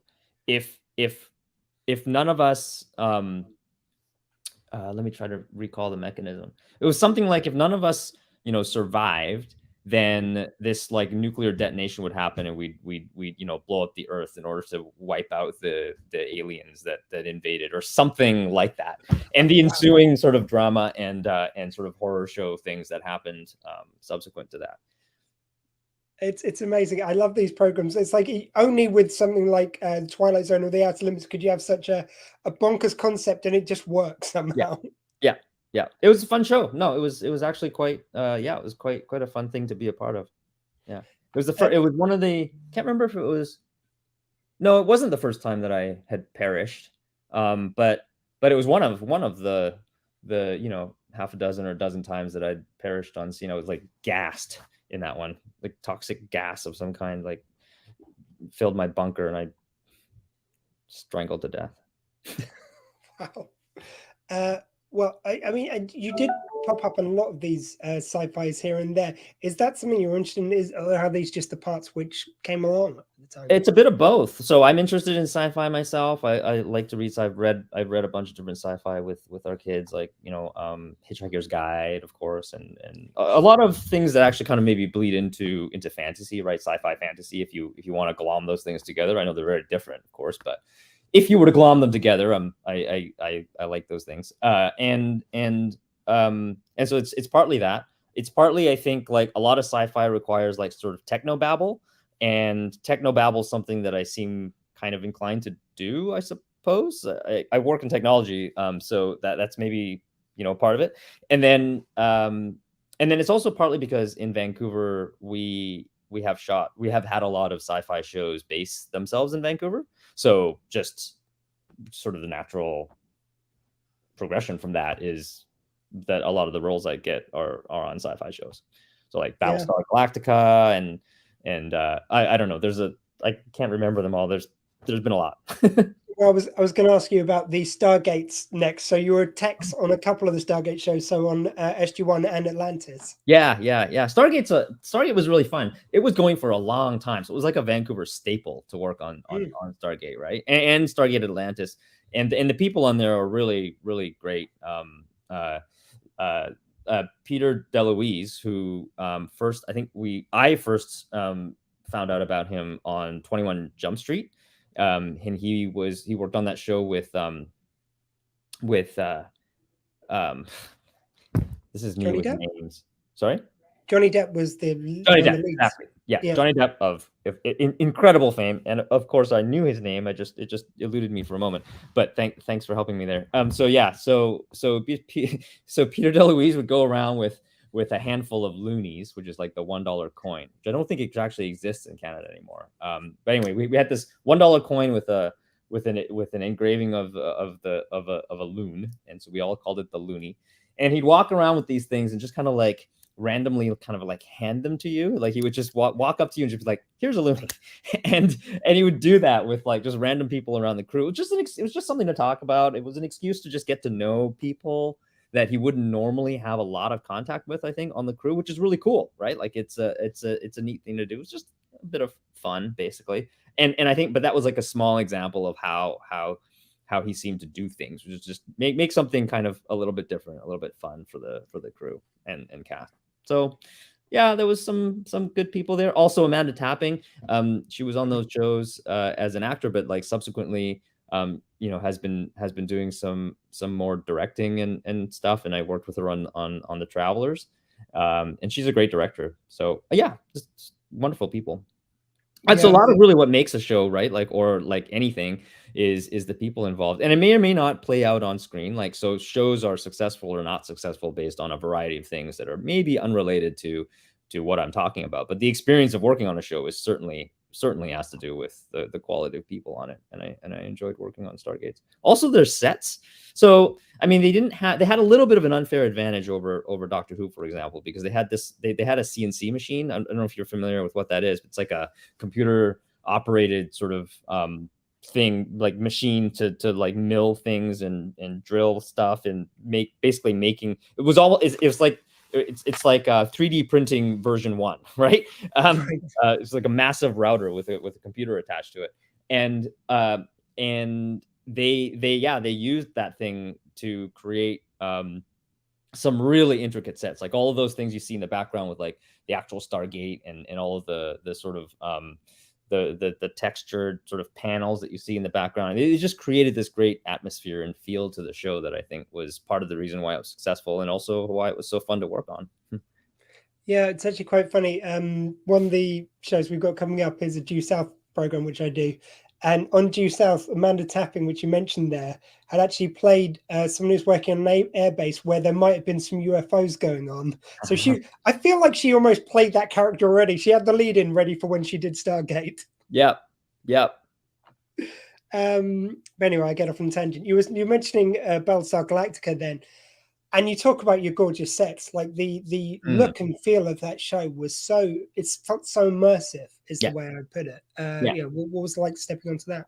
Yeah, similar kind of feel. I'm not as familiar with like how they did it per se. I only did one episode of that one, as opposed to Stargate. I got to hang around a little bit longer, but yeah, it was cool working with Lucy Lawless. I think that was an episode that she was on for some reason. I can't remember why. And the sets were had that kind of feel, that sort of very sort of descriptive sci-fi kind of atmosphere to it. It's nice. Brilliant. A bit darker, that show, I feel like, but okay. So we've got Continuum I was going to ask you on about next. So that was the very high concept of reality kind of changing around it in that show. Yeah, that one. Continuum.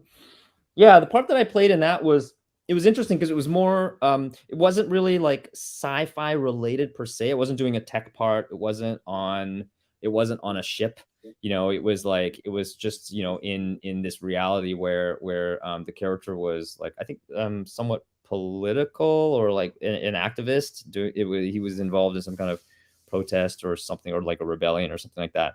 And so the whole scene felt just like a scene in dystopian Earth somewhere or whatever. But yeah, in the context of the show, there's all this sci-fi going on, and so it was interesting. Somebody I subsequently worked with quite closely actually was a lead on Continuum, Stephen Lobo. I can't remember the name of his character, but yeah, anyway, also good people on that show. Excellent. So finally, before we go into the Doctor Who of it all, the 100. It's kind of like a similar sci-fi wonders, but from the point of view of kind of this teenage crew, which end up getting stranded. Which made it wildly popular, or like it contributed to that. And yeah, I mean, it was I was just there for the last episode or two, and was like a random kind of techie person, sort of operator of this sort of alien sort of technology thing and it was on a ship. Great, nice, also really nice sets. I think I took some pictures. I don't think I'm allowed to share them, but they were yeah. And as it happens, one of the leads on there, Shannon Cook Chun, I just worked with him on a different film or whatever, and he's a really swell guy, like a really good guy, solid dude. So yeah, I mean, again, it was enjoyable because the people were great to work with, right? So excellent. Now let's talk a little bit about Doctor Who. So do you remember when you first heard about the project? Had you heard about it before you kind of were auditioning, or when well, I mean, I knew what Doctor Who was, because when I was growing up, I was like what they call the latchkey kid. I'd go, you know, take the bus home. I was for better or for worse. I didn't enjoy this, but again, I wouldn't change it. I don't think. I went to school I went to school in Vancouver proper, and I lived in a municipality. It was like an hour bus ride kind of thing, right? So so I take the bus home, let myself in. Parents were working hard. They were immigrants, and they you know, they needed to do what they needed to do to kind of like support us here and keep us, you know, enable all the things that they enabled. So yeah, so they were working, and so I kind of just like I'd flip the TV on, and that would just be going. And I'd have a little table, and I'd do some homework, and I'd grab myself a snack maybe or something, and I'd be like that for like, I don't know, 7 hours until it was time for bed, and then I'd hear the lock kind of like clicking on the front door, and I'd quickly switch everything off and like dart off into the bed and pretend like I was sleeping the whole time.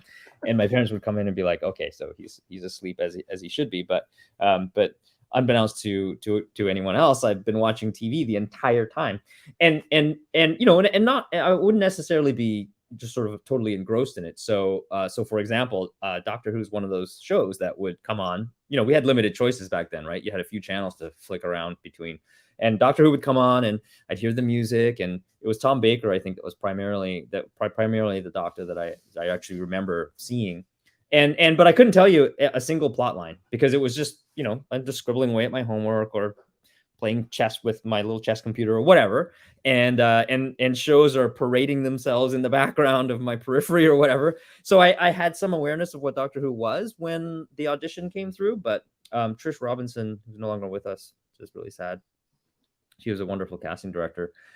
Sent it, you know, sent out the breakdown, and my agent, who I'm still with today, sent in my submission, and she brought me in, and she had previously cast me on a show called Madison. It was just like this high school teen drama kind of thing that we shot here in Vancouver. I did a couple of seasons of that.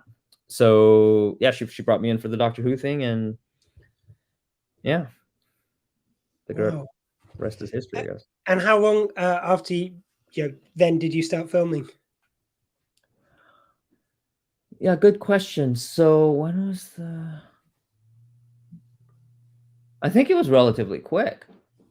If I recall correctly, and that's a big if, the auditions were in November or December, and we started filming in February. And when you began on the filming, I mean, in the meantime, had you looked up any more stuff about Doctor Who, or did you just want to treat material as it was? I didn't do a lot of research, partly because I was a little bit concerned about knowing too much about the Doctor before I met him. Right. Because Chang Lee has this thing, like, I mean, he's completely unaware of what's going on with this Doctor person, right? So yeah. Right, and it's like that until he discovers, through being, you know, thrown, you know, through the TARDIS, well, the first opening of the TARDIS doors or whatever, that's really when he kind of discovers everything. And I didn't want to have too much of that it's really hard to unlearn, well, for me, and especially since I was young at the time, and, you know, not particularly skilled in the acting thing. I wanted to be careful to not make it harder for myself, right? Because had I learned a lot about Doctor Who, I think it would have been a little bit harder for me to be so sort of green to it on screen. Yeah, and the entrance which you did have at the time, there was this big shootout, which due to at the time there being a real life shooting got cut down, which is completely understandable and the right move to do. But it sort of suddenly meant that you were there with this group of gang of youths who were threatening you, and then suddenly they disappeared as soon as the TARDIS arrived. Yeah, can you tell us a bit about shooting that? What sounded like quite an action scene. Yeah, so they did. They locked the camera off, which is what they do when they're going to do special effects like that. And they had this false wall in this alleyway in Chinatown. And actually, in my book, Time and Spaces or whatever, I have a picture of like what that alleyway looks like today, and what it and where the false wall was at the time, because I had took some photos when I was on set way back when. You can't do that these days, but back then there was no restriction on that. So I had my camera with me, and I kind of took some pictures of the TARDIS with the wall, and yeah. So what happens is they lock off the camera and they shoot some footage of the wall with no TARDIS there. Then they shoot footage of the and they would, with the same locked camera, they'd have me wander in there and do this thing where I'm standing by the wall and like, oh no, I'm dead because I'm like caught in front of this wall. And then they bring in the TARDIS, and because the camera is locked, you can edit it in such a way that it looks like the TARDIS just kind of like appeared there. And then they had the special effects go off, the squibs on the TARDIS, on the TARDIS, which had to do with like the gang members like firing their weapons at this thing. And then ostensibly what happens is that they get freaked out by the fact that there's this thing that just materialized in the middle of the air, and they get into their car and drive away. I don't know that there was ever a cut of them actually driving away or running away in that made it into the movie. I think you allude to the fact that you don't really know what happened to them. There might have been some sound effect they tried to layer in there to be like them, squealing off the tires of the car, like screeching away. I can't remember. But anyways, that was not before, of course, they have been shooting up the TARDIS, and then Sylvester McCoy walks out of it and gets shot, right? So yeah, there was it was a bit of an action scene, I guess. Yeah, there was definitely an action component to it. It just seemed like, again, we completely understandable why they made this cut, but it just went from you're facing them down, and then there's basically one shot which goes into the Doctor, and they've disappeared. It was just really strange when you're watching it back. Yeah. What are you going to do when life gets in the way? Yeah.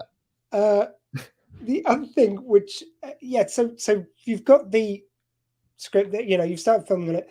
What were your first impressions of Chang Lee when you were kind of getting the part ready? Yeah, good question. I mean,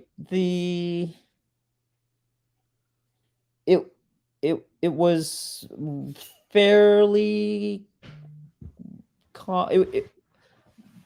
it wasn't the first time I'd played a role like that, and it was I had some familiarity with characters of that ilk, right? Like so criminal type characters, or like gang member type thing. It wasn't the first time I had to wield a weapon in a show. So it kind of, I mean, I felt like it was something that I could do, right? Like I'd done it before and was going to do it again with other shows, and had some familiarity there. So yeah, I didn't really know what to make of it, really. I mean, the neat thing, I think, is that he gets a character arc, per se, right? Like he has this sort of roller coaster ride where he befriends the Master and kind of works with the Master for a while, and then at the end kind of goes another way, and ends up being sort of a companion to the Doctor for a very, very, very short period of time. They travel in the TARDIS for a brief little jaunt, and then he's off. But he's definitely a different person at the end than he is at the beginning, which is always an interesting thing to get to play. And yet at the same time, there's this sort of aloof sort of quality about him that sticks around, right? And so I think that was I've learned since, you know, from Philip Siegel and you know, in various sitting on panels with him at conventions and stuff like that, that, you know, part of why they wanted me for the role, you know, despite me being late to the audition, was that they were looking for someone who had this kind of like aloof, like I don't really care kind of quality, you know, like I would, you know, and I guess at the time, you know, I demonstrated that to them. So so that's something that I feel like kind of carried through with the character throughout. And yet he got to go through some changes as well. So yeah, it was fun. Yeah, because something I did want to talk about, which you kind of like, you set the scene for this question very nicely. I was going to ask you about Eric Roberts refers to you as the Asian child very dramatically in this. And something which I know kind of a lot of, I don't know what the correct term would be, but Asian actors certainly seem to have a lot of lazy parts, especially around the 80s and 90s. They weren't necessarily the best researched or best kind of written parts. You seem to have avoided that, but like the Asian child is perhaps a small kind of like less than ideal. You probably wouldn't use that now, but how do you think you avoided kind of some of those lazier parts that some other people had to take because that's what was an offer at the time? Oh, well, I mean, I appreciate that. Thank you. I think, I don't know if I did avoid it, but or tell us about some of them is the other way of wording that. Yeah, well, I mean, so it was a very different time in the 90s in terms of being an actor who was, you know, visibly sort of culturally diverse or whatever, right? And I mean, it's still to a certain degree like that today, but it's much different. So I don't know if you've seen there was a documentary, or it might have been just like a little YouTube snippet or whatever, that kind of demonstrated, you know, it basically tried to like concatenate together like the sum total of all of the speaking lines of a certain ethnic group or whatever in like major motion pictures or whatever for that year. And it was something that could be squeezed into like I can't remember exactly, but it was something that could be squeezed into a 10-minute YouTube video. Like it was a very, you know, it was just boom, boom, boom, like, you know, and it was stuff like that, other analysis like that kind of said, okay, look, like what's the percentage in North America? Like, I get it if you're you know, if you're in Wales and you're making a movie about Wales and you might not have a whole bunch of Asian people. I've been to Wales. There's not a whole ton of Asian looking folks there. And so, you know, if that's what it is, then yeah, I could understand. You wouldn't probably have a lot of Asian folks in that. It's true to what's there. In North America, though, we've got a real mix of people, like in the cities at least, right? And that's not represented in our media, in the media that gets created in North America. It's not even remotely represented to the same proportions as you would find in the population. Like you walk around the streets of Vancouver or LA or New York or whatever, you're going to see a mix of people that you do not see in the media. You just don't, right? Even now is much better. Don't get me wrong. It's many orders of magnitude better now, but in the 90s and 80s, what you saw on TV and movies and such just didn't look anything like it. I'd just like to add to that, and I wasn't trying to claim it's perfect now. I know it's far from it, just better. Yeah, much better. Isn't necessarily good, but it's better. No, it is much better. It's much better, and I don't and I'm not saying any of this out of any sort of like spite or whatever either. Like I'm not one of those people who would stand up on a soapbox and go, "Hey, I should have more opportunity." The world is what it is, and you make of it what it gives you, right? So, but I bring up the point because you know, just to illustrate the change that has happened. Back at the time, there was never, ever a lead character written for an Asian guy. You might, there was Bruce Lee was an exception, of course. Yeah. But I wasn't Bruce Lee, nor could I do any of the things that Bruce Lee could do. So nobody was asking me to do that. Yeah, you could forgive them for making Bruce Lee do martial arts, you know, because he did martial arts. But it was when they expected every other Oriental actor to be able to do it. Right. Yeah. So you wouldn't. So I pretty much had to quickly come to terms with the fact that, okay, I'm not going to get a lead role in a TV or movie thing, so that's fine. So set that aside. All right, so what's left over? They occasionally made roles for Asian characters, such as in Doctor Who and some of the other things that I've done.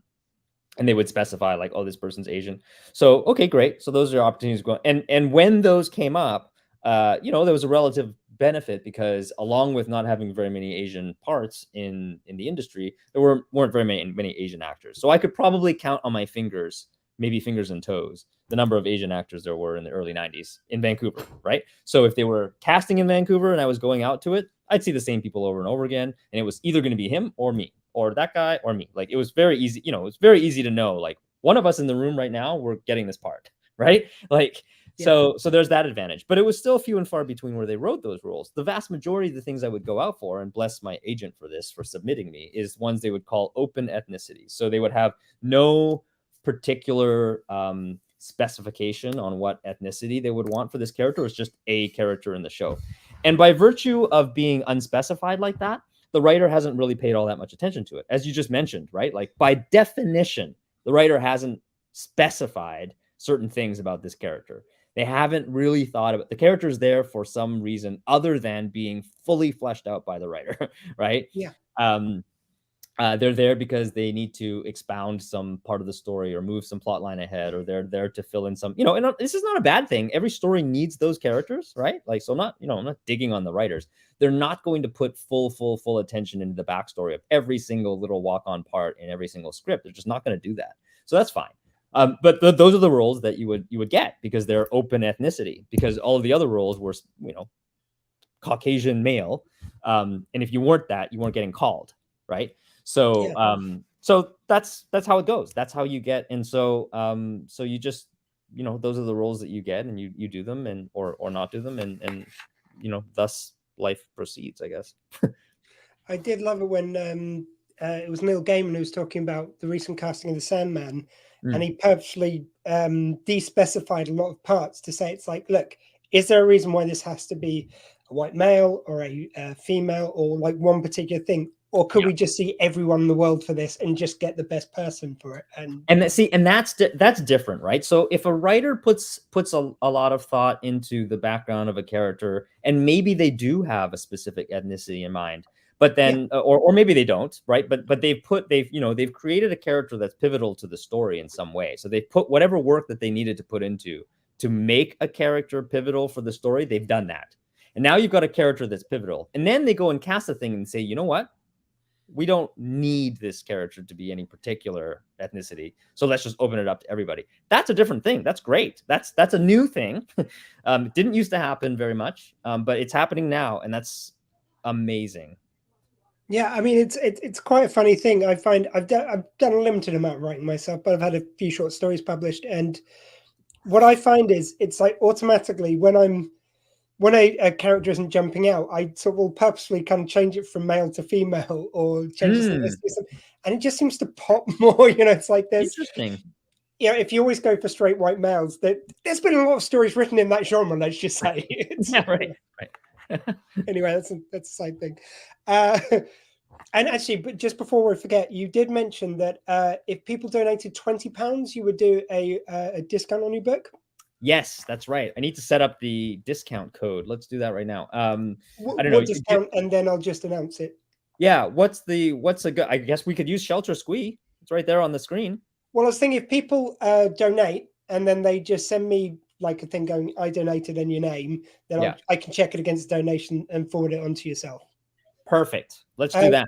What percentage do you want to give discount, just so people know? Oh, let's go with half off. Never done a half off thing before. This is a brand new thing. It literally has never happened before, but this is a good cause. I heard Nicola talking about it before, before I hopped on or whatever, and just reading up about it too. It's definitely something I feel like could use the support.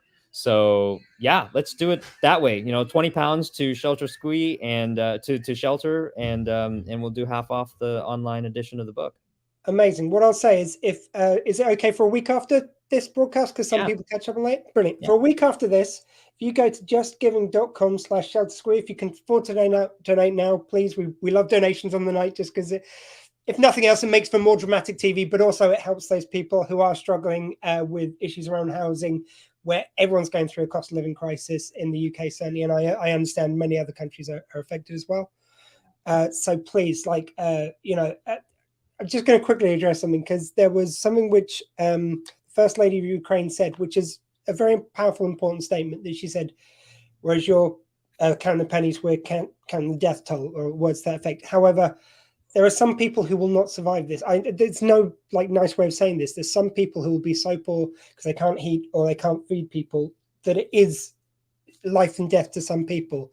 So as much as I don't want to take anything away from the Ukrainian appeal, which is wonderful, there are people who are suffering who will die because they can't afford to heat their houses this winter. So please give whatever you can. I don't say that to take away anything from her, but I think we have to see there is a real life effect to people being homeless and people not being able to afford eating. So anyway, that being said, we'll get back to you, sir.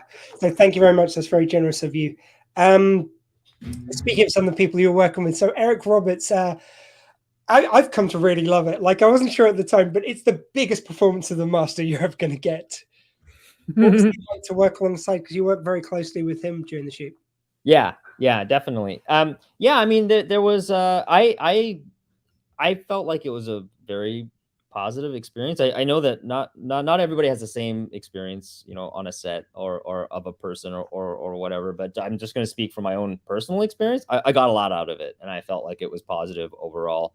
There was a bit of the on-screen relationship between the Master and Chang Li, for example, has a certain dynamic, right? There was this sort of dark, kind of twisted, sort of parental kind of thing, a little bit sick in the head, kind of parent kind of child sort of thing happening, right? Asian child and twisted Time Lord parent kind of thing, and it felt as though there was some the off-screen relationship had some qualities that were like that, right? Whether that was manufactured because Eric was doing a method acting kind of thing where he's kind of creating this dynamic off-screen that kind of would play on screen, or whether it's because he's that kind of person and everybody has that sort of experience with him. I don't know, but for whatever reason, the off-screen dynamic fed the on-screen dynamic, and I think that was perfectly fine. And he had, he made some efforts to kind of help me out in some ways and provide some coaching or whatever, which is also a part of that dynamic, right? The sort of parent-child kind of dynamic. So, in a weird, twisted kind of way, I feel like working with Eric was exactly what it needed to be. Yeah, and where the Master was such a manipulator, did you talk about those scenes, and did you just play the reality of the moment? We didn't collaborate in that sort of more kind of peer-to-peer collaboration kind of thing that you might do with another actor in a different scenario. So we never kind of sat around and chatted about the dynamics, right? It wasn't like that per se. It was more the dynamic was there, and we would do the scene together, and it would just happen that way, right? I don't recall doing a whole lot of line reading rehearsals with Eric. Oftentimes, you'll be sitting in the makeup trailer with another actor, and if you have a scene together that's coming up, you'll start running lines. Didn't really do that with Eric. That sort of thing wasn't happening. And that's not, I don't say that in a critical way. That's just not how it was. So, what ended up happening is that we showed up on set, and Eric would start doing the lines the way that he did them, and I would try my best to just react to that, or just be okay with that, just hang out with that kind of thing. And I think for the most part it worked, right? So, but there's definitely some things I would change about my performance. Would I go back and do it again? Caveat with the whole messing around with history thing, right? But there are things, but there's always, in any work that you do. I mean, the same thing happens in software engineering. I look back at code that I've written a year ago and I want to change it, right? So, you know, there's luckily with software you can do that. There's version control. You can go back and edit something and change it and push up a new version. With film and TV, you don't get that chance. It's you do it or that's it. Before I go on to my next question, I've just realized I've said to people to email, and the email address is Dr. Squee, ignore the dot at the front, drsquee@gmail.com. If you want to take advantage of that, 50% off Yee Jee's book, and I will forward on everything to Yee Jee so we can sort that out. We'll work it out, but just email to there and we'll figure out the rest. So there will be a code, I know, at some point. So thank you very much for that. So for the next question, so the other co-stars there, so Daphne Ashbrook, who, even though she perhaps wasn't as known a name at the time, she had been in every single TV show you care to mention. A fantastic female character actor, really. Yeah. So yeah. What was she like to work alongside? Daphne's a light. She really is. I mean, every time you see her, she's just so full of love, and like it's just very. It's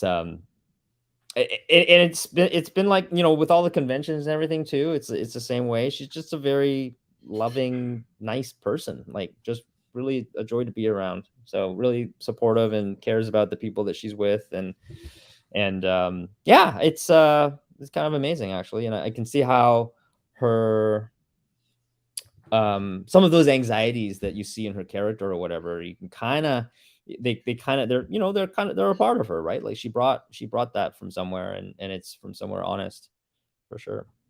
Yeah, and Paul McGann, such an amazing and storied actor, even at that point, and he's just gone on to more things since. Yeah, what was he like as the lead? Because of course, everything on set revolves around the person on the top of the call sheet.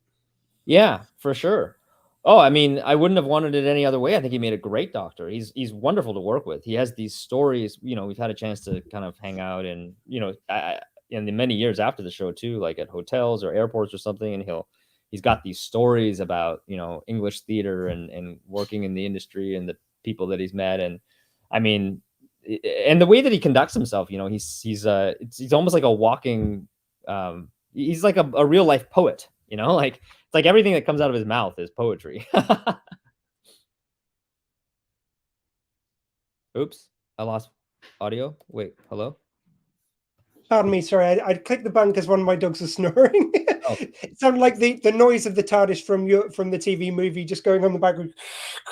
But anyway, what I was asking was, sorry, with Paul McGann, I was just saying, I think with his accent as well, it's kind of very lilting. I think that helps the effect. Yeah, that helps for sure. Yeah, I mean, but like, I mean, the also the content of what he you know communicates or whatever, and the kind of style of, you know, how he sits in his chair and the way that I don't know something about Paul. It's just so, it's very it's compelling, and it's impressive. Like, if I had to think of one word about Paul, I think it would be like impressive. And I don't think he would like that either. Like, I don't think he goes out to try to impress anybody. No, he's very and so modest. I don't want to, you know. Yeah, I agree with you, but I think he's just very modest. He seems to not like the accolades. He just wants to get on with the work. Right. He's very modest, very humble. He just kind of wants to do his thing. He's kind of, you know, pragmatic, and yeah, as I was trying to say, like, he certainly doesn't go out to impress anybody. But the end effect of how he is that it just impresses me. I don't know. Yeah. And I did want to talk about, we mentioned the exterior of the TARDIS landing, but that interior set, $1 million, I understand it cost. And I think it's one of the things which actually they did take forward when they did the rebooted 2005 Doctor Who, was to, I think the look of that console room did inspire the kind of next look. That whole, well, so first off, you know, we Phil Collinson, who's one of the producers of the new series, right, in 2005, you know, very much involved with this series or whatever. At the 50th anniversary, or maybe it was I think it was the 50th anniversary. In England, I'm pretty sure it was at one of the conventions. Was it the One Direction turned up at and had the most awful, awkward TV link up? Maybe, yeah, I can't. There was the 50th anniversary celebration that was at the, you know, the massive, it was like 25,000 people at this huge convention center thing or whatever in England in 2013. But this event, this thing I'm about to relay might have happened at a different convention. But Phil Collinson took Daphne and I aside one time, and we just sat in some random cafe somewhere or whatever, and he's just like, "Hey, I want to have a chat with you." and proceeded to just out of the blue give us this gift that I think if you got Daphne in the same room with me, that we would agree, like, or if you talk to her separately, I think that she would recall this and probably have a similar recollection of it, that he proceeded to let us know about all of the things in the 1996 movie that they used as a sort of stepping stone to bring to create the new series from what would have been like this unfathomable kind of gap between the classic series and the new one, right? Like, so I mean, you know, from obvious things like, you know, the Doctor being, you know, having, you know, being able to be in intimate relationships, for example, like the kiss, right? To the style of the TARDIS.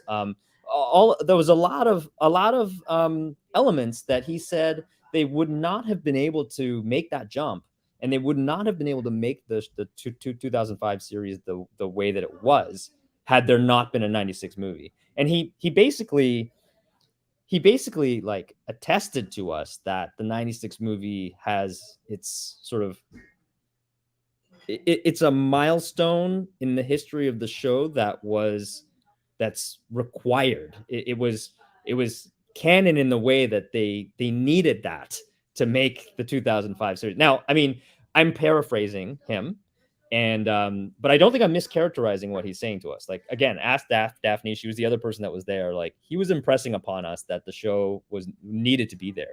And I have to admit, I didn't walk around in my head thinking that before having this conversation with Phil Collinson. I wasn't like, you know, full of myself in the head thinking like, yeah, the 96 show was an important and critical milestone in Doctor Who history and led to the creation of the 2005 series.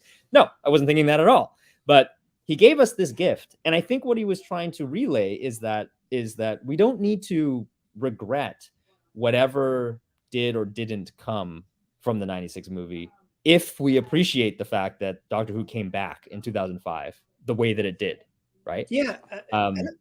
It showed, like, there was over here, it got 9.9 million viewers, I believe it was, just shy of 10 million. And that was huge ratings, but just the BBC weren't ready to spend money on sci-fi at that time. It took sci-fi, I think, it's almost like science fiction caught up with Doctor Who, because it became back in vogue again, and then the BBC were willing to make that journey a bit.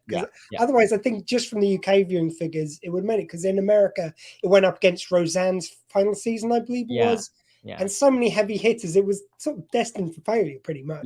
Yeah, there was a championship sporting event too. I can't remember if it was like the Super Bowl or something. It was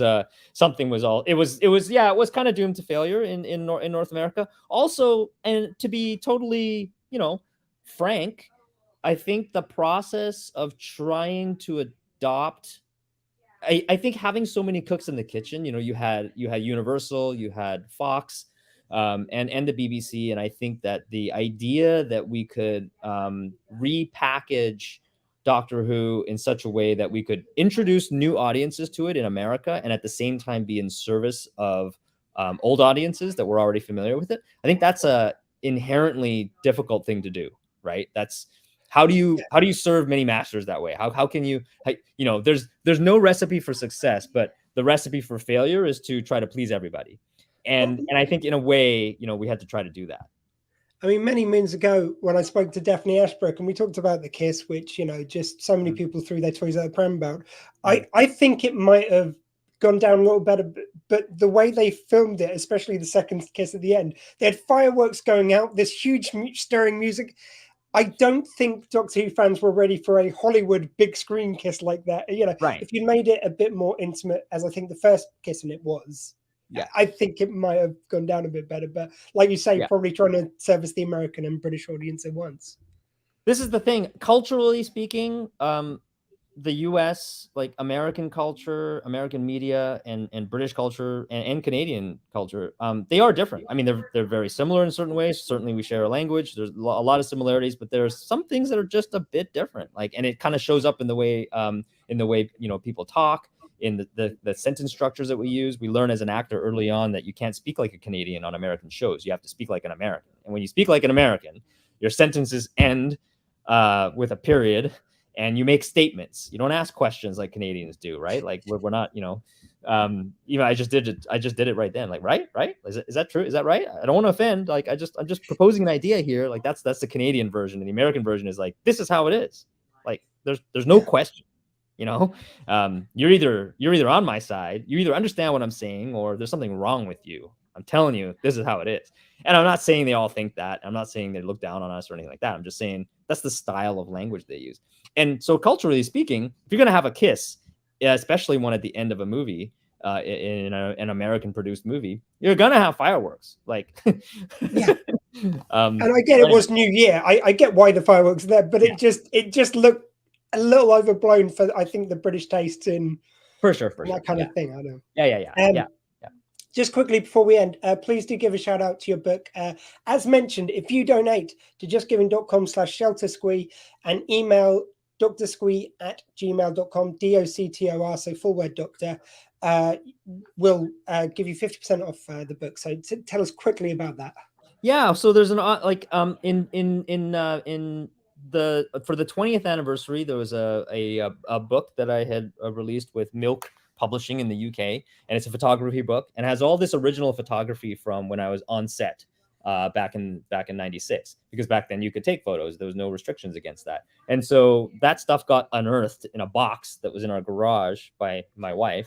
And there's like original documents from the from the show, like the original script, the original location schedule, basically telling us where and when things happened. And I include snippets of that in the book. There's scans of these documents in the book. And so we can lay out sort of a chronologically and kind of historically accurate way these different locations that we shot in. And there's visual depictions of them. There's like photographs from back then, and also how those locations were in 2016 when I went back and kind of re-photographed those locations. So that was a physical book. 25th anniversary, 2021, COVID, didn't reproduce a physical book, but I did an online version, and I recorded a voiceover in my studio, and I cut together a bunch of images and things and made these videos, and it's available to members of my website. So it's yeejito.com/book. And you can join up as a member, and you get access to the book there. And again, 20 quid donation to Shelter through Shelter Squee, and an email to drsquee@gmail.com, and I'll get you in there for half price, which I've never done before. So thank you very much, Yee Jee. It's an absolute pleasure to catch up with you. Please take care. Thanks, you too. Thank you. Okay, in a second, we have got Steve Ashton joining us. I just very quickly have to check a couple of messages. I'm just going to check where the fundraiser is up to as well.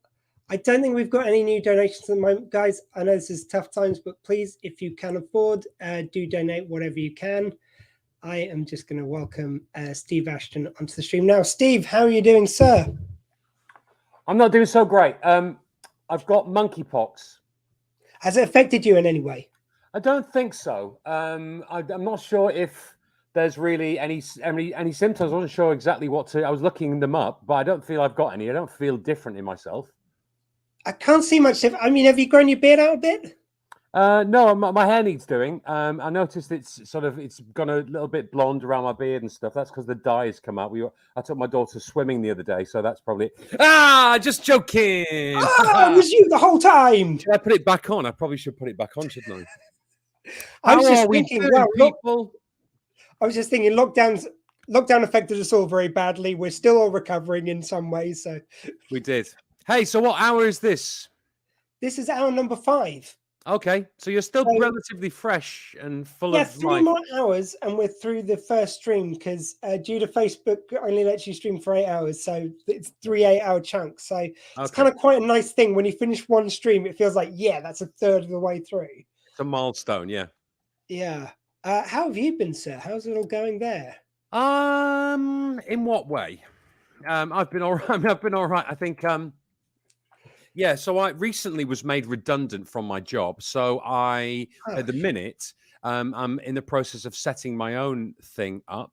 So that's kind of exciting and stressful in equal measure. I'm trying to get new business in from a sort of standing start. But I've got a really good network, so that's what I'm up to. Well, I'm very sorry to hear about that. Unfortunately, a rather prominent sign of the times at the moment, which is why we're doing this for Shelter at the moment. Because yeah, exactly. There's a lot of it going around with the fuel bills going up and affecting so many businesses despite anything else. I mean, having all your kind of self-starting creations online, though, I should imagine that even though it's not a great position to be in, just losing your job, I could imagine you're very self-started with kind of finding other work. Yeah, well, I'm not looking for a job, so I'm setting my own thing up, and so yeah, I mean, I've got, as I say, I've got pretty good network, and so I'm going out, for example, to LA in November to do a live version of the podcast that I've been doing with Ralph Garman from Radio in California fame, or although I'd never heard of them before, Radio in California fame, and he was in TED, and he does a lot of voices for Family Guy and works with Kevin Smith a lot. So yeah, he does. Yeah, he's the fifth Family Guy. Yeah, exactly. So yeah, he does a lot on there, and so he's got a podcast, as some of you may know. I know you do, Ian. And yeah, we're doing a live show, and to fund my flight out there, because what I do outside of doing podcasts and stuff, my main sort of job is in learning and development. So it's in sort of leadership development, and I'm running a course for the subscribers to that channel. I'm doing it at a reduced rate, and it's all about things like authentic communication and executive presence and all that type of stuff, which is pretty much what I'm going to be doing my business at. So it's good that in terms of got some interest, and I know that workshop is a really, really good workshop, and it really helps people. I always say it helps people get a software update in terms of their confidence in their communication and dealing with challenging conversations and just generally feeling confident either in front of a group or in one-to-one. So it's really good. It's really like having people, a lot of us operate on Windows 96 in terms of, old perceptions and stories that we tell ourselves that I'm not a confident person, or I'm a shy person, and all that, which I always say is bullshit. There's no such thing. You don't see many shy babies, for example. That's learned behavior, and so is confidence, right? So if you can learn how to look confident and feel confident, that's an easy thing to do, and that's kind of what I do. That's what I'm going to be doing. And also storytelling, a big thing in business at the minute. I teach people how to engage and motivate and inspire people through the use of story, how to gain trust and rapport, how to use stories with data, for example, and just make presentations and that kind of thing come alive. Really big topic in sort of business and training and all that stuff at the minute. So that's what I'm up to. Fantastic. And yeah, sorry to hear about the job, but glad to hear. Do you know what, Ian? Honestly, it's the best possible scenario in a way. Whilst it's still scary and uncomfortable. I've got up some redundancy money, so I don't feel like, oh my God, I'm completely desperate. So I've got some redundancy money which I can live off as I start my business up. And I didn't want to work there anyway, but I didn't have the courage to go, do you know what? Screw this. I don't like the people I work with, and I don't like the work I do. For 2 years, really, I've sat on my backside, not really doing anything, not anything much. Because what I used to do before was I travel all over the world. I go to Australia and Mexico, all over Europe, the States, India, and I travel a lot doing my job. And that's obviously not been the case because of COVID, but then it hadn't been picked up again after we came out of the various lockdowns and stuff. So I kind of thought there's something going on here. And then eventually, oh yeah, I'm being made redundant. So it's actually the best case scenario, because I've been fanning around with the idea of potentially doing my own thing at some point. And then this has kind of forced my hand in a way. So, be careful what you ask for, I guess. Well, I thought we could actually go through your career, because when you first appeared on Squeefest, it was on the first event, and it was on audio, and that was for my Dog 2 podcast at the time. So on a new show, so I thought we'd kind of go from the start on all things Steve. Yeah, absolutely. So how did you first kind of get interested and get into comedy? Well, as my dad used to say, I was always a little gobshite. So okay, I might use this for radio later. Less of the shites. All right. Yeah. So I was always kind of edit this, Yeah. Sorry. I was always your typical kind of class clown. Stephen would do very, very well if he only applied himself to his work as much as he does entertaining his classmates. So I was that archetypal kind of kid. And then I really wanted to do drama and acting. And then when I was doing my A-levels, I did drama as an A level because I thought it'd be an easy A level. I just fell in love with being on stage and acting. And I got really good at it as well at a young age, if I do say so myself. And I got into a couple of really good schools. I got a recall for RADA. So I got into the second round of RADA. So I potentially could have gone to RADA. The Royal Northern College of Music, I got an audition for, and they asked for me to go along because someone had seen me in a show to do opera, which is quite bizarre. My voice is nowhere near as good as it used to be because of years of smoking and things like that. I got into East 17. East 15 is the boy band, isn't it? Let's stop for a second. Can you sing any opera now? Are there any notes left in you? No, I was going because I'd done a week's trial at this drama school, and they really liked me. And the lady said, "You've got such a good voice. I'm going to set you up with an interview to go to the Royal Northern College of Music and to go on the opera course. And here's the details. Give this guy a call next week, and you'll have an audition." And I didn't go to the audition. I just thought I don't want to do opera, but I could have been Russell Watson. Do you know what I mean? That could have been me, maybe, or Catherine Jenkins potentially. So yeah, and I got into a few good schools. Birmingham, I got into. So I wanted to do that, but my parents couldn't afford it to send me, and I didn't have the inclination to just go, oh, it's my passion. I want to go and I'll go be a waiter or something, a barman, and to support my my going to drama school. So I thought, what I'll do is I'll start working for a couple of years, save up some money, and then go. And then how that story ends, Ian. I go, oh, now I've got a car. Now I need to pay for the car. Now I need to pay for insurance and repairs. I better stay in this job for a while. And then life takes over. I had a girlfriend who was really, really attractive as well. And that all kind of went to shit. Oh, sorry, sorry, I keep forgetting. That all went terribly. No, it didn't go terribly, but I basically ended up getting into working. And I did that for years. I was in learning and development as a consultant. So I'd go around the world training people in things like sales and leadership and all that stuff.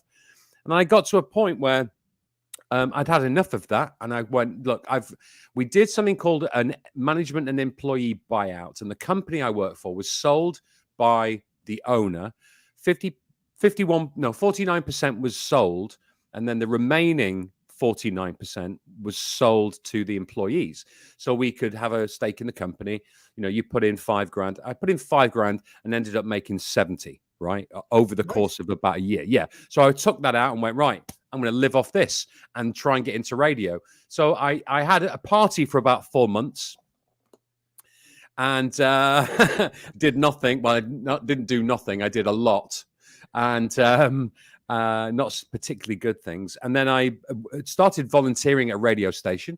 So I was doing I was the on-air outside doing stunts guy. So it would be, oh, it's National Ice Cream Day. Steve's out with giving away free ice creams, all that rubbish from the sort of 90s, right? Doing stunts and spoofing up.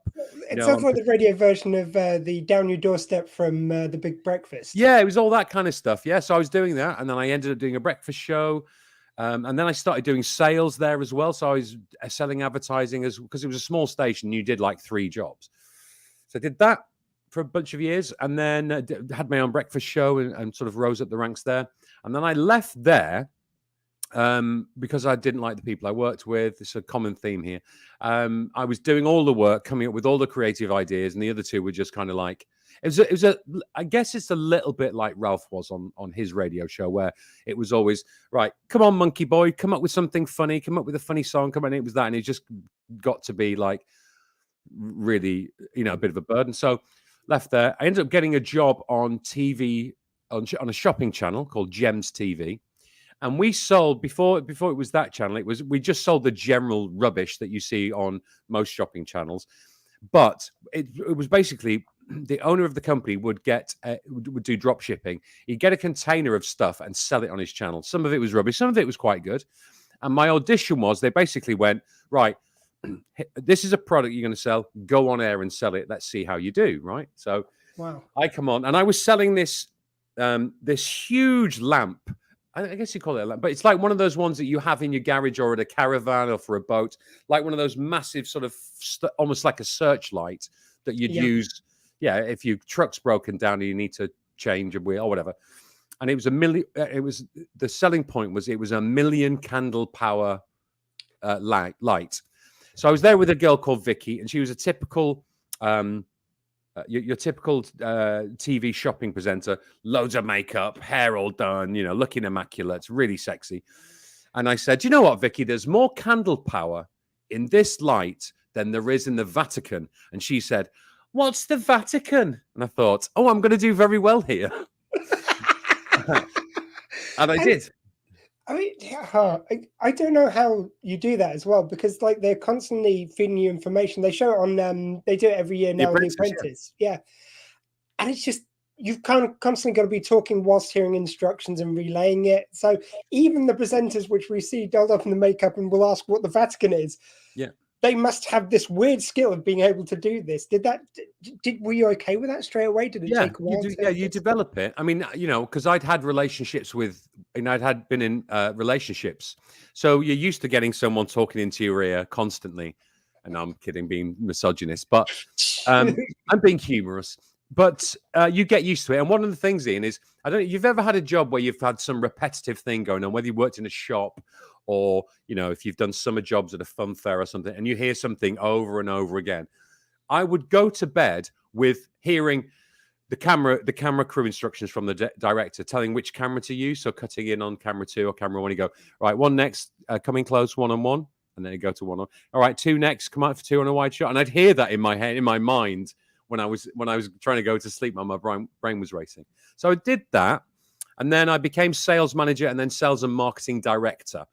And what that entailed was I'd travel to Hong Kong and Thailand. I'd go to big gem shows. I'd deal with suppliers.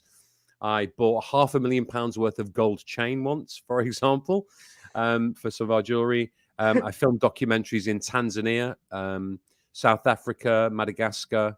I got held up at gunpoint twice in Tanzania, what happened which there? was fun. Tell us So about we that. were traveling from one end, Dar es Salaam, the capital, down to a place, no, not Dar es Salaam, we're in Arusha, which is in the north, down to Songea, which is a small town, basically a gem town. So there's a big mine there, and it employed pretty much the whole town.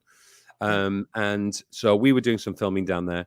And then on the way there, it's like an 18-hour drive. So our boss didn't stump up for plane flights, so we had to hire a Jeep to take us down there.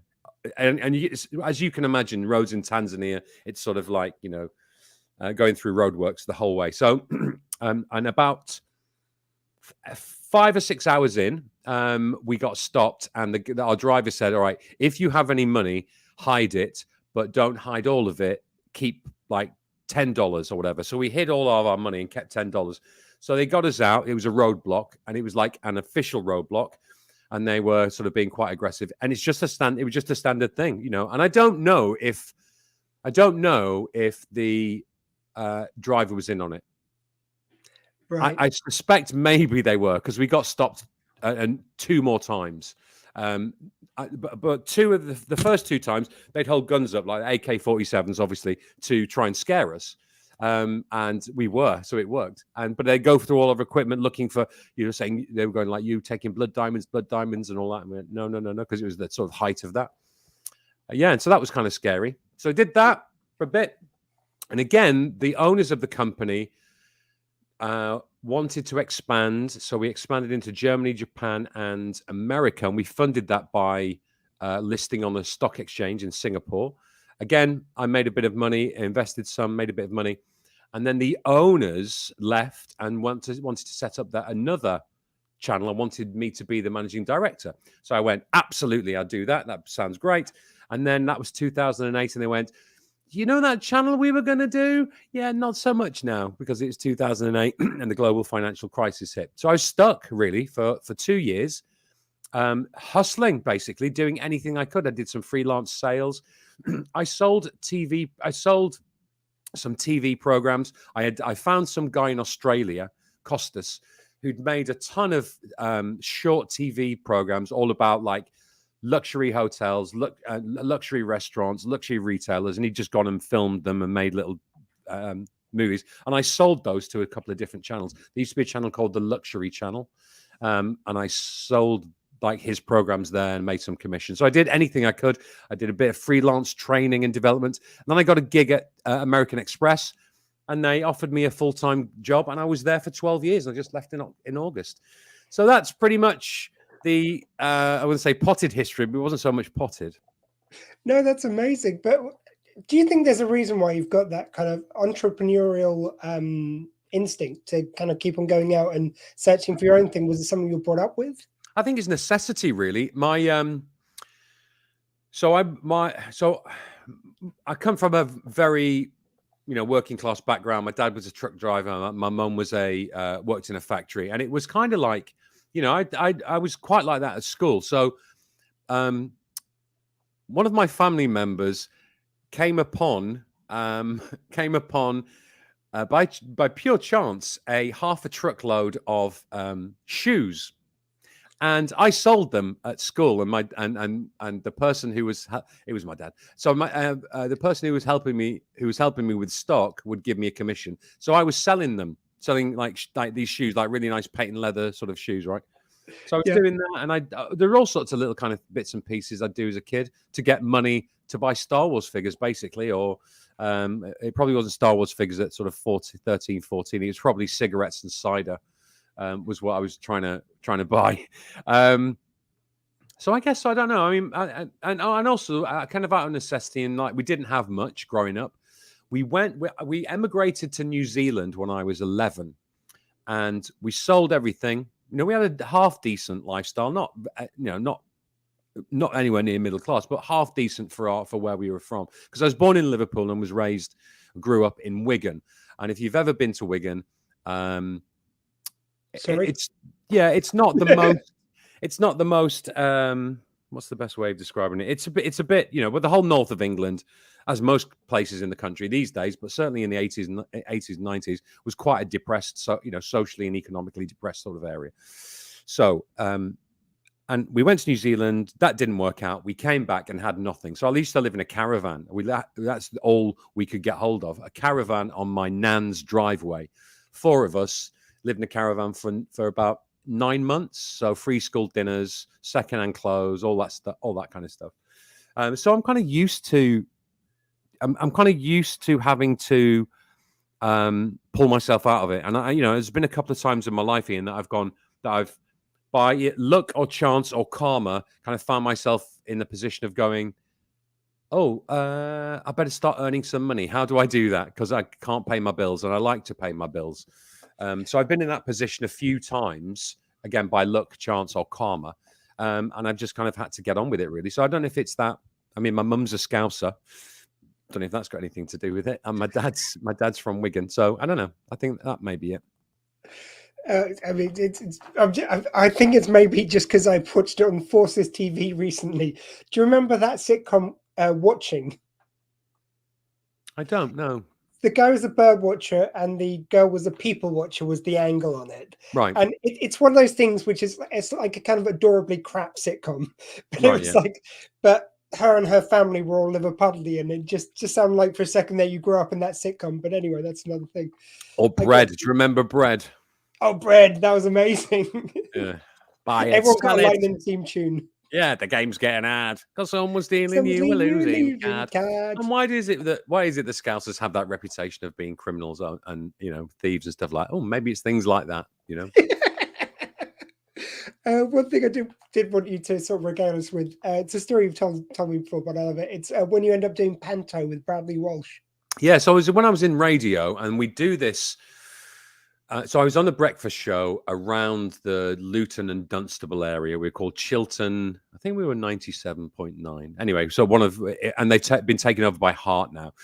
And so I was working. I was doing the breakfast show, and the big theatre near us was in Peterborough, the Gordon Craig Theatre, and I'd done a couple of productions with them before, semi-professionally. We did Copacabana, and I played Rico. From the song, his name was Rico. He wore it. So I played the Hispanic man. Yeah, I played a Hispanic man. Now, as you can see, I'm not the most swarthy of people. It was a different time. Exactly. Yeah, I'm not the most swarthy of people. If you open if to get a tan, I open the fridge door. Do you know what I mean? That's kind of, and I get a tan from that. And so, still, you are the most Spanish-looking man in Liverpool at the time. Yeah, exactly. Well, this is in Peterborough, right? So anyway, Sorry. So I was doing that, and then because we were doing a tie-in, because they'd like to use the local radio station to do giveaways and all that. So there'd always be, in years past, it would be like, oh, what's that on the radio? And the radio presenter would come out, do one line, and then bugger off, say the name of the station, and then shoot off. But because I'd done so well on the other productions that I'd done there, they went, look, let's give you a proper part. So I played, and it's not a well-known part, but I played Baron Hardup, who is Cinderella's dad. So I was that character, and I was supposed to be this sort of slightly blustering kind of idiot. But Bradley Walsh was playing Buttons, of course. It was either going to be, either be him or Brian Connolly. They're kind of they're the standard, your standard Buttons, right? Yep. I was playing Buttons, and so he was playing Buttons, and I was Baron Hardup, and I learned, honestly, and I learned so much about performing from that. We did 3 months. We were the longest running panto in the country, just by the virtue of the amount of shows and the longest run we did. We do 3 show days, all sorts, and with a lot of improv when we were doing it as well.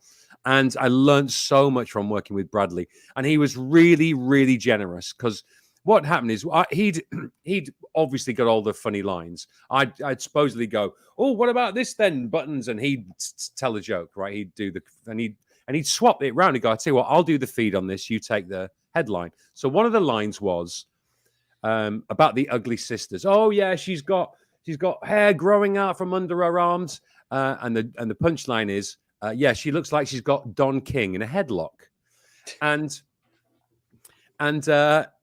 he said, I'll do the feed and you do the punchline. And he used to do that all the time. So I learned so much from him, and we were the best of friends for 3 months. And then I think I spoke to him 3 times after that in the last sort of 15 years. But hey, that's showbiz.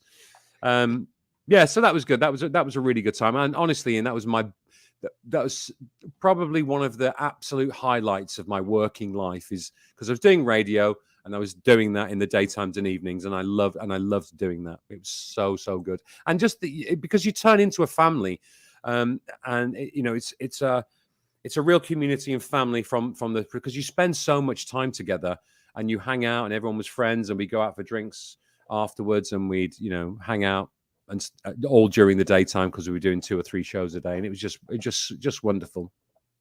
Excellent. Before we go on to the next question, just remind again, guys, justgiving.com/sheltersquee. Please keep the donations coming as much as you're able to. We do understand people are suffering, but if you can, please do donate. A little comment from Graham Arnold. Hi, Steve. What's up, Doc? Thanks to Gemma Williams, I've been doing my usual thing of hiding in the shadows and sharing the steam. I'm going to guess he means stream. Maybe he's just sharing the steam, though. He's just got it all hot and bothered out there about Via. Please just keep enjoying the steam. Great work, you guys. So thank you. Thanks, Graham. Maybe he's boiling his kettle and running around, heating up. Do you know what I've got? I just recently, because of the whole cost of living crisis and the doom and gloom around, if you turn your oven on for 5 minutes, it's going to cost you, 300 grand. Yeah. So I've just bought an air fryer because you use hardly, a small proportion of the amount you would spend using your oven, using gas. So I bought an air fryer, and I'm cooking absolutely everything in it. I had my daughter Daisy this week, and we tried to make donuts, because it's like I'm looking things at what can you make in. She went, oh, let's try donuts, and they were an absolute disaster. So I'm cooking everything in my air fryer. So I'm sure I'll use it for 3 months, and then it'll go away in a cupboard. Like a Breville, and never be seen again. And I'll go, oh, I've got one of those. One thing I haven't done is get a pressure cooker. I haven't done that.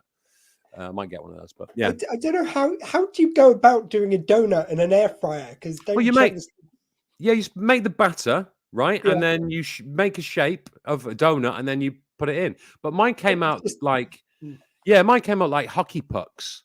They were really hard, and I think I used the wrong amount of flour or not enough yeast or something. But I did them twice, started from scratch, and they were just a disaster. And Daisy, my daughter, went, Dad, let's not bother. all right, fair enough.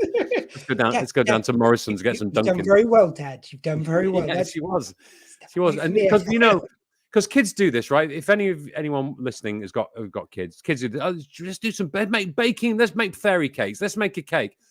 And you go, right, let's get all the ingredients out, right? You smash the eggs, right? You stir it, and they do a pathetic job of stirring. So then you go, all right, I'll do it. And then they go and sit down. And you go, you're not helping? No.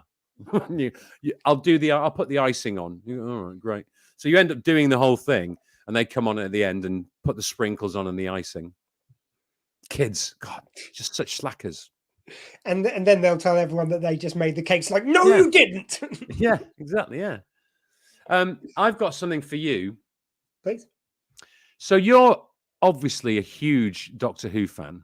Yeah, I've watched an episode or two. Yep. Did you have Perry on earlier? I did. How did that go? Bennett, yeah, it was amazing. Yeah, it was really cool. I used to very much like Perry when I was a young man. I used to very much like her in the privacy of your own company. I'm not going to give any more information other than I enjoyed her performance. Just think that might be what you're suggesting with that tone. I enjoyed her performance. I also, who was the Australian lady who was the air? Oh, Tegan Javanka. I used to like her as well. She's coming back in it. Oh, is she really? In the last one for Jodie, you've got her and Ace returning. Oh, yes, I remember that. Yeah. Not Adric, obviously, because he's brown bread, isn't he? Yeah. Went the way of the dinosaurs. Literally, he crashed into the planet with the dinosaurs. Yeah. All right. So you are pretty knowledgeable. All right. I've got a quiz for you then. How's that? Oh dear. Okay, go on. All right. I've got 20 questions here. I'm not going to do all of them.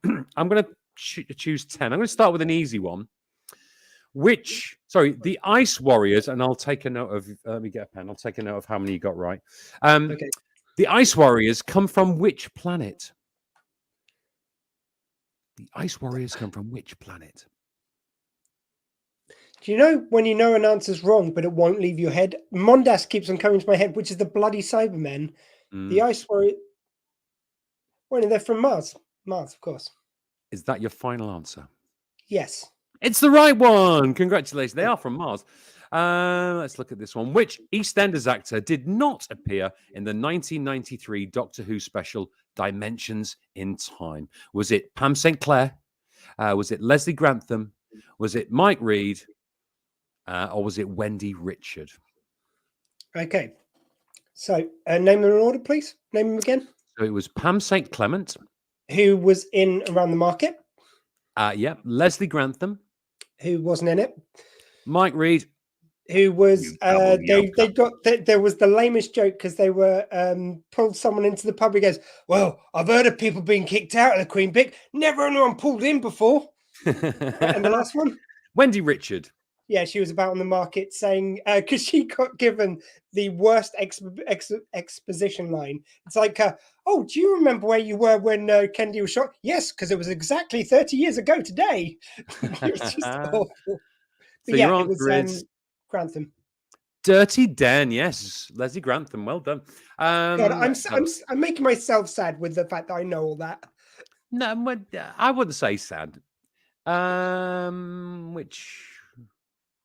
right, how about this one? Which Doctor has the line, 900 years of time and space, and I've never been slapped by someone's mother?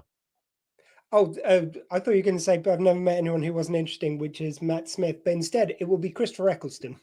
It's the right answer. And whose mother, just for a bonus, whose mother? It was Rose's mum, Jackie Tyler, played by Camille Cajuri. Yes, well done. Fantastic. All right. Who I also enjoyed on screen when I was younger. What's that? Who I also enjoyed in films like King Ralph when I was younger. Yes, me too. Very much so. Let's go. See if I can find one. All right, how about this? Which classic Doctor has encountered the Cybermen but never had a Cyberman story of their own? Well, I'm guessing that's Colin Baker because he got to meet them in audio dramas and other things, but in the main run he didn't. No, wait a minute. No, that was the... No, he had... oh, crap. Cyberman. Oh, it... No, I'm going to have to go with that. I'm going to have to go with Colin Baker. It was Pertwee. John the Pimp Pertwee. Yeah, because of course it was Attack of the Cybermen, which Baker did. Colin Baker. Anyway. Yeah, talking Colin Baker. Who did Colin Baker play in Doctor Who before he took the role of the 6th Doctor? Oh, I know the adventure. It's on Gallifrey. He's one of the Gallifreyans. He's the guard with the like very lovely helmet he wears. And they remember telling him at the part, it's like they told him it's like it's not the Commander Maxwell show. It's Doctor Who. Jesus Christ, that's amazing. Yeah, Commander Maxil in the Arc of Infinity. Wow. Yeah, he got told off for trying to take over the part, and then they went, "Oh, for Christ's sake, we'll just give it to you next time." Oh, brilliant. Yeah. What was the name of the school where the Doctor was working undercover in 2006 school reunion? I'm gonna guess it was Coal Hill. No, it wasn't. It was Deffrey Vale. Okay. So let's tot up the score so far. You've got 4 right out of 6, so 4 to go. Yep. Okay, let's look at this one.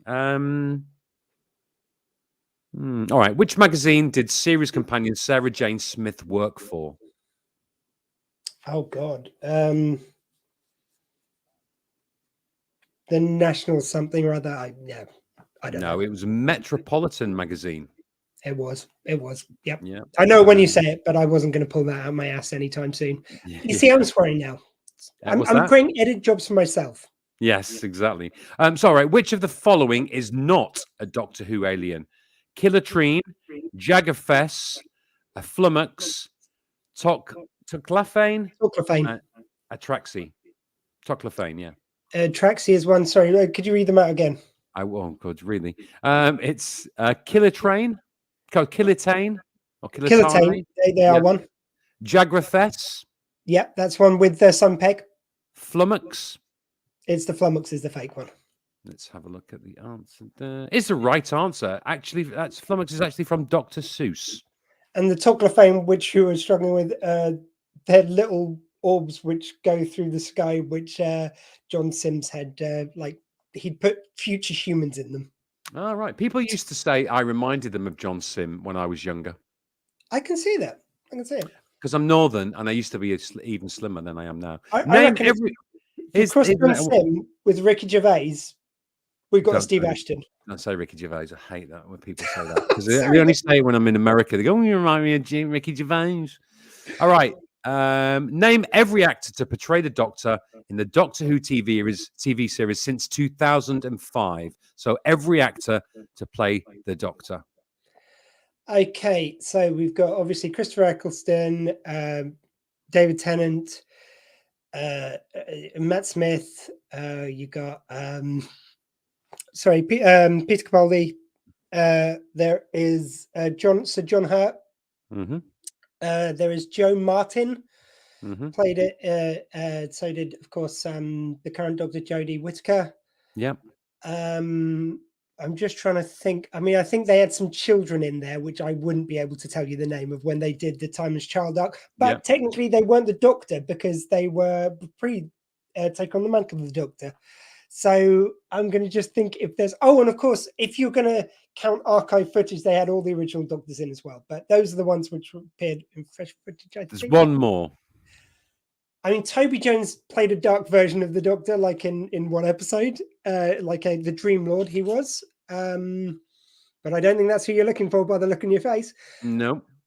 Oh, you had Paul McGann appeared in The Night of the Doctor. Well, what it says here on the radiotimes.com quiz is David Bradley.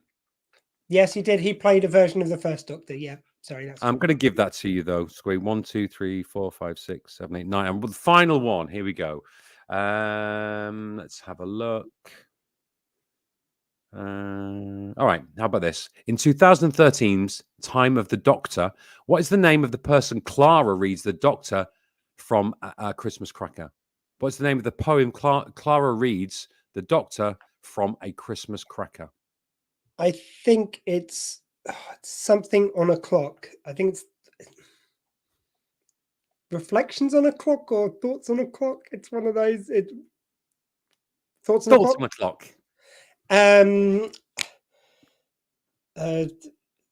11th hour is over. 11th hour is over now. The clock is striking 12s or something like that. Anyway. Oh my God! Well done. Let's count up your scores. 1, 2, 3, 4, Oh, it's 5. time to say goodbye and take a bow, just like your other selves. 11th hours is over now. The clock is striking 12s because it's between the 11th and the 12th Doctor. I'll take your word for that. Well, congratulations, you've got 7 out of 10. That makes you Doctor Who Nerd Supreme of this podcast. Very well done. Do you know I've got a bunch of the original in my mum's house? I've got a bunch of the original Doctor Who magazines, like about the first 10 copies. I'm sure they're not in a great state, but I also did, because the first Doctor Who magazine had the transfers on the front, the stickers transfers. Yeah. And they're in the 80s ones. Yeah. Yeah, because funnily enough, some of the artwork in there might be by one of my guests tomorrow morning, Lee Sullivan. Oh, wow. I've also got the first, I think, 12 or 13 issues of the Blake 7 magazine also, because I was well into Blake 7 too. That's not so good. But yeah, the Doctor Who one was pretty cool. Hey, look, there needs to be a pound shop Doctor Who, so Blake 7 was there. No, I'm only kidding, Blake 7 fans. I'm only That was joking. There's more pound shops. Star Wars, I think, wasn't it? Kind of. I don't know. Honestly, I've watched the first episode about halfway through a few times, and I can't get past it. Now I've been told if you watch past that, it gets really good. And I've met some people who are in it who are wonderful, but I don't know. Never could get past the first episode. I don't think I think I've gone back. I think I went back to watch the very final episode where Blake comes back and Avon. Does he shoot him? Does he not shoot him? Yeah. I've gone back and watched that. It's a bit long and heavy. The exposition and dialogue. It's a very talky. The second series, I think, was better because it had a little bit more action. They were in the chalk pits a lot more. Exactly the same venue and location that the BBC filmed all of the off-world stuff that the Doctor Who. It was in some chalk pit somewhere. Blake 7 was probably at the top going. Look, it's our hour now. It's our turn in the chalk pit. Yeah, exactly. And then UFO probably used that beforehand as well. Yeah. Let's get back to you though, sir. Thank you very much. That was quite fun. Yeah. After Bradley Walsh, you worked on the Ralph Report now for kind of quite a few years. Yeah. And that just came about by you just sending him in something that you'd done, if I'm remembering. No, it was so I was getting into podcasts. So I started listening to a couple of Kevin Smith's ones. So Hollywood Babylon and the one he did with Jason Mewes. Jane Silent Bob Get Old. So I started listening to those and I really enjoyed those. And then telling Steve Dave off the back of that. And then I really enjoyed Ralph. We had a very similar kind of sense of humor. And then he'd said he'd lost his job and he didn't know what to do. And I wrote to him and said, hey, have you thought of doing something on Patreon? And obviously he already had. And I said, look, I'd really love if you need any help, any content. I used to work in radio. I'd been in a very similar position to him, which is I was the third wheel and I was the one who got shit canned, which was kind of the way it went. We were renegotiating our contracts and they offered me less and I went, screw you. So I left. So it's a similar kind of story to him, albeit on a much smaller scale. And he said, yeah, absolutely. So we had a Zoom call, a Skype call, I think it was. And Gemma, the UK report, is the best part of the role. Thanks, Gemma. And we did a call, and of course, I did what every person probably speaks to Ralph is. I did my entire collection of impressions. Not impressed. So I did all of the regional accents that I can do to try and impress him, right? Which obviously didn't. And I thought I'd completely screwed it up. But then he said, "Yeah, come on and do. Come on, we'll get you on a couple of times a week, just doing a UK update."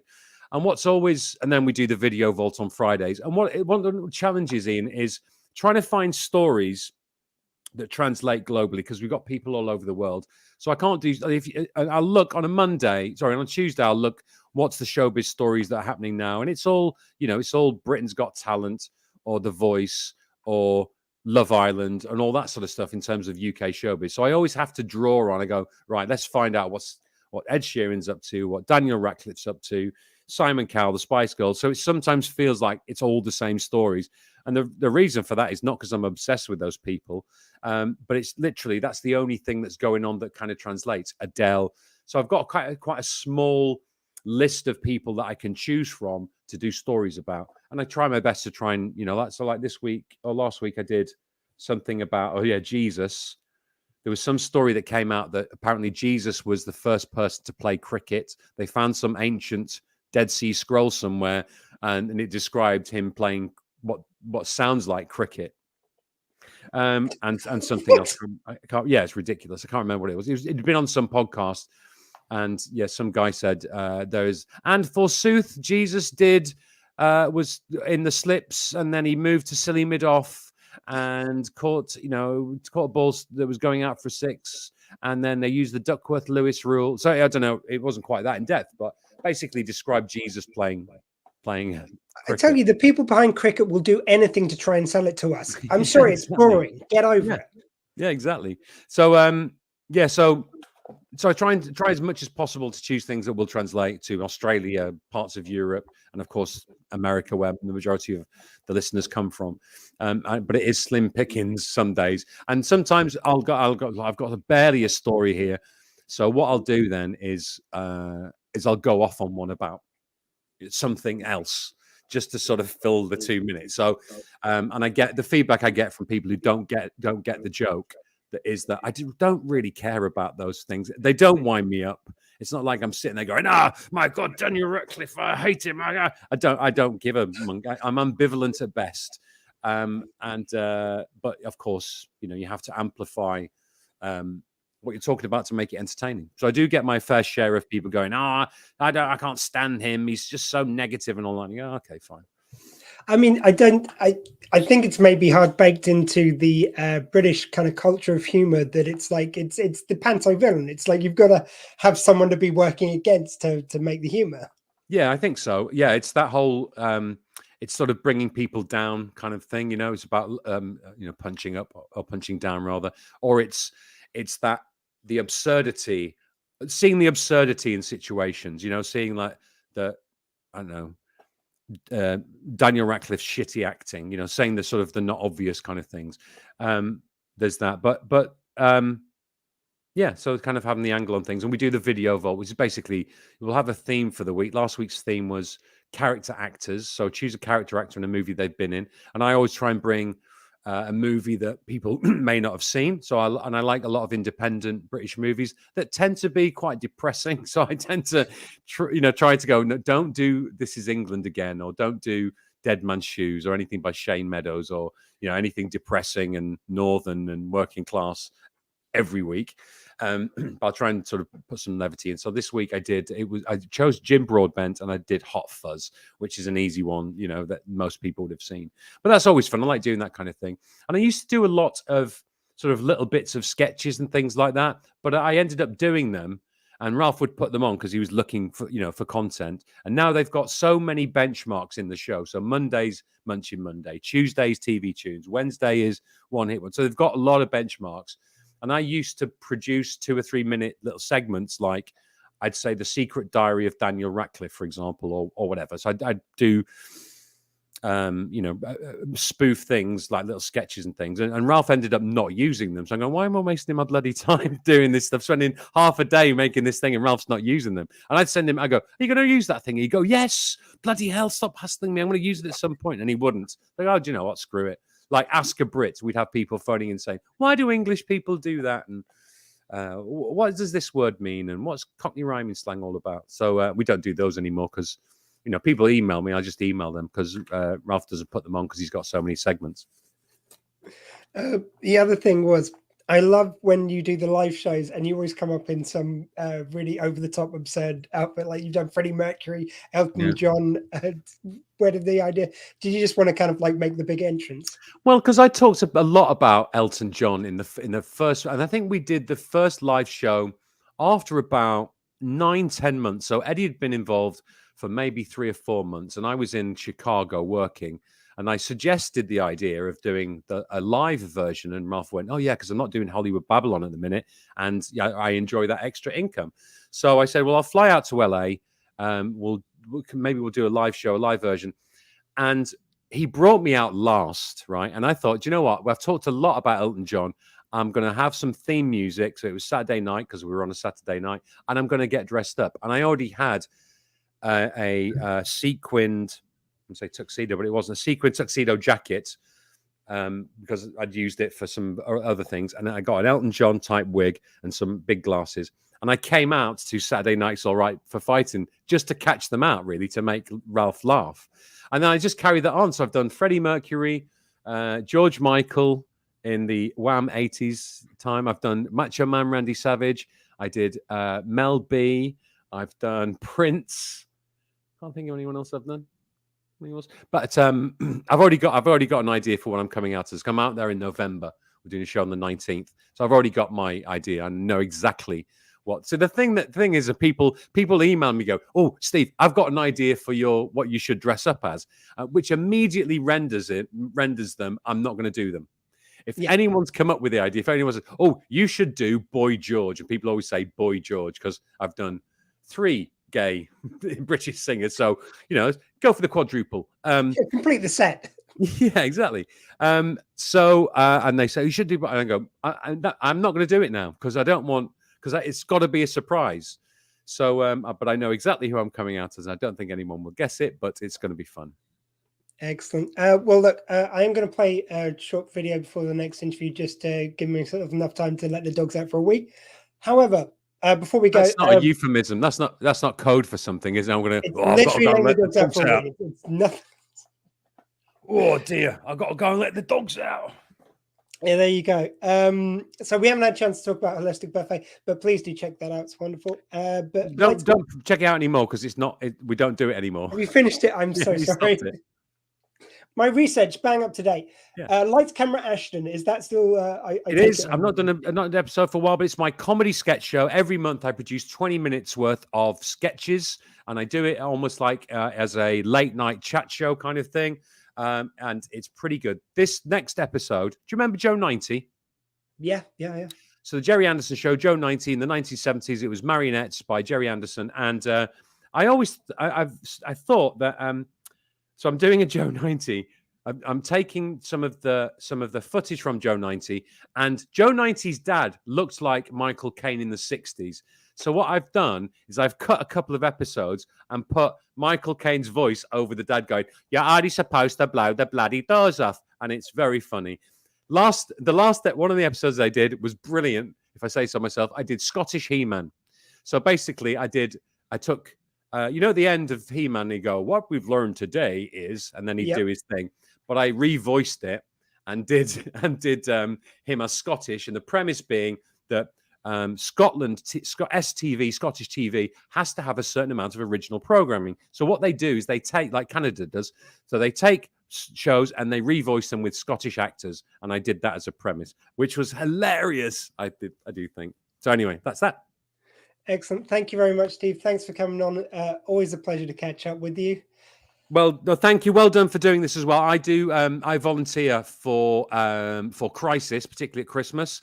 I've done for the last 15 years or so. So I'm really glad that you're doing Shelter. It's a charity and it's a cause that's very close to my heart. So I'm really pleased you're doing that. Anyway, I've taken up too much of your time.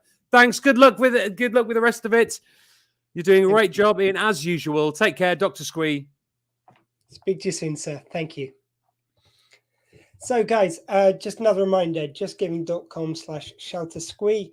We're going to go for another one of our little breaks. So, as I say, literally, I can let the dogs out for a week. So, let's see what we've got in our video archive. I'll tell you what we're going to play for you. We're going to play Re-Squee, as we're calling this. These were all cut together by my good friend, Fred. So this is Trevor and Simon from 2020 Squeefest. So enjoy this.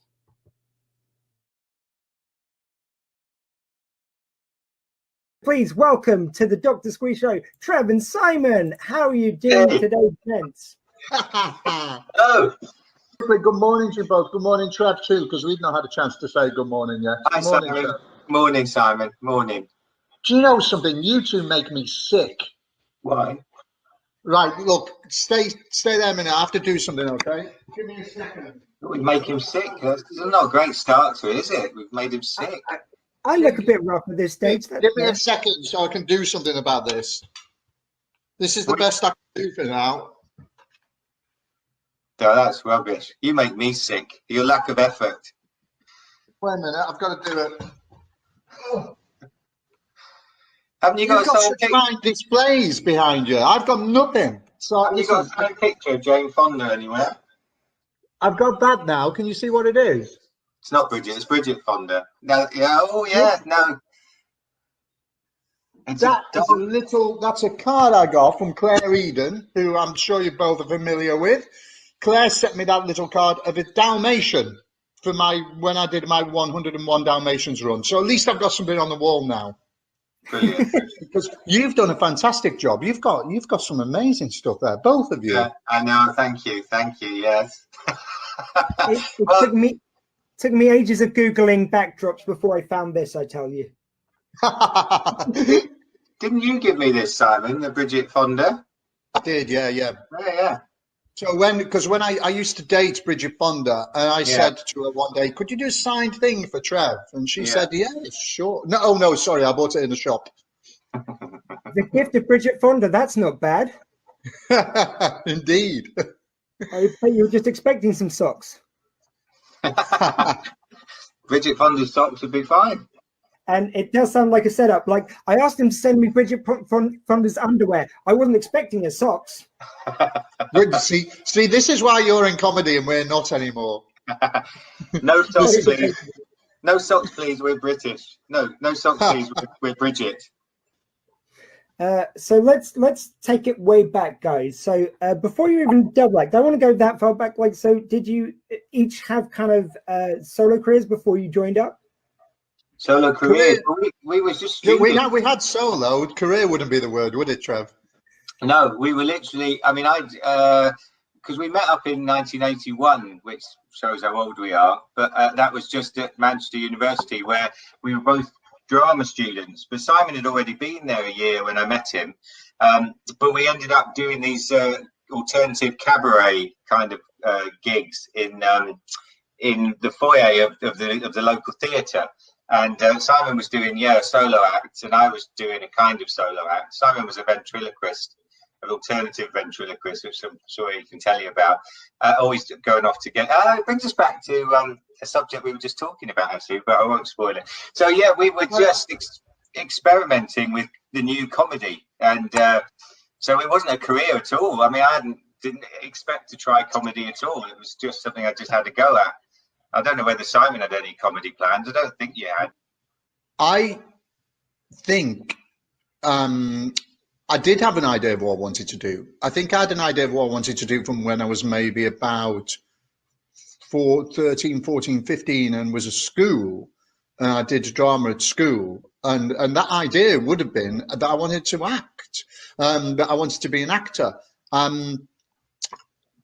When I wanted, in theory, I'd have gone, I think, maybe to drama school. But my mum and dad felt, it's good to go to university, get a degree and everything. So they said, why not do a degree in drama? So I did kind of go to do a degree in drama. But I think all along the way, the idea was that I wanted to act. And then at some point, because comedy, it is acting, what we do is act. It's the same kind of thing.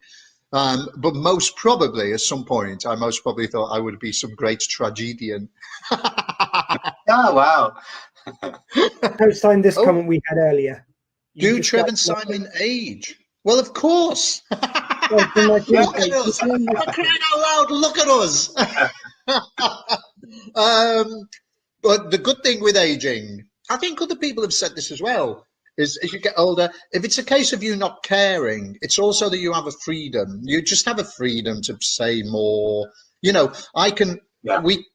Obviously we're not working on children's TV anymore, so we can say what we like and no one's gonna, we can say what we like. I mean, obviously, having said that, we, just as anyone else, we're responsible for what we say. So, you still have to speak carefully.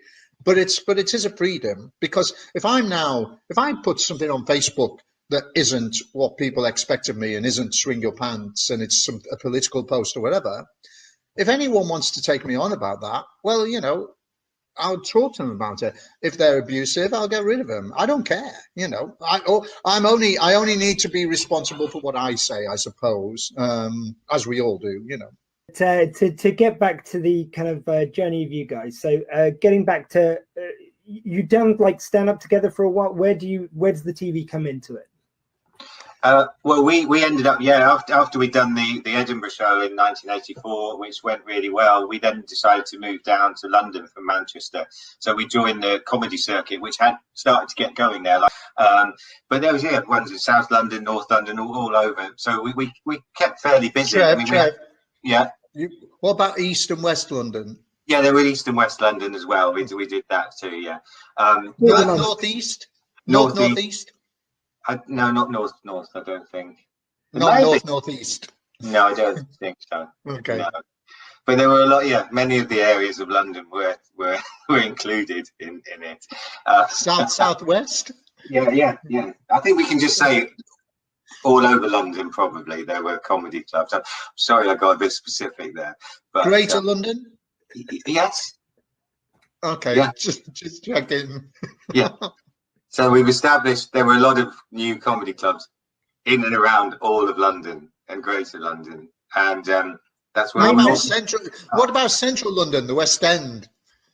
Well, I've already said Oxford Street. Oh, sorry. Yeah, I mean that's obvious. So we did that for a couple of years. We had day jobs as well, but in the evenings we go out and we do these gigs. Then, just by chance, someone got in touch and said they were looking for some comedians for the new Saturday morning show that was going to take over from Saturday Superstore. And some friends of ours had been asked about it, and they recommended us. And a producer came out to see us at the Chuckle Club and liked what they saw and invited us then in to do a series of auditions at the BBC. Although initially I had to go take in a video of what we did, and at that point, by that time, I progressed. Actually, I was a builder's mate, and I was working in South London with a friend who was a builder, and just basically knocking down walls and filling up holes and doing that kind of sort of general labouring. So at the end of one day, I kind of cycled off in my work clothes and cycled from South London to Shepherd's Bush with a video, took it in, and we put it together as like a little show reel, half-an-hour show reel, and I left it with them, and then we got called in for a proper meeting, and it was quite exciting times, because initially the boss was he looked at the video and he said, there's half an hour of material, then there's probably like only one joke that's suitable for our audience, which was probably true, because like I said, then, as I said before, we were doing some political stuff, although it was silly, and obviously some of the language was a bit not really suitable for Saturday morning, but this one joke was the one that he kind of gave us the job on, really, I think, because basically we went out, shot it out on location, and we said we're going to have an egg and spoon race, and we held up a spoon and we held up an egg, and then we put it on the ground and we went, come on, and that was our joke, and that was the joke that basically got us the job.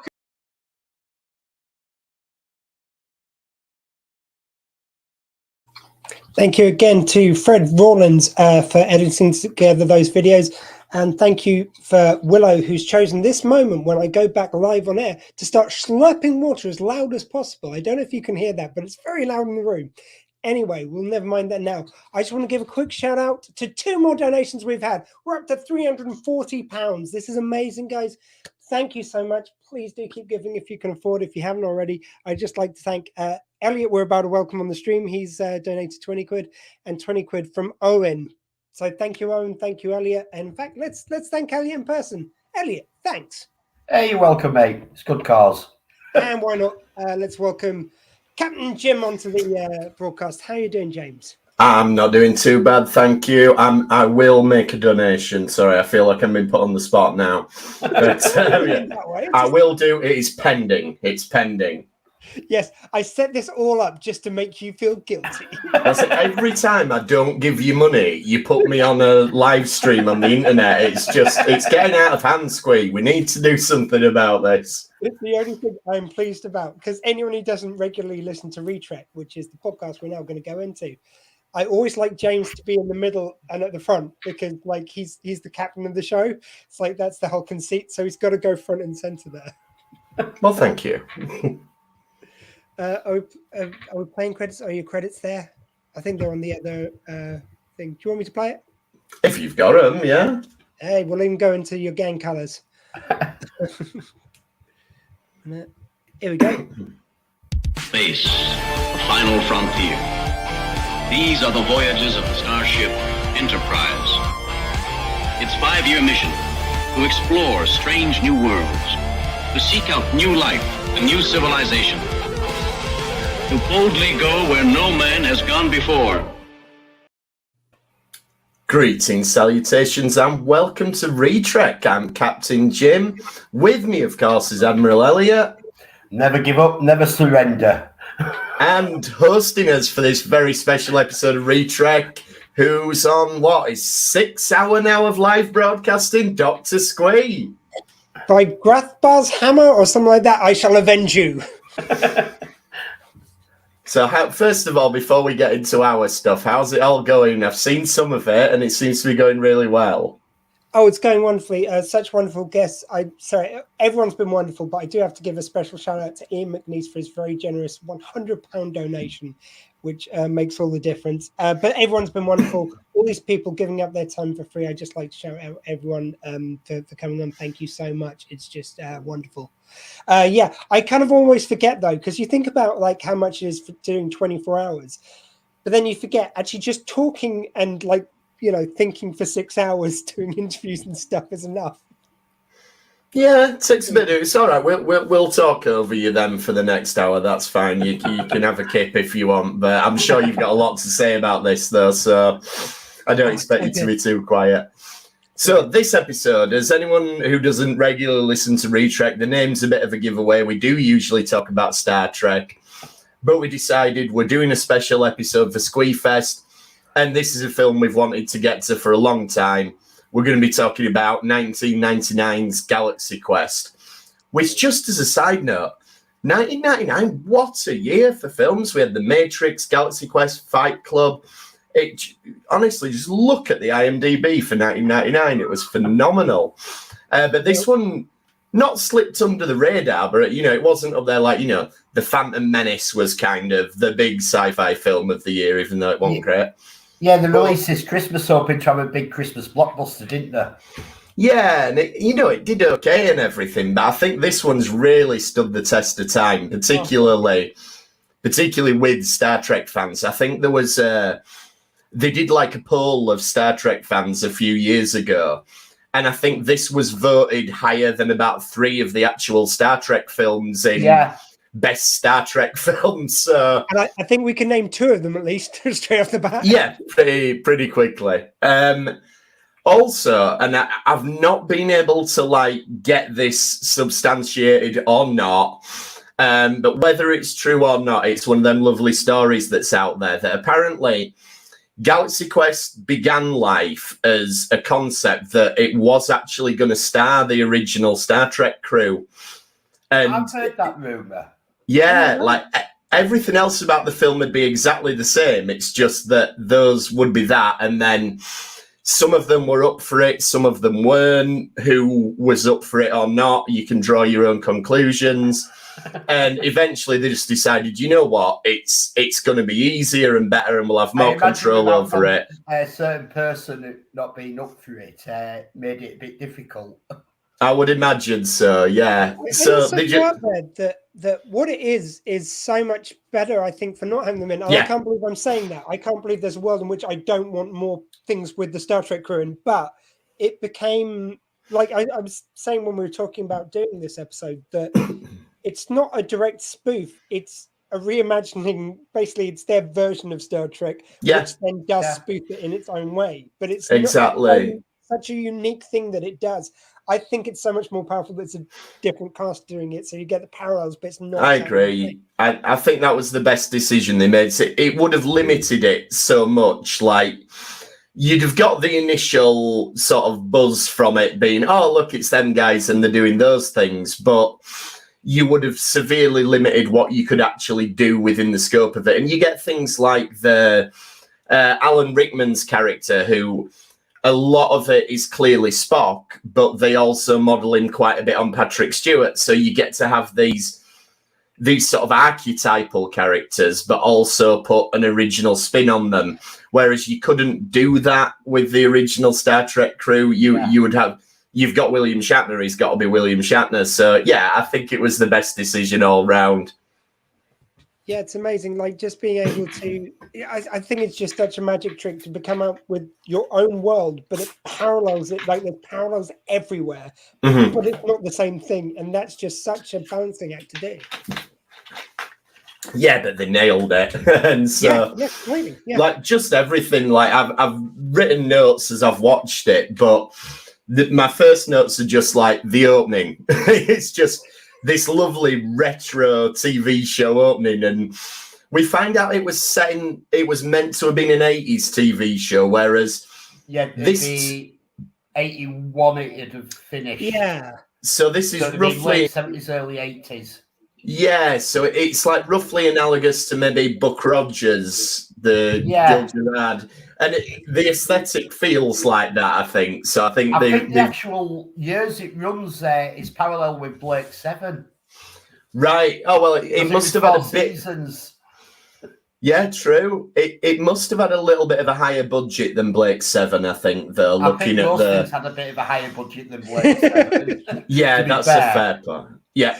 Fair point. I can't believe there's 2 shows in a row. Blake 7's come up. I loved Blake 7. It's quite funny. It just came up with my talk with Steve Ashton. I was just that right age at school for when Blake 7 came out. Yeah. And to be pestering my mum, can I stay up to watch Blake 7 every week? My confession is I've still never watched all of Blake 7. Don't come at me. No, but I mean, what I was going to say is we're all available on YouTube. There we go then. The only thing I was going to say about the credit sequence is it's wonderful, it's divine.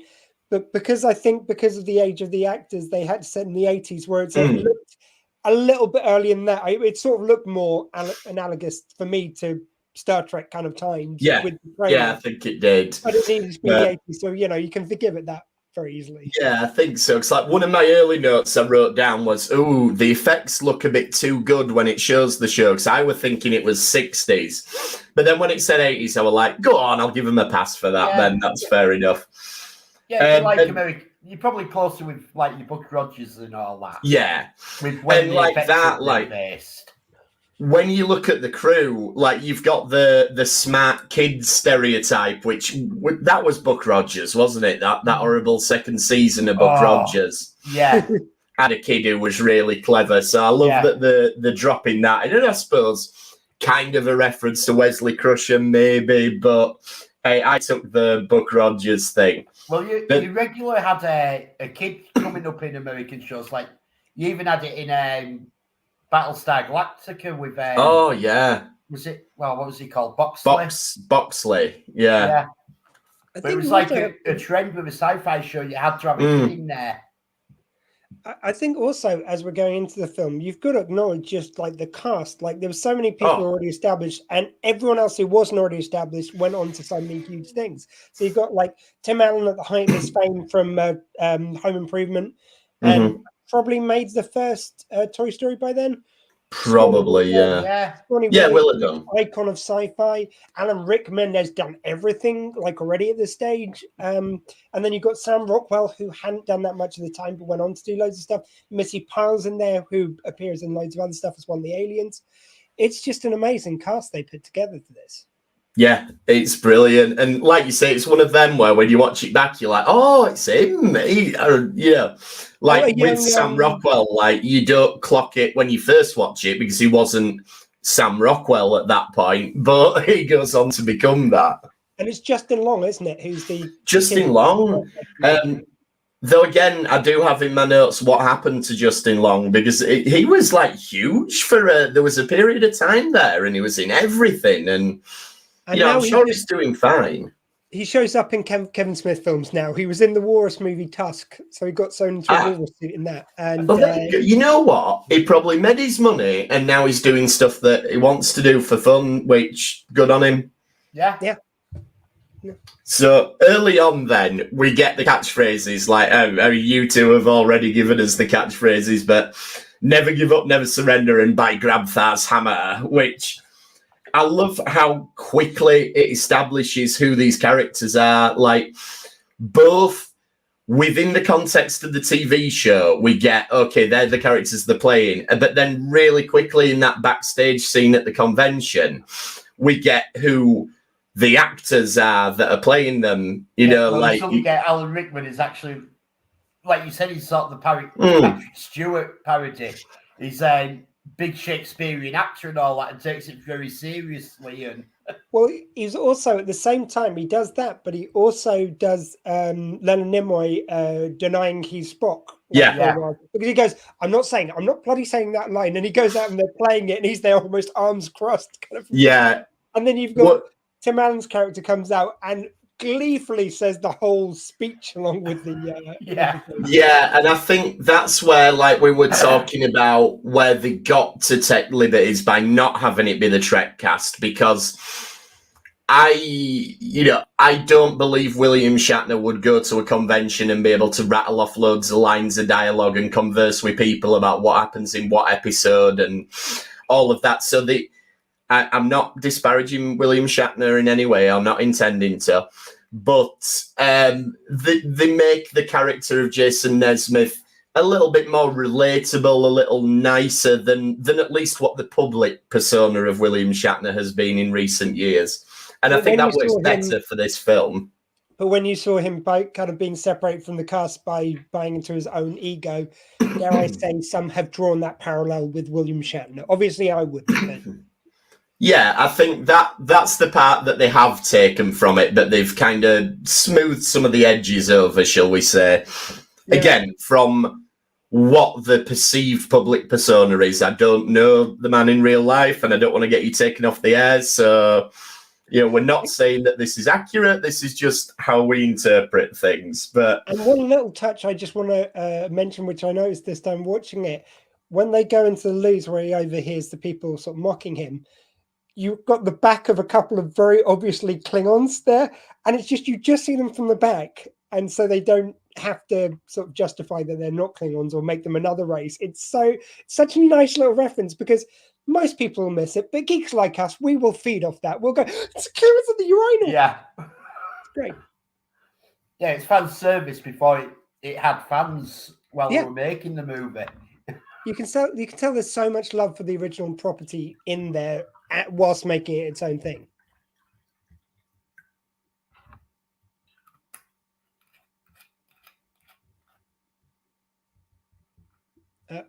James, I can't hear you. Can you hear James? I can't hear James. No one can hear you, James. It happened to be exactly the same point as I was just adjusting the volume. I'm like, what did I press? I was just pouring myself a drink and thought, have I spilled something? I know. I just noticed the deer in headlight look on your face, Elliot, and I was like, no, it's not me. Am I back? Yes, you're back. You guys, there we go. Don't know. I got muted somehow. You know what? Did they actually add that to the dictionary the other year, the "you're on mute"? Because it seemed to be like the most popular phrase over the last couple of years, with us all getting used to this technology and everything. But no, I was just saying about the way they portray conventions and convention goers. Like, I think maybe very occasionally in this film, it leans a little bit too much towards stereotypes, but I think it's all done with so much love and affection that it never fully crosses that line into being offensive in any way. But I think a lot of it's very, very well observed. The only thing I wasn't sure about, and it's something that I've thought every other time I've watched this film, is the cast turning up to the convention in the uniforms. And then I thought, oh, wait a minute, Jack Quaid and Tony Newsom did that for Lower Decks. So we've caught up with Galaxy Quest's vision of conventions now, I was off to say, it's like this was done 1999, and I don't think as many people or a wider sector of the population went to conventions as they do then. No. And the guests don't turn up in uniform. They come in the normal clothes because the reality is the actors. Yeah. May I also throw in, though, apart from the cast of Hello, Hello, they will go to conventions in outfit, as I'll be talking tomorrow morning to Sue Hodge at 11 o'clock. But yeah, I loved it. They all kind of went in their outfits, and you notice the German outfits maybe had got slightly customized to remove certain insignia. Yeah, I was just gonna say, like, you know, the ones who were playing the French maids probably might raise a few eyebrows, but in a good way. But then you've got Heflick and von Schmalhausen walking around dressed like they're in the Gestapo. You know, all I'm saying is I'd want to get dropped off at the door of the convention if I was going, you know. But yeah, as I say, though, we've caught up with it. 'Cause now we have had Star Trek actors go to conventions in uniforms, so maybe it was just more forward thinking. It was Bryan Cranston went to Comic-Con one year and wore a Walter White mask. So he'd got a mask made up to look like his own face. So he walked around the convention hall dressed as himself. So he didn't get picked out. Very, very clever. There's a photo of him just lifting up the rubber mask going, Well, that's the thing, no one would believe you. If you bumped into someone at a convention, you'd be like, nah, yeah, that's a really good outfit, but nah, you're not him. So obviously the twist to this film then is that the Thermians turn up, and that's the conceit is, what if all of this is actually real? And it's brilliant. And it works. Like there's been a lot of this stuff, like they've always talked with like SETI and all that. And you used to get this quite a lot in the 90s.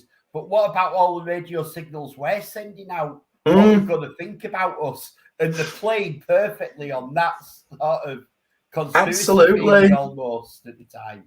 And the actual concept of the Thermians is a very Star Trek sort of idea. Like, we've got this alien race who don't understand the concept of deceit.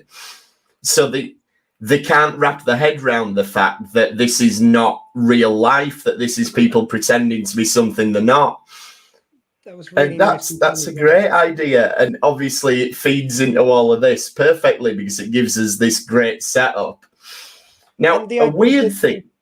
The bad guys had taught them the meaning of lying, and they've just got that rudimentary concept. So the thought of trying to explain to them actors and everything, it was so nicely played. So then you get that payoff moment when there's the emotional heft to it. But yeah. Oh yeah, and when we do get to that, it's really quite heartbreaking when they have to explain it to them, and they've like lost the heroes, you know. It's so well done.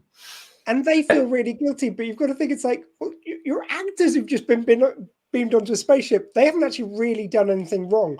But the guilt on their faces when they have, like when Tim Allen has to explain that he was lying because he can't get them to understand acting. Yeah, I mean, it's not their fault, is it? But you know what, though? They do all right in the end, all things like considered. Island, and now they all sad. Oh, yeah, that's great. I mean, I know Gilligan's Island wasn't... You don't think that's real, do you? It's like, oh, those poor men and women. I wonder what, like, the Thermians... They must have sort of put together what they believe to be our timeline. But if it's all drawn from TV, like... They must think this planet has had the weirdest development ever. Like, you know, that they were, you know, in the 60s, they had this United Federation of Planets, and then it all went a bit wrong. And then there was Galaxy Quest, and then there were dragons and stuff flying around, like, you know. And they called an episode of the Magic Roundabout. They really wondered what creatures these are. Yeah. They'd be like, yeah, there must be cartoon people on that planet and real people as well. And it's named after that. What's that? Oscar, his middle name. Oh, yeah, our nephew. Yeah, his middle name's Zebedee. It's actually from Magic Roundabout he was named. He doesn't flaunt it that much, though, does he? He's not decided to be one of these people who goes by the middle name. I can't imagine why. Speaking of minor actors who go on to bigger things, we've got Dwight off The Office as one of the aliens, Rainn Wilson, who obviously went on to play Harry Mudd in Star Trek Discovery, but this is one of his very, very early roles. So it is one of them where, like, oh, it's him. Oh, it's him. And I believe he was always a big Star Trek fan himself. So at the time, he must have gone, well, this is as close as I'm ever going to get. Yeah. Yeah, because, I mean, Star Trek was still in production when this was made, but it was about to go into that fallow period where we didn't get any Star Trek for a long time. No, we still had Voyager's still going. That's what I mean. It was still going, but we were sort of on the cusp of it going off for a while. Like the the fifth series, weren't there, with Enterprise? Yeah, true. Star Trek was at this time. But there was a gap before we got Enterprise, wasn't there? No, they went straight ahead with it. Straight after Voyager. Yeah, there should have been a gap, I think, to think about it a bit more, but no, that's another conversation. And the baddie, Saras, as well. That's Robin Sachs, who may be best known as Ethan Rayne in Buffy, who was like Giles's longtime friend / enemy who kept turning up. But he's another one of these great, largely TV actors, but who's turned up in just about everything. And in here, he gives a good villain performance. But can we call out the prosthetics for Saras in particular, but also his whole species? It's just such an incredible practical outfit that they've got him in. Yeah. And he's got spider legs coming out of his head, and there's so much unnecessary detail to that costume, but it just adds to it so much. Yeah, I mean, usually films which were made around this time, especially now we've got 4K and TV programs, it would look so shoddy when you watch them on TV. I don't think there's much you need to do to this at all to make it a modern film. You really, the effects just even the CGI is held up. Yeah, which never held up well. Was it Amiga 13? That's a bit ropey, that graphic now. Yeah, but I mean, when you look at this was sort of a mid-budget film, and compare it to something like The Phantom Menace, which came out the same year, or even the first Mummy film, both of which used a lot of CGI, and I would argue that neither of those films' effects hold up as well as this one's does, because it's used sparingly and they've used practical effects where possible. That's it. Yeah, I mean, the late 90s especially was so bad for using CGI, which just wasn't ready yet.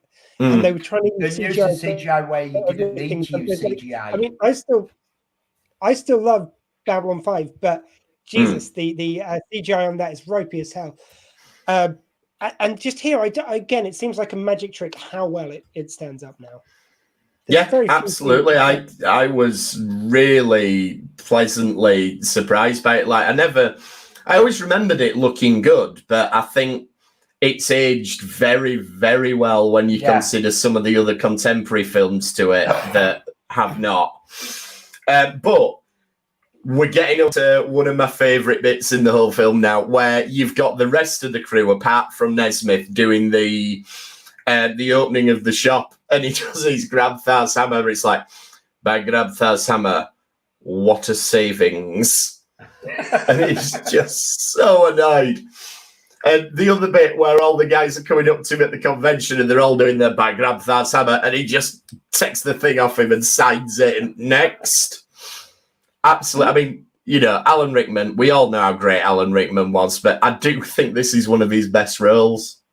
And I would throw into that Alan Rickman quite often played these very deadpans, very sardonic roles, very bad guys, or kind of very grumpy good guys quite a lot of the time. But everyone who spoke about him, he was just so ebullient and enthusiastic and friendly to meet in person. It just shows you what an amazing actor he was. And he never sought to be the kind of the hero role necessarily. He just he was happy with the good role. Many actors kind of go for the, I've got to have a redeeming arc. He was quite happy to be a nasty piece of work. He was such a nice guy.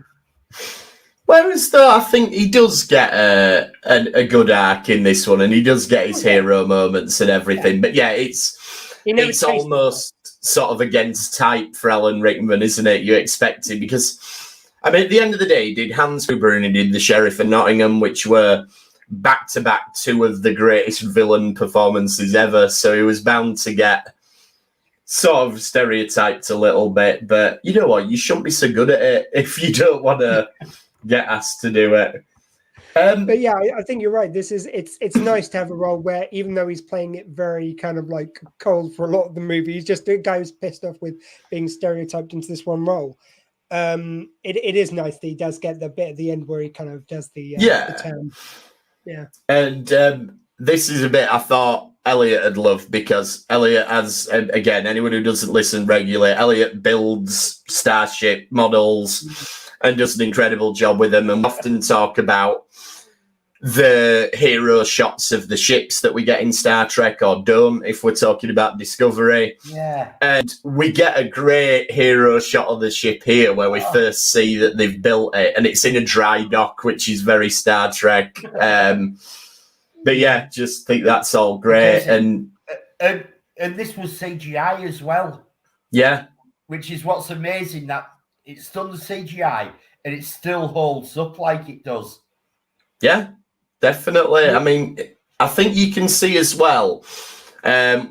Squee, you mentioned the Orville earlier on. There's definitely some evolution of design between the Protector and what we get in the Orville. There's definitely a lineage there, I think.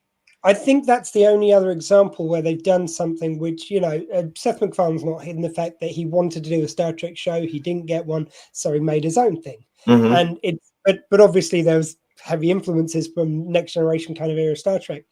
But I think that's the only example which does what Galaxy Quest did. No other show really did this kind of thing of having parallels to everything to Star Trek, but not being Trek. And the other one, I think is fun. And I suppose the Orville is kind of a natural successor to this, but there has been talk on and off over the years about doing a sequel or doing a TV show actually based on the TV show within the film of Galaxy Quest. And I know they've done some comic books and things, but I think it's one of them that in a lot of ways it's not. Sorry. Every couple of years it comes up that there's going to be a sequel or there's going to be a TV show. And here the surviving actors, we're up for that. And then it dies down again. And yeah, it's in a way it's nice that it's this standalone thing that's aged so well and is, it's just there. Whereas you can't help but feel that if this came out today, they'd already have the TV show greenlit and 6 prequels planned and a spin-off about the Thermians and a sitcom set at a convention, and it'd just be this universe. But it's nice that this is just its own thing. And I think also it's like it would have been a great idea, but again, the Orville's kind of done it. It's like if you did it now, I think it's a bit too late, unfortunately. But and plus, you don't have Rickman. I'm sorry, you're not got Rickman. I don't want to. No, that's it. You need Dr. Lazarus. You can't. Yep. So when they get to the ship, then there's just such nice, just little character beats. Like you've got Sam Rockwell, who we know he had a bit part in an episode, but he says like, "Oh, I'm just so happy to be on the mission."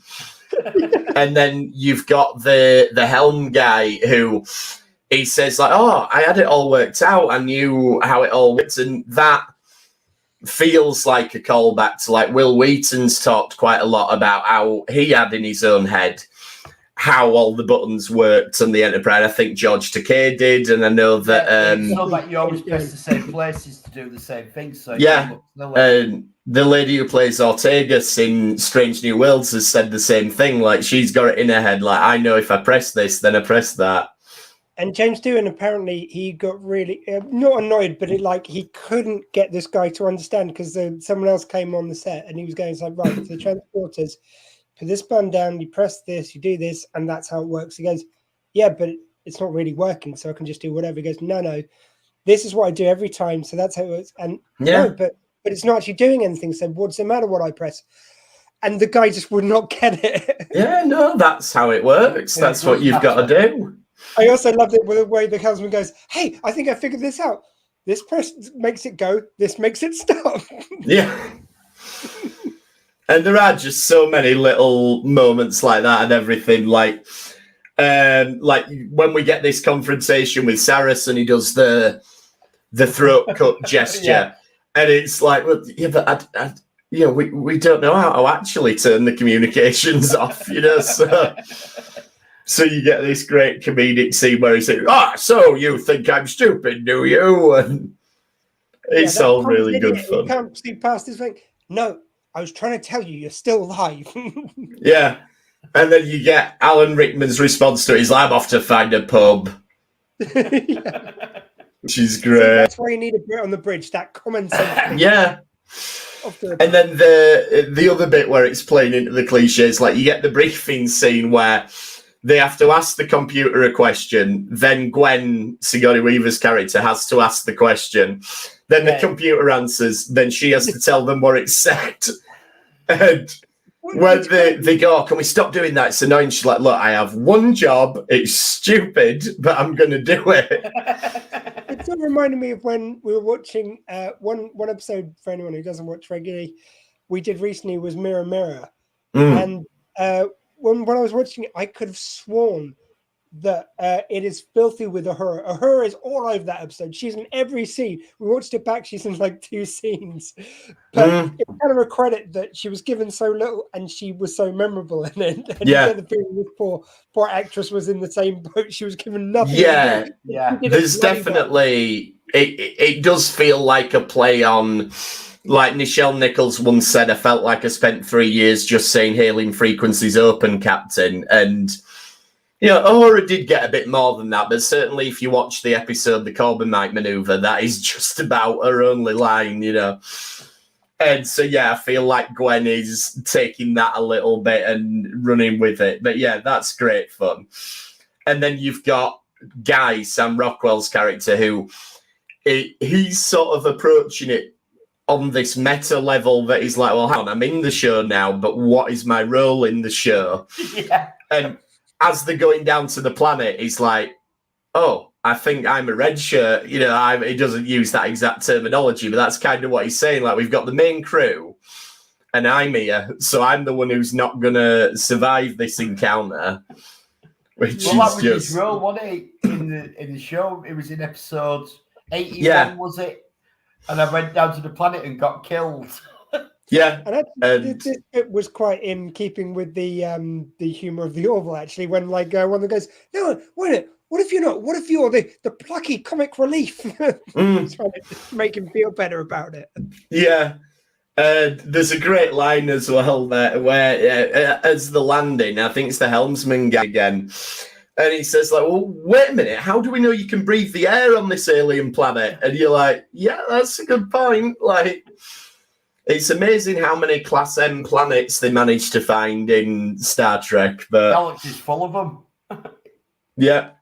And then, yeah, we get the cute little aliens and really small line and just a throwaway thing. But I think this was the first time I noticed it where somebody says something like, oh, I think they're minors.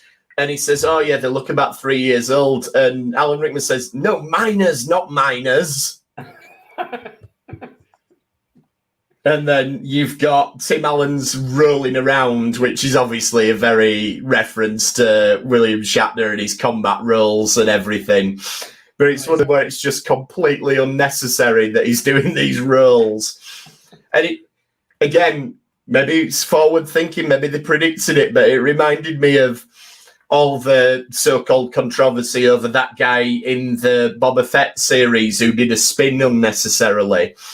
And I apologize if anyone doesn't know what I'm talking about. If you Google it, guy in Boba Fett who spins, and there was this thing where he just did a big whirl around to fire a shot, and there was no need for it. So, you know, this came out in the 90s, was mocking cliches from the 60s, and we're still seeing it in the 2020s. So I think that maybe adds to the sort of timelessness of the show.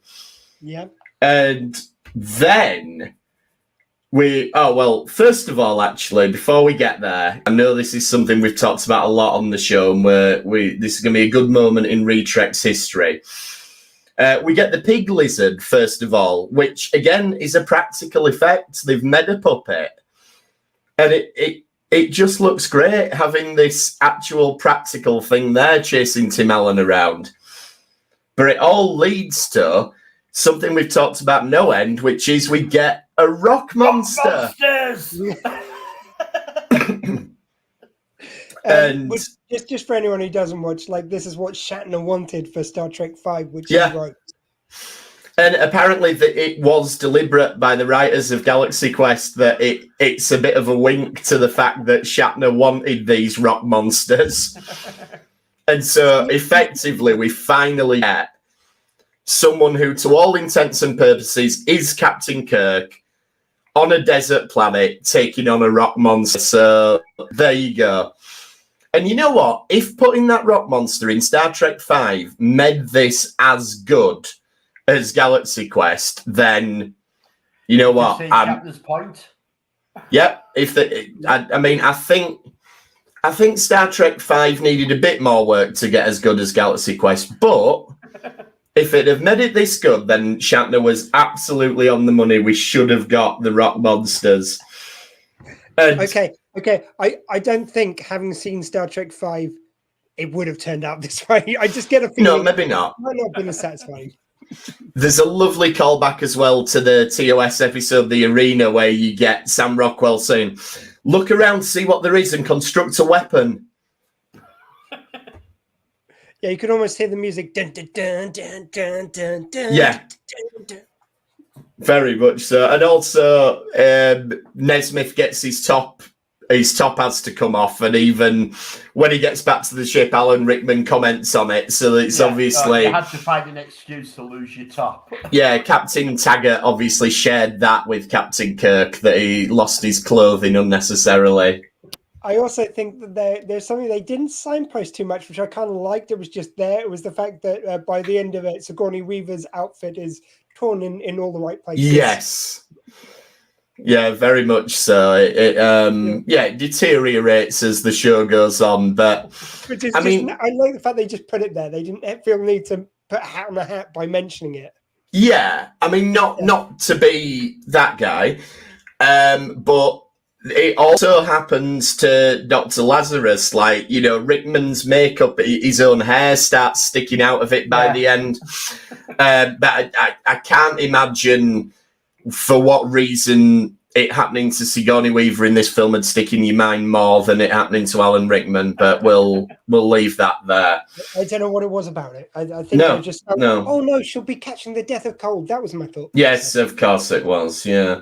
So- And something to say about the structure and everything of this film. First, it's just over an hour and a half, which is the perfect length for it. Like, but you don't get films that are that length anymore. Like, everything's 2 hours, 2.5 hours now, or it feels that way. And it's quite refreshing to see a film that's willing to go, you know what, we can tell our story in an hour and a half. It's the perfect length. Get on with it.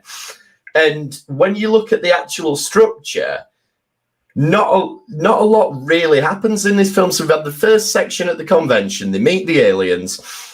They go to the planet and have the adventure with the rock monster. And then the minute they're back on the ship, Saris has taken over. And we're effectively into the final stretch of the movie. Yeah. There's just no downtime or time wasted or anything. And it's really refreshing to see it. I think a lot of modern movies are unnecessarily long. Yes. And that you come out and you think that was really good, but why did it have that in it? And yeah, I can't remember the last film. Yeah, like I can't remember the last film that I've got to the cinema. And you know, you always say, don't you, when you come out and say, "Oh, what did you think of it?" And 9 out of 10 times I always say, yeah, it was great. We could have lost about 20 minutes. And, you know. Yeah, I mean, it reminds me of one of my favorite examples of this is an old black and white movie called Mr. Smith Goes to Washington with James Stewart in it. Absolutely wonderful. And at the end, he's just done this very famous filibuster scene where he just stands up for like God knows how many hours. I want to say 24 hours just because I'm doing that now. But he stands up and just talks to Congress. And if you do that in America, you can hold the floor for as long as you want. Or is it the Senate? I think it is actually. Yeah, no one's allowed to interrupt you as long as you're, Yeah, so he says he won't yield, but he only yields for questions, which you're allowed to do and keep the floor. But right at the end, he faints and then Claude Rains, who's playing the bad guy who set him up to, be corrupt, to look like he's corrupt. You hear a gunfire when he tries to kill himself, but someone wrestles the gun from his hand, and then just the movie ends. It's perfect. It's just Jimmy Stewart's name's been cleared. Claude Rains has been disgraced. We're done. We're out there. And you could have very easily done another scene and it would still be good, but just the fact that it just ends like that is magic. Yeah. And I think this film has that.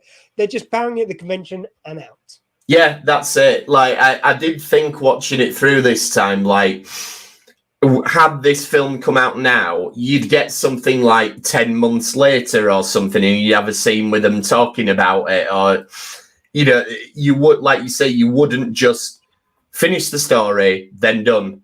It doesn't happen as often in modern films. You'd have that, you'd have sequels, you'd have everything else. Like, yeah. The fact this was a one and done, I think is perfect, because at the end of it, they show the kind of continuing voyages of Galaxy Quest or whatever they called it. Well, yeah, the journey continues. Because it's after 18 years off air, it's renewed, and it's the time between TOS and TNG. Ah, yeah. Didn't think of that. Yeah, that's obviously deliberate then. That's lovely. It's very deliberate, but they deliberately go 18 years since it first. That's great. Yeah, I've never picked up on that. That's wonderful.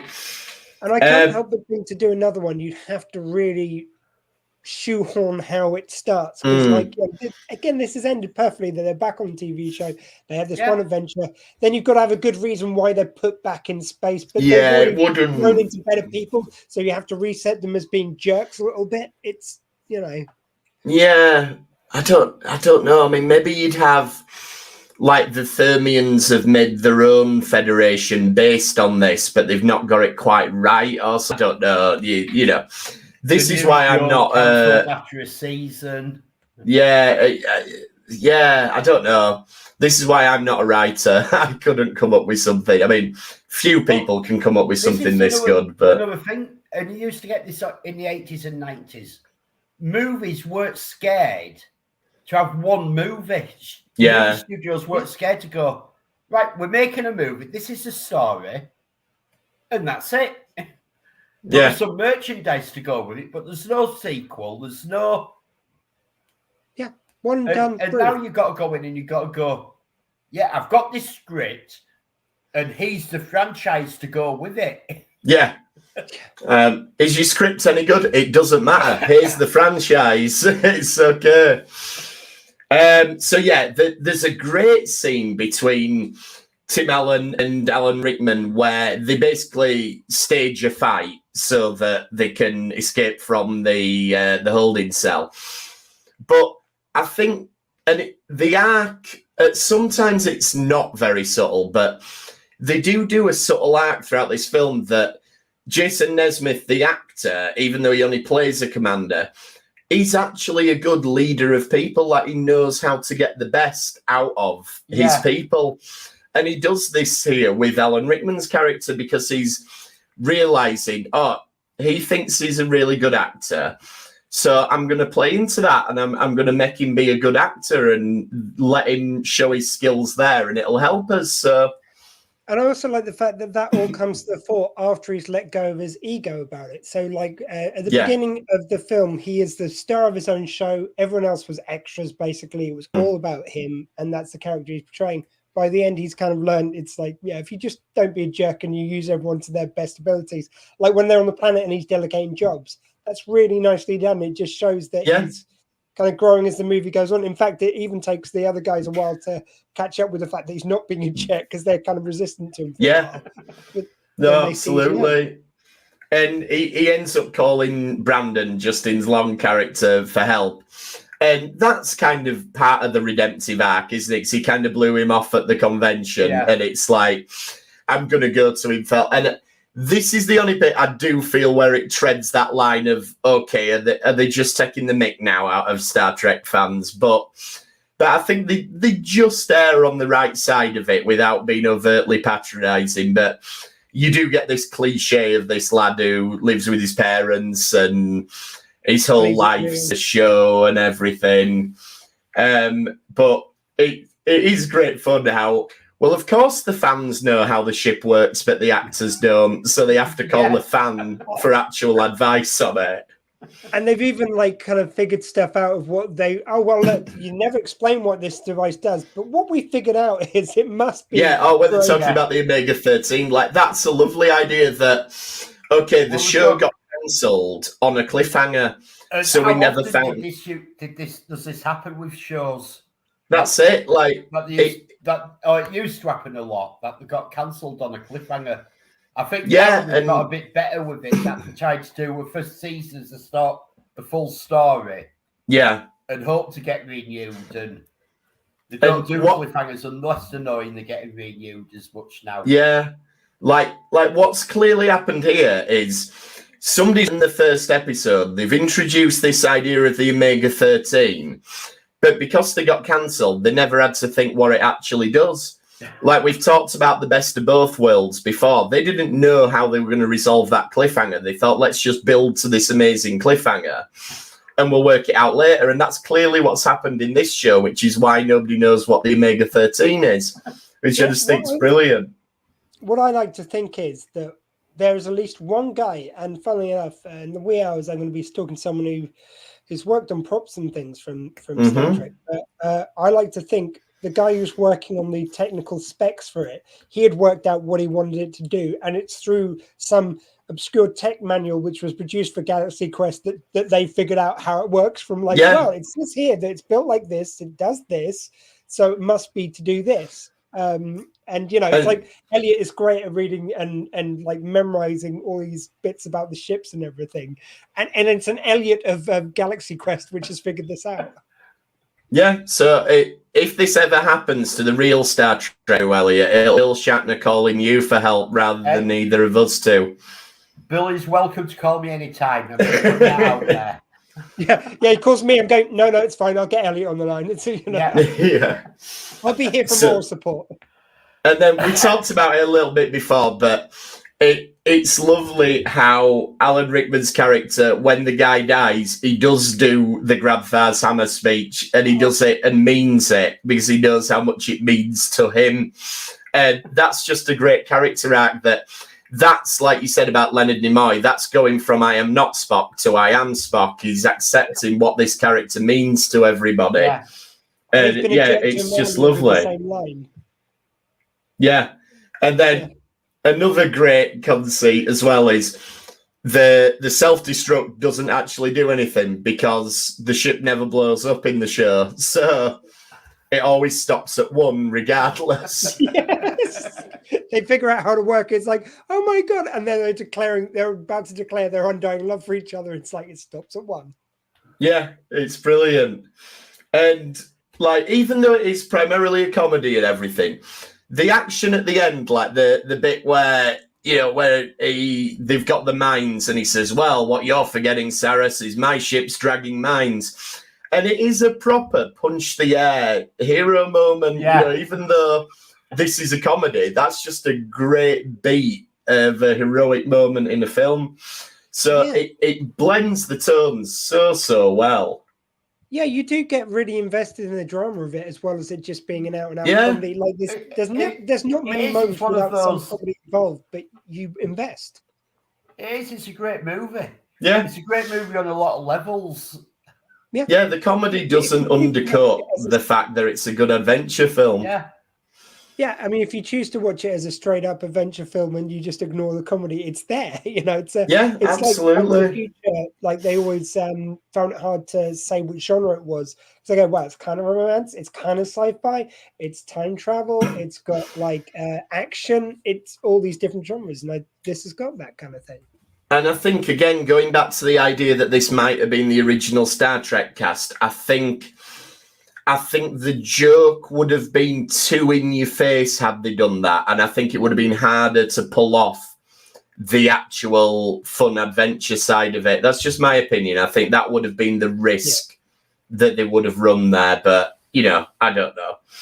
But the Omega-13 then. So Justin Long does say, oh, well, some of us thought it was this. Some of us thought it reset everything by 13 seconds. And it turns out that is actually right, which is quite lucky that one turned out to be right, given what happens at the end, because you get that moment where Saras kills everyone, but they get to reset it and save the day. So it was lucky that whoever thought that was right.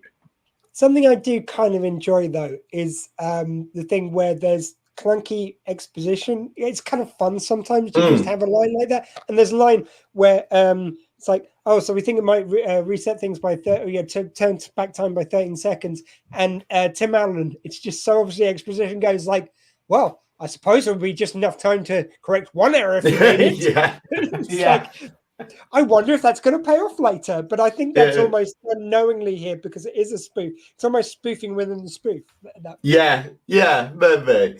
I mean, I'm pretty sure if you wanted to be really sort of anally retentive about it all, I bet if you timed it, it's actually more than 13 seconds. But you know what? We'll let them go.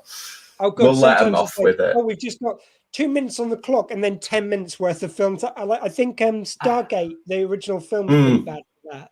They've got like, I think half an hour and it takes an hour of the film or something like that. Yeah, it happened. And it happens quite a lot in Star Trek so many times where they say like, well, the transporter's set to beam us up in 30 seconds and then 3.5 minutes later it does it and stuff. So yeah, it's one of them things. So the finale of the film then. The ship crashes into the convention, and there's a great scene where you've got the kids firing off the fireworks, a little bit, almost kind of like E.T., I suppose, that. But this is going to change the human race. Like, there's no way no one else saw that spaceship coming. Spaceship crash. This is going to be big news. I mean, I know not everyone had camera phones and stuff in them. Well, camera phones didn't exist, but... it wasn't like today where there'd be a million on YouTube, but somebody saw that happening. I'm sorry. I don't think we had camera phones back in 1990. No, exactly. Oh, it would have just been stills if. This is what I like about when they brought back Doctor Who in 2005, and Russell T Davies just made the decision. It's like, look, we're just going to have huge events happening, and we're just going to say that no one believed it and thought it was all faked on TV, and just he couldn't have a exactly. Of course, people would realise there was aliens at this stage, but he just goes, no one believed it. They're all too cynical. Yeah. Perfect. Well, that's it, and you can get away with it in a film that takes this turn, like the new Ghostbusters film. It's like, oh yeah, well, ghosts attacked New York in the 80s, but life just went back to normal after that, and most people have forgotten about it. Like, oh, okay. To be fair, if you look at major disasters and all that, it doesn't take long for us to move on from them. No, it's true. Yeah, but I think things like the existence of ghosts or aliens might have a bit of an effect on culture. I don't know. Maybe. I think aliens will.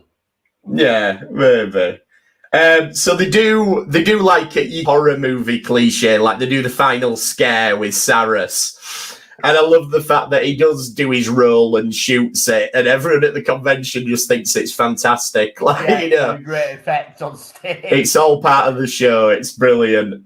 But then we do get Jason Nesmith's final redemption moment because he gets them all up to take the bow rather than it just being him. And I don't know if this was intentional or if how the dates work out, but when I saw them all stand there on stage taking their bow, it really reminded me of the end of Star Trek 6, where the Undiscovered Country, when they stand up on stage. Don't know if this is just something I thought. Yeah, you're right. Actually, it does. Yeah, I'd not clocked that, but I think you're absolutely on the money with it. Whether it's deliberate or not, you can definitely see the parallel. So it doesn't matter whether they did it on purpose. But so it's kind of like Wayne's World. Let's do the mega happy ending. So we get everybody's character arcs. They're redeemed who needs to be. Sam Rockwell gets to be on the new version of the show. Gwen and Jason Nesmith get together. It's just the mega happy ending. It was when Sam Rockwell, like when he goes entrance onto the bridge, like, hey. All these like very over the top things. He's so happy. Oh, like right at the beginning when he's announcing it on stage and he does the reverb on his own mic, like he goes Peter, Quincy, Tagger. He's great. I mean, Sam Rockwell's great in most things, but he's just brilliant in this. So anyway, that was Galaxy Quest, which is, if you've not seen it, just go see it. It's in the UK. It's on Channel 4, which is you can get it on 4 On Demand, the free streaming service, the UK's largest free streaming service, as it will tell you repeatedly when you're watching stuff on it. But yeah, it's free. It's out there. Watch it. It's a brilliant film, whether you're a Trekkie or not. And it's been so much fun talking about it. Thank you for having us on, Dr. Squee. Thank you very much, Dr. Squee. Well, it's the spiritual home of Retrek. This is where it all started. So it's always lovely to have you gents back on. Absolutely. Just before I let you go, though, we've got our standard episode of Retrek coming on Wednesday. What we're going to be talking about, gents? We're going to be talking about the latest episode of Lower Decks, and I don't think we've officially decided yet which, because anyone who doesn't listen, what we do with Lower Decks is we always watch the episode of Lower Decks, and invariably Lower Decks will reference numerous episodes of Star Trek, and we pick one of them to watch alongside it. So it will be Lower Decks, and it's looking like probably one of the Leah Brahms episodes. Not to give any spoilers as to what might or might not happen in Lower Decks. But yeah, we do that every Wednesday, 6 or 6:30 usually. If you want to listen to more Star Trek, you can find us on all your podcatcher of choice, I think is the phrase. We also occasionally do some Trek news, and I think with all the goings on from Star Trek Day, which was day before yesterday, we'll cover a bit of that too. There's lots to talk about, but yeah, in the meantime, never give up, never surrender. I will go to the credits in a second, guy, but James, you're of course joining us tomorrow for the present Mad Max 2 Road Warrior. Yeah, Mad Max 2, another film that's nicely an hour and a half, so we get to talk about, we'll be there 9 o'clock tomorrow morning with a few friends of mine, and we're going to be talking about another film. Bit of a different tone to Galaxy Quest. We're doing Mad Max 2. So if you want to tune in for that and hear what we've got to say, we'd love to see you. Back for Wrestling Top Trump. So James gets to see me at the midway point and then at the complete exhaustion point. So you get the stages of 3 on this. So I'm just checking in on you every few hours. You know, you can't be left to your own devices. You do crazy things like 24-hour podcasts. So I've got to keep checking back in on you. Yeah, why do I do these things again? I don't know. Charity. Charity, that's it. So I'm going to play the exit music if you want to give your outro, sir. Yeah, I've already said never give up, never surrender. By Grabthar's Hammer. What a podcast.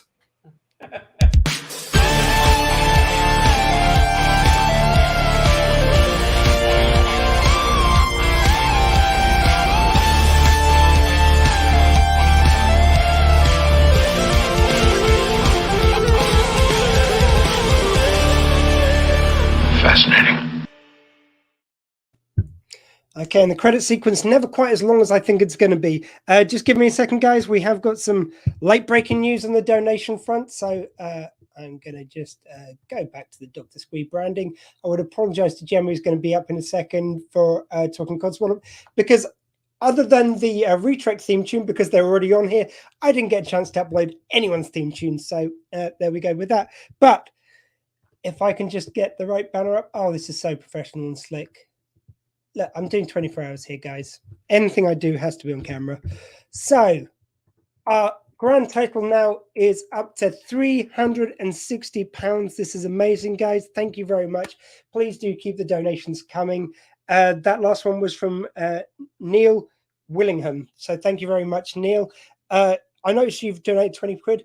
Just a reminder that for anyone who missed it earlier, Yee Jee Tso is offering 50% off his book, Time and Spaces. So you just have to donate £20 or more at justgiving.com/sheltersquee and then email drsquee@gmail.com and I will match you up with a discount code from Yee Jee. So thank you very much for that. But let's welcome on Talking Codswallop's Gemma. Hello. And her co-host for today, Eddie Pence. Hey, oh, he is there. James, you're looking so much fitter than usual. You definitely are. Definitely. Yes. Well, I'm going to give a little, since our intro music isn't there, I'm going to intro the show as I normally would. So welcome to this next hour of Talking Codswallop podcast. Well, actually it's 50 minutes, but there we have it. There we are. Eddie. Oi, oi, oi. Sadly, James couldn't be with us today. He's really, really not feeling very well. So I obviously did one better, and I thought, who could fill in the big, massive feet of James? Shoes even. And I thought, well, Eddie Pence. I don't put shoes on. You haven't got shoes on? I fill in a pinch. I don't want to put his shoes on. Definitely. That's what Fair I say. enough. So I've just got the weirdest comment. I don't like this is Elliot from Retrek. The theme tune is 22 seconds. Okay.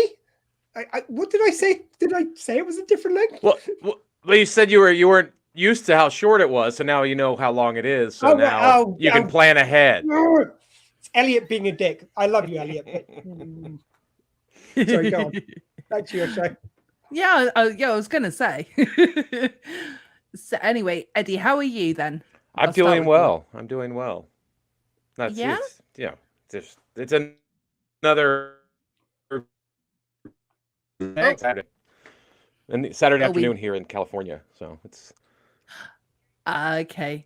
Oh, that's not too bad. And how did it go with because I know that Colton's you had to go to Colton's school, didn't you? So we had like a 17-hour back to school night. It was just I was getting flashbacks of being back in school. That's how long we were there, and it was brutal. Sitting in desks and writing your name on paper, and it was just like I don't want to be back in school. No, exactly. I did this for a long time.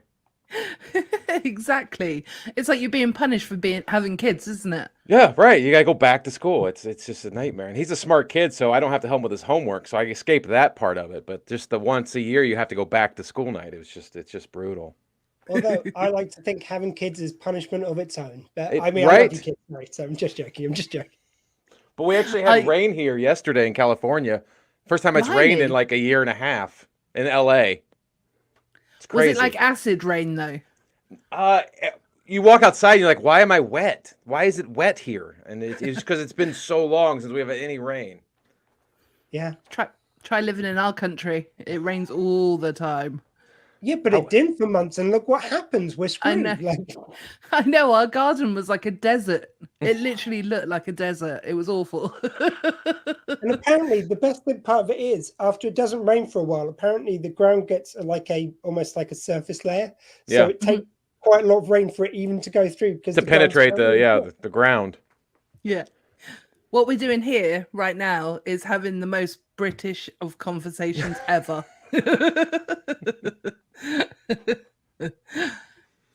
Owen says, isn't it? Well, there you go. Isn't there a massive storm on its way to California, Eddie? I haven't heard. I don't know about these 100-mile-per-hour winds. Maybe I know it got windy yesterday, like really windy yesterday. Like it was blowing crap around. So. Owen, please, we're better than that. Some guys always think it's longer than it really is. Her. I always try to say it's smaller than it really is. That's way when you lower the bar, and then when you finally come time to show it, people are like, "Oh my god!" I think that's when a you good said plan. lower the. I'm so glad that ended with bar. I was wondering what was being lowered for a minute there. Well, yeah. Why not? Why not be? Why not give low expectations? And Exactly. Then, That's the only way to exceed expectations is by lowering expectations. Exactly. Thank you. And let's face it, Eddie, all we need is a mouthful. Oh, Right. we're not talking about that.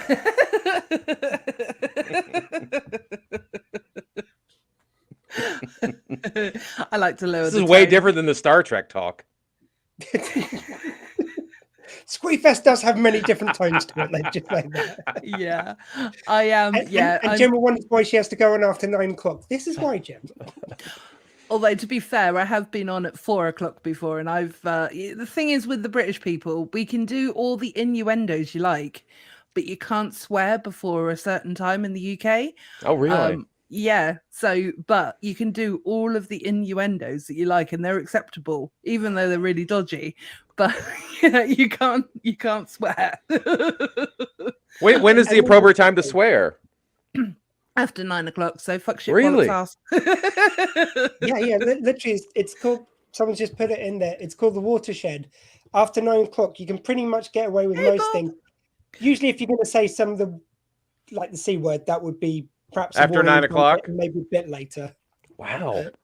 However, I prefer the C word not being used because I don't like that one. I wasn't going to use it. I'm just explaining the convention. Crayon. So after 7 hours, Squee, how are you doing? Not too bad. It's always the way with these things. You kind of get peaks and troughs. So you get a little while. I was feeling tired about an hour ago. Then I woke up apparently talking about Galaxy Quest. And I'm feeling right now. But it will sink again a few times before the 24 hours is out. But the good thing is after this show, it's the first 8-hour block because of Facebook streaming limits. It has to go in these 8-hour chunks. Yeah. So you're already a third way through, and then that feels like a victory until about 4 hours into the next stream. Oh my god! And I vaguely remember you saying something along the lines of at the end of the last one, why have I done this to myself? But this is the fourth one. So No, that was the second one when I said that. Last year I was quite happy about it by the end. Who knows what mood I'll be in at the end of this one? But I don't know. Actually, I guess this one kind of like weirdly enough, the event snuck up on me because essentially my stepdaughter's getting married. It's part 2 of her wedding because she got married during lockdown. So because of that, I'm actually officiating part 2 of her wedding because she can have all her friends around. So she wanted some sort of ceremony, but they didn't need to do the legal bit. So it's the same wedding you're officiating again? No. So basically, part 1 was during lockdown, and there was a proper officiant who did it. Right. Part 2, they wanted to have a ceremony of some sort, but they didn't need the any legal requirements. Right. So they said, "Did you want to do it?" And I jumped at the chance. So, but because of that, I thought, right, I could book 1 week off and do a 2-for-1. So I've got recovery time after this. Don't have to worry about work. But it suddenly meant that I realized, like, it was about 2 months when I started away from doing this, and you need at least 3 months to do this. So it's just been mad prep and planning to get this done. So I think it's just kind of snuck up on me and it's here now. There you go. That's how things happen though, isn't it? Yeah, but in some ways it's good to kind of get things done. It sounds awful to say done and dusted, but done and dusted, I suppose. But at least if you're doing it all at once, at least you haven't got to prep for a long time in between. Well, I thought that's kind of nicer way of saying than what I just said. Well, after this, like for 2 days, my sleeping's out and I feel really grotty. And you just got so much adrenaline going through you. You just hit a real kind of crash. You just sit around watching TV, drinking a few drinks, usually after this. So it meant like I could just use 1 week off work. Owen's put like renewing their vows. Kind of, it's like, but because of lockdown, they could only have a few people at the wedding. So it means it's for people who couldn't be there. They still get the wedding basically, and they get to. But you are redoing the vows, so you're redoing the wedding. So it's like redo, not part 2. I mean, it's kind of a hybrid thing. Look, the lockdown was unprecedented. I'm just very confused about part 1, part 2 of a wedding. It's sort of like there was a small ceremony and it had to be really quick. They had a certain amount of time they could do it in. They weren't allowed anyone to be like the bride wasn't allowed to be walked down the aisle. You can have a big party afterwards.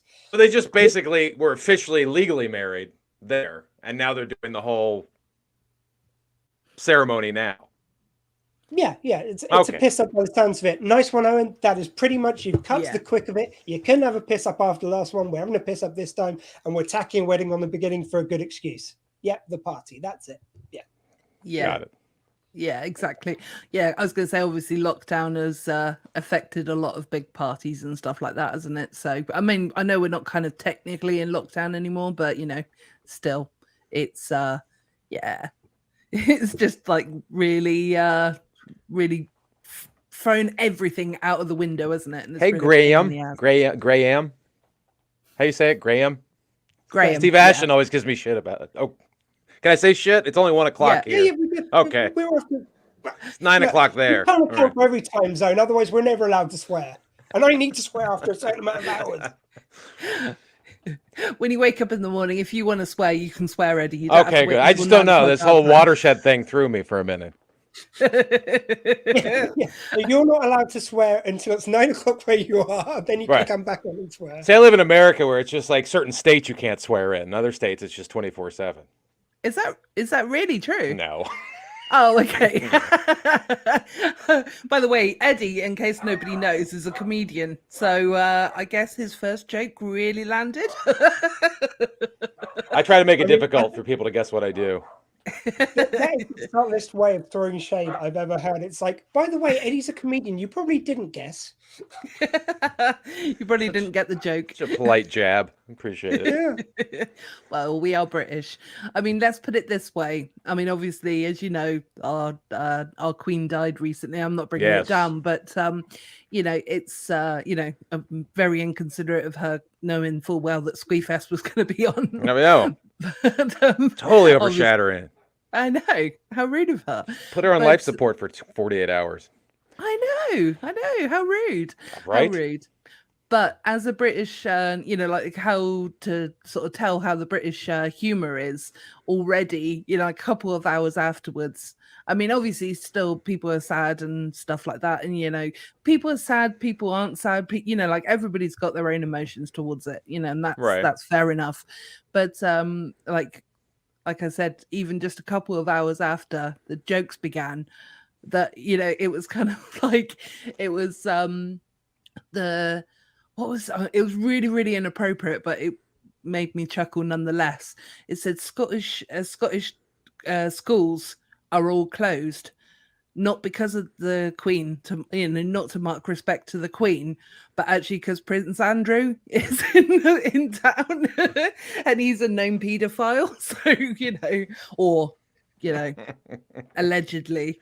So, that was, and that's just to sort of say how awful our sense of humor is, really, that people actually, I think that's the best way to deal with awful stuff is gallows humor. I don't know if there's a better way to deal with awful stuff. Exactly. I honestly think, I mean, it's in England, Britain, it's perfectly acceptable to take the piss, be making jokes straight afterwards. Yeah.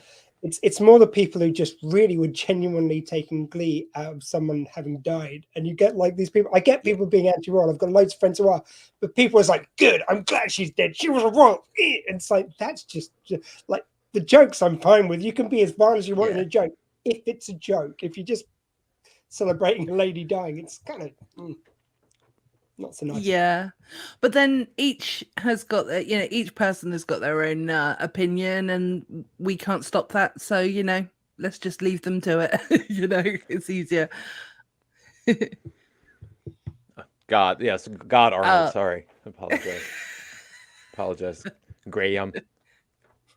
Graham. Wouldn't it be weird if God Graham. came back and he was called Graham? Graham. I'm God, or as my friends call me, Graham. I'm not saying Graham still talks like that, but it's just the image it conjures. Yeah, exactly.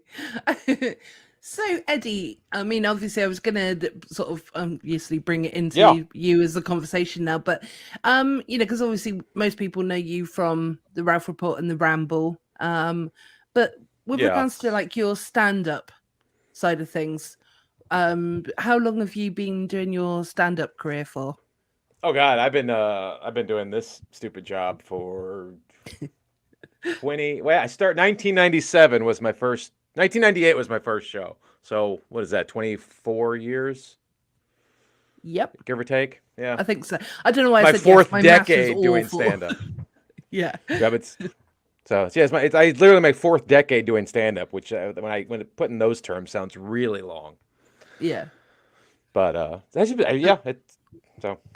I was going to say, it doesn't make you feel old at all either, does it? No, it's the pains and the gray hair and the erectile dysfunction that makes me feel old. Eddie, we said we wouldn't talk about that night. It's all right. He just lets dust come out now, don't you, Eddie? Yeah, So it's more of a runny nose than dust. I feel really inappropriate that I know that.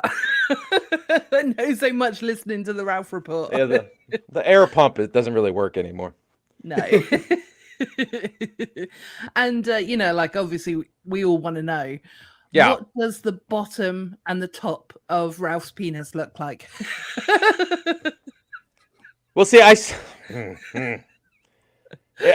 only seen the bottom and the top at injured states. I've never seen a healthy Ralph penis. The shaft was very bruised. Yeah. Right, and then the head when I saw it, he had just passed a kidney stone, and it had somehow erupted the inside of the penis to the outside, so it looked like a little penis head on top of a regular penis head. Oh. So it's like cauliflower penis. And he's got no quarrel about just showing me. Just like, here, look at this. I'm like, I don't want to look at it. It's like, and he's like, well, you don't want to see my penis? Like, no, I don't really want to, but I don't want to see anybody's injuries. Like, I don't care if it's like, if you have a Band-Aid on, I don't want someone to go, oh, look at this, and pull their Band-Aid off and look at their, I don't want to see bodily harm. If that makes sense. I don't care where it is on your body. Yeah. If we may, Eddie, can we get on to Ralph's balls a little bit? Because apparently they're big enough that we could fit. Is it true? Have you seen the balls? I've yet to see the balls. I've only heard the rumors and the myth. Yeah. Apparently he's got no legs. They're just a bollock each side. Yeah, he just bounces around on them. Yeah, like Space Hopper. Did you get Space Hoppers over there? No, what are space hoppers? They're these little inflatable ball things with two antlers coming out like it's an alien head. Right, and you bounce on them. Yeah. They're not called space hoppers here. I forgot what they were called here. But yeah, I know we had those. They were just called something else. Oh, there you go. Yeah. And I was going to I was going to again make it slightly inappropriate that, like with regards to his balls, do you think they're just as big as He-Man's mother's pussy, or or He-Man's father's chode? Or He-Man's mother, yeah. From what I've heard from Skeletor himself, nothing is the size of He-Man's mother's pussy. No, exactly. But I've only heard rumors. I've been trying to get Ralph to come on one of these Squeefests, and so far he's not answered to my emails. But fingers crossed, if we can just send him this tape, I think it's going to win him over. I think if you could spend an hour talking about his genitalia, I'm sure he would come on. I'm pretty sure it's the thing I've been missing to cinch the deal. Is that supposed to be a space hopper, or is that supposed to be a? I'm not sure what Graham's balls? doing there. Just balls? Yeah, balls? Oh, maybe balls. Yeah. Look like that. Consult a doctor. And not this doctor, not Dr. Squee. I'm not medically trained for this. No, exactly. Right. It's an honorary title. It's very much the doctor of podcasting, nothing else. Well, there's a segment on my podcast which is called "What a Load of Codswallop." So I wonder if anybody has got any Codswallop, or in the sense for Eddie, anything that you'd like to complain or moan about that you would like to use during this segment. I've got one, but I'll let Eddie go first. We're putting you on the spot, Eddie. But Your if dog you looks so haven't, comfortable. Your dog looks so comfortable. I want to be your dog. Yeah. They just. If I can complain about anything, it's that my life is not as easy as that dog's life. That's what I would complain about. Yeah, I mean, every day when I'm in here, this is my office which I work in. So every day, as I'm tapping away, I just turn back and I've got two dogs. And he's just kicking it, just like not a care in the world. Just until someone knocks on the door, and then the world's falling apart. Yeah. Oh god, yeah. There will be some point during this 24 hours when someone knocks on the door, and he'll just lose his fucking mind. Yeah, I've got a talking Codswallop. A waffle load of Codswallop. That's fine. Has anyone actually put themselves into Codswallop corner? I think I probably have accidentally. Yeah, because I'm going to put myself into Codswallop. I'm pissed off with me. Like, okay, because I had to. Look, I will give myself a little bit of slack that I have to arrange this 24-hour event by myself. But the amount of times when I put up a poster and I go, "Oh, for fuck's sake, you spelled that person's name wrong. Oh, for fuck, that's the time of the other." So I'm just pissed off. Well, with if you were in myself. such a hurry all the time and just took your time and proofread. This is the thing, and it sounds like I'm going to do an appeal video now, but it turns out okay. I'm just going to talk about this. I found out I might have something called inattentive ADHD, which I don't know if anyone else is aware of this. Sounds made up.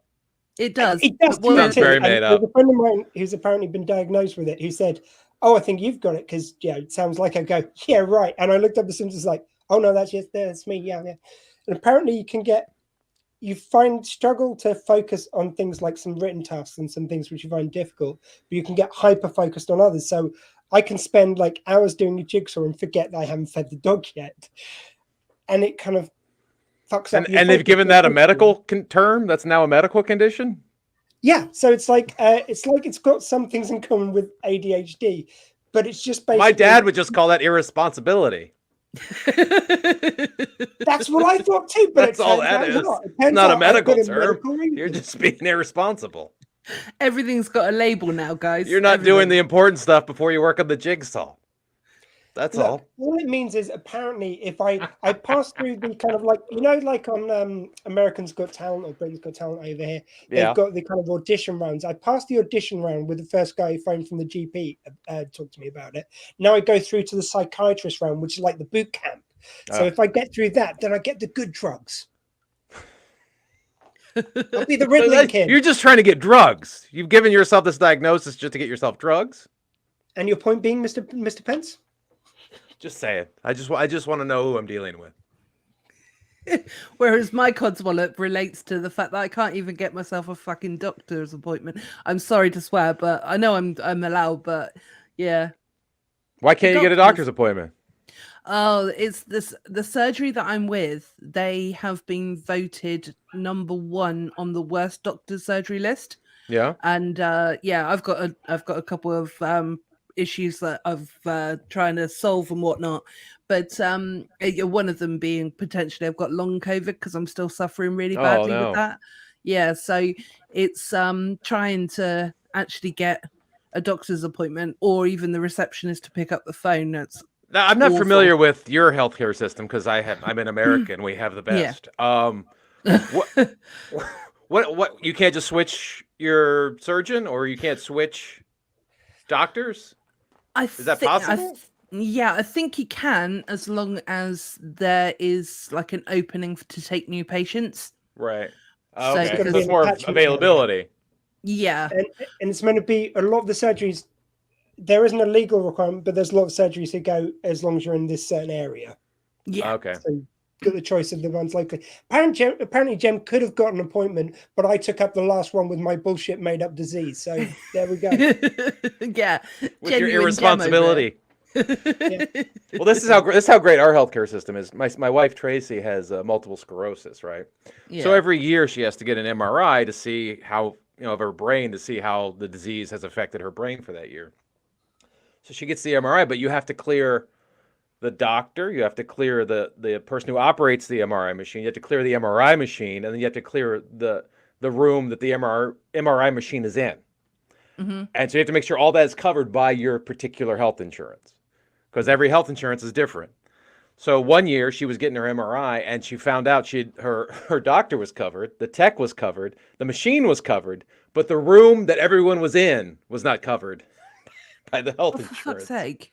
So it was like this whole thing where we owed thousands of dollars and she had to go in this whole battle with the insurance company that finally they would cover it. But it was like, that's how ridiculous it is. Like you can be completely covered and just the room you're standing in isn't covered.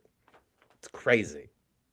That's absolutely ridiculous. And because I don't understand obviously from your side of it either. Like how do you guys go about paying for your healthcare? Because we have this again. My best examples come from my wife because I usually don't have her. CMS, this drug, the fusion drug she gets every 6 months. She goes in, Yeah. they give it to her. It's like a 7-hour infusion. She gets the bill for it. They send us the bill for it, which is, I think it's about $300,000 a dose. So every 6 months we would owe $300,000. But since no one can pay that, the insurance company will knock off a bunch of money because they deal directly with the pharmaceutical company. And then so you end up owing like $90,000. But then they also know that no one can pay that every 3 months. So then they have this thing set up through the pharmaceutical company where they forgive the debt of what you owe every year, and they just take care of it, and they wipe it all out and ends up being free. But it goes through all these things where all these companies are paying each other all this money until it gets to you and you don't have to pay anything. That's best case scenario. Okay. I mean, that's mind blowing. My face completely dropped. Like, yeah, it's like just when we had our son. Sorry, go on. Colton's 13. When Colton was born, your wife goes. It's a big life-changing thing, and you both go through all these emotional states of having. And then you're a parent and all this stuff, and especially women go through postpartum depressions. It affects the chemicals in their brain. And so she's sitting there. We're holding the baby. We're holding Colton. We're both like, what are we going to do now? We have we create a human. We have to raise this thing. And so we get a bill from the hospital. And this is what the hospital does, just to mindfuck you, is they send you the bill of what it costs to have a baby before the insurance comes in and takes their cut out. So we got a full bill, which was like $94,000 to have a baby. We got that bill. And then they're like, oh, don't worry about this. Your insurance will kick in. And then you end up owing like $13,000. Because they take off all it, but they still send you the bill just to show you what you should owe if you did not have health insurance. It's crazy. They just feel better you knowing that. Feel better. So you're in the most emotional state of your entire life, and then they're like, oh, here, you owe $90,000. And then you have to look all the way down to read the fine print of like, oh, no, you don't really owe this. So you're like literally shitting your pants holding a baby going, how am I going to pay for this? And then you're like, oh, I have insurance. Thank God I have insurance. Now I only owe $13,000 to have this baby. It's crazy. I think that's disgusting, to be honest, and maybe I shouldn't be complaining about my doctor's surgery, but it's still annoying me. But it's just weird. It's just a weird system that it's profit driven and it's awful. And when you get the healthcare, when you do get the healthcare here, it is amazing. It's usually very good healthcare. Yeah.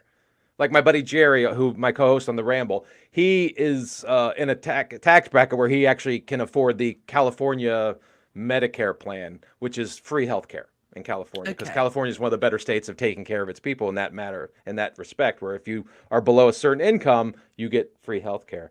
So he was diagnosed with stage 4 cancer, colon cancer, a year ago. And I think it had a lot to do with COVID, because a lot of appointments were being canceled because people had COVID. So he got a lot of availability. He would be able to go in a lot because people with COVID couldn't go in. So he was able to get in, and he got some great health care, and it was free. So it is possible for us to do it as a country, but I don't know why we don't. Well, I know why we don't, because it's money, but we can do it. Yeah, and I'm really glad to hear that about Jerry, because I know that with regards to obviously I know all well within reason I know what he's been through and stuff like that, and I was sort of thinking to myself, oh my God, how is he going to pay for all of this?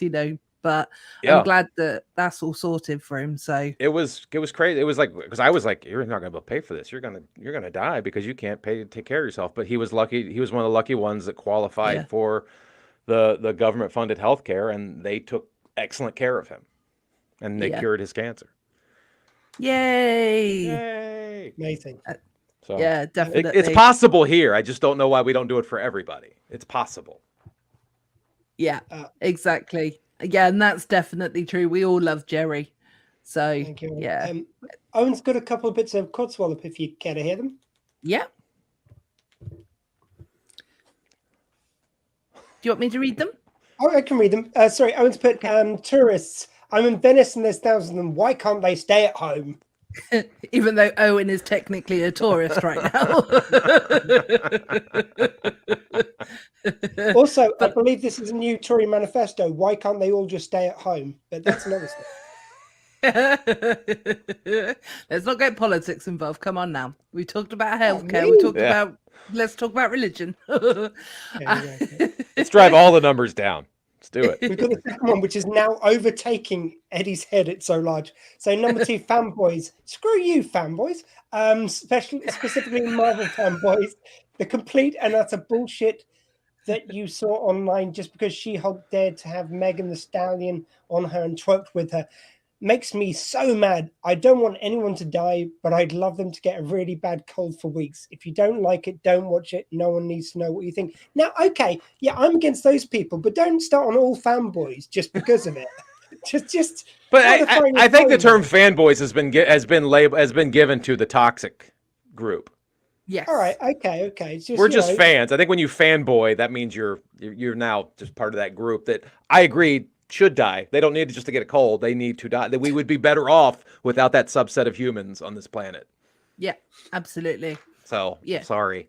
It's like the crazy Star Wars fans. And I'm not saying that in the sense of you, Eddie, because I know that you're a really big Star Wars fan.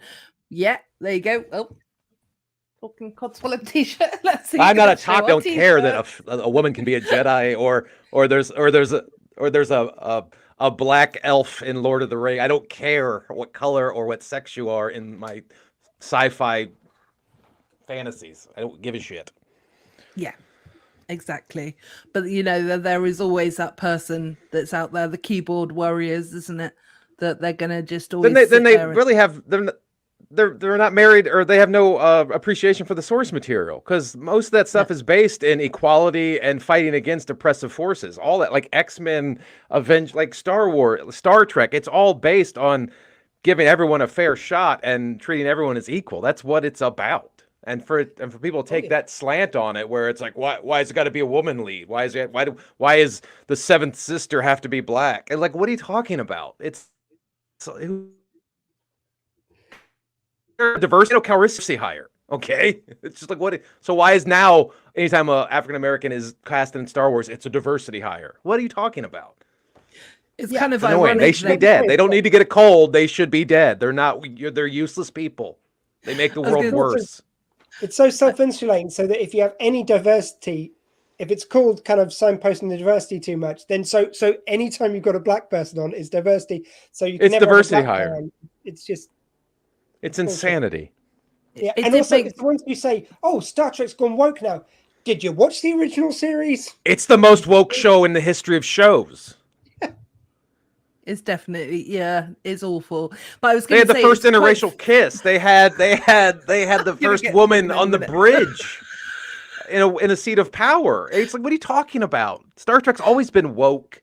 And people that say woke is just code for being kind. That's all that word means, to not be a dick. And for people to twist that word into something negative, you're an asshole. Yeah. They even had an episode where there was basically a band who was clearly on some sort of shit. They were like this hippie band they had on 1 week. They were just so obviously hippies. Anyway. Yeah. But woke just means be kind. Doesn't mean anything other than be kind to each other.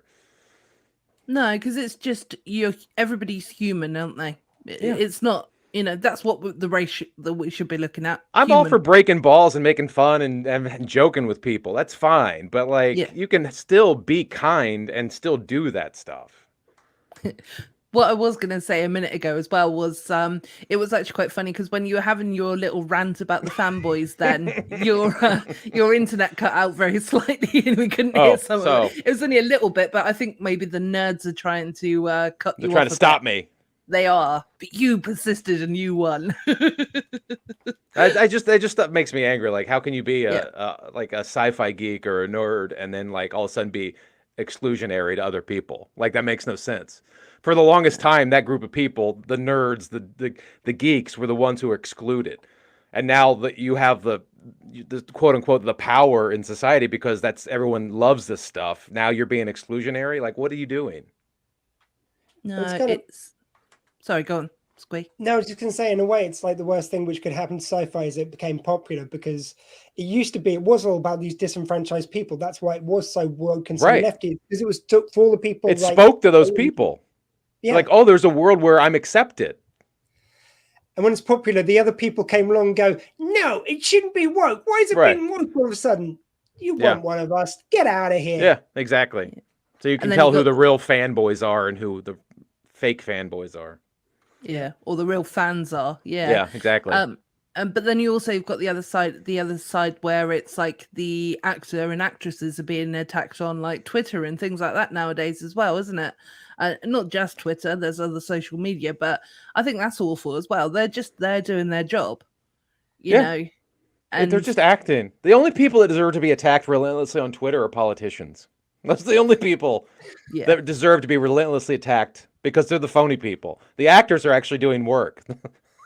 Yeah. Politicians are just doing fake shit. They're the ones that deserve to be attacked all the time.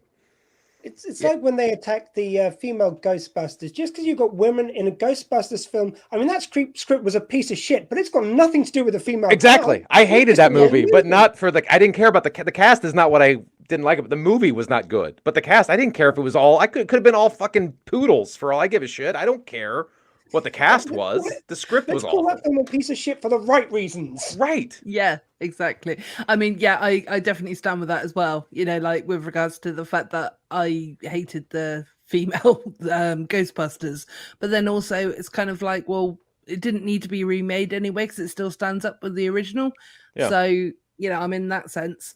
But it was also a bit shocking that it was actually as bad because all of the actresses are actually, well, within reason, pretty much. It was a solid comedic cast. It was a very solid comedic cast. Amazing cast. Yeah. Yeah. But I think mean, that one even- of the things I think that messed up... Oh, sorry, go ahead. No, I was going to say very quickly, even Chris Hemsworth couldn't solve it. You know, he couldn't save it. They had Bill Murray in there. Bill Murray couldn't save it. Yeah. They should have, if they wanted to do it, just do what this last Ghostbusters film did and just make it not a reboot, but just you're just passing the torch off. Have the original Ghostbusters in there, pass it off to the female cast, and let them take it instead of trying to reboot it. No one wanted to see a reboot because everyone loved the original Ghostbusters. Just pass the torch. Yeah. Also, if you watch that film back, I think, if I remember correctly, I think there's one ghost they actually catch in that movie. Most of them they try and shred with these new devices. Like, they're basically shredding the immortal soul of people in the female reboot they did. They've literally got devices to shred the spirits. And it's like, they just trapped them in the original. That Like, was now where do okay. you go? They're literally just torturing these ghosts. Yeah. Yeah. Where does that go? Energy can't be destroyed. Where does it go? It was so fucked up. Yeah, it's like give them a nice send off, you know. They were people's loved ones. They could have also been serial killers, but there, it's all good. Exactly, yeah, meanies. I was just gonna do while we're obviously we'll carry on chatting about sort of the geeky side of things and whatnot because I love that kind of stuff as well. But I just thought, as it's sort of almost halfway through our part, might do our raffle now, if that's okay with everybody. But have we recently had any more donations, Dr. Squee? As we're what's the total? I can't do drum rolls. It hasn't moved, so it is still at it's still amazing, £360. If you haven't donated yet and you can afford to, please do, guys. We want to keep the money coming. It's justgiving.com/shelter squee. Yeah, and that is a phenomenal. It's an incredible amount, though, isn't it? Because it's like you're only 7 hours in, and you've already halfway through, you know, your total, of over half your total. So yeah, it's amazing. Great. I mean, we've got loads of pre-event donations with this raffle. By the way, thank you so much for doing it again. It does actually generate a load of money for this, so it's much appreciated. We had Yee Jee Tso, who the actor on, and he said that anyone who donated 20 quid or more, he'd give a 50% off this book he's written. Ian McNeice came on and donated £100. Oh wow! So wow. And by the way, that's not to do down any other guests on here. Sounds like Everyone you're is shitting on everybody else. That's what it sounds like. for a good Sounds like cause. you're shitting on everyone else. That's what it's. Yeah, that's exactly what I was doing. And this is what you can win. Everybody on the else, raffle. step up. Oh, that's cool. Yeah, I've actually got the stuff in front of me, so I wasn't sure if you were able to get the picture, but I've just dropped You something told on me the to floor. get the picture. I got the picture. Okay, I know, but you said earlier that you weren't sure. Is that if a you bowl could be of able to cereal on upload your it. bed? Do you have a bowl of cereal on your bed? No. What it is? Sorry, I'm just trying to pick up. That's ballsy to have a bowl of cereal on a mattress. Don't worry, Gemma's always got a bowl of cereal on the bed just in case she gets hungry during the night. It's just always there. just roll over, put my face in it. Just it's like a feed bag. You have a feed bag in your bed. Yeah. First thing when I was trying to lose weight, I removed the trough. That's what I did. It was just not working out. Anyway, this is my green Hulk bowl. Okay. It's kind of weird looking. Looks like a bunch of green dicks. Kind of... It does look like dicks. So there we go. We can call it dicks. Eat a bowl of dicks. Yeah. It's a new term. Which is what it says in the gents' toilets about Gem, coincidentally. Eat a bowl of dicks. Well, if it tells me what to do, I've got to do it, right? I like how I keep flicking my hair as well. Anyway, I hate being on camera, so that's why. It's so windy in here. I can't keep my hair straight. Yeah, that's really where James is today. That he's actually attending to the glory holes, so that's why he let me off. You can't let. Yeah, somebody's he got let to be at you the off as glory hole.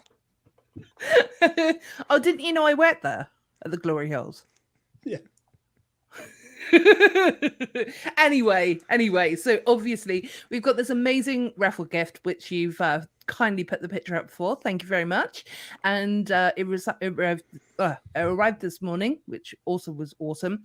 But the artwork is actually done by the guest that we have on tomorrow on our episode when it drops, who is a guy called Tattoo Tom, and he's obviously a tattoo artist. It's kind of in the name, guys.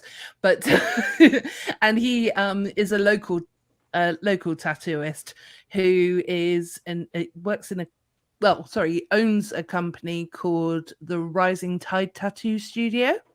So anyway, it's a fantastic listen. So if anyone wants to have a listen to it tomorrow, that would be fantastic. But again, if you don't, that's equally fine, but you're missing out. So in this bowl, I've got all of the people's names who have donated with regards to like the Salty Tadpoles, which is our listener base, Eddie. So just so everyone can see, there are names in there. That's real. Can't fake that. He's going to try and get us to pull a name out. I don't think it works like that, Jem. It's like you can try. If I can get it to the camera. There we go. Okay. It's right. legit. Yes. Sorry, hold up to the camera again. Okay. Oh, I got one. He did. Who is it? Leader of the mind. Right. There's only you can't mix them up that much. I mean, there's so many. I have to. Right, I've got one. It is. Pull one out. Marcus Zimmer. Marcus Zimmer. Congratulations, Marcus Zimmer. Yeah, it's got such a cool surname. Yeah. So Marcus Zimmer sounds like a dickhead director. Okay. Well, he's one of my listeners, so please don't do I'm sure he's a front. I'm just saying the name sounds like some asshole director. Don't worry, Jem. He's already given us money. No, I'm kidding. Over budgeted action films. Very generous donation. Thank you. I'm sure he's sweet as pie, but I'm just saying. The name sounds like a guy who does blockbuster films and just is a prick. Okay, well, Marcus, thank you ever so much for your donation. And me and Squee, I'm not sure which way it shows on the screen. Yeah, you've got to point the opposite way.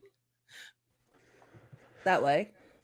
Anyway, so we appreciate your donation. Eddie is just a guest. So don't I worry about appreciate him. it. I appreciate it. I appreciate it. Of course you do. Well, that was good, and obviously that's gonna be popped into the post. So yeah, Marcus, just let me know your address and whatnot. So he's a fellow American as well. So there you go.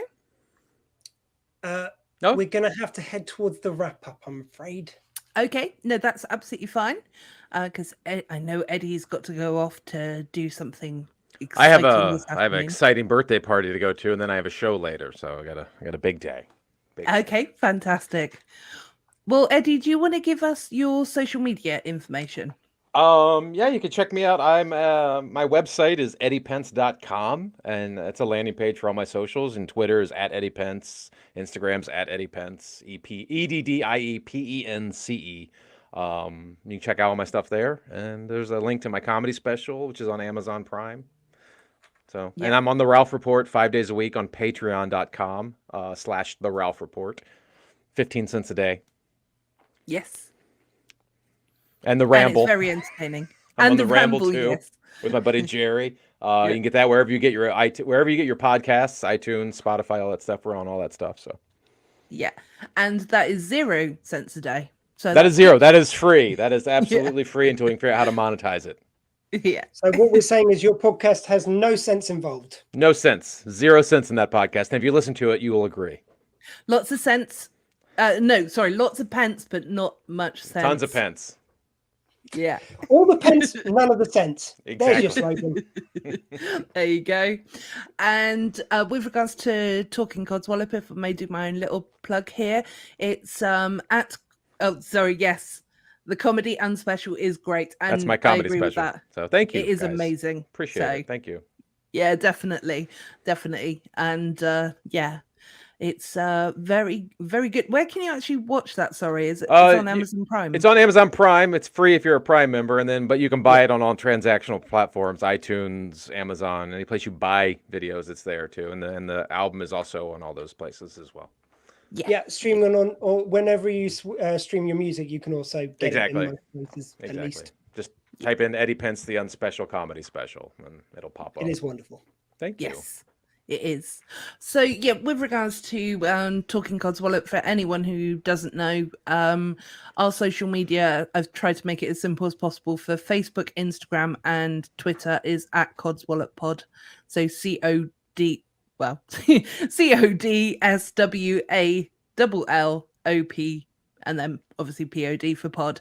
And so you can catch us there. And we're also on Podbean, and we're all on, any of the other podcatchers. So yes.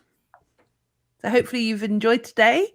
And if you want to find me on the internet, I'll be on it for the next 16 hours. Oh, even the dog bailed. Even the dog bailed on you.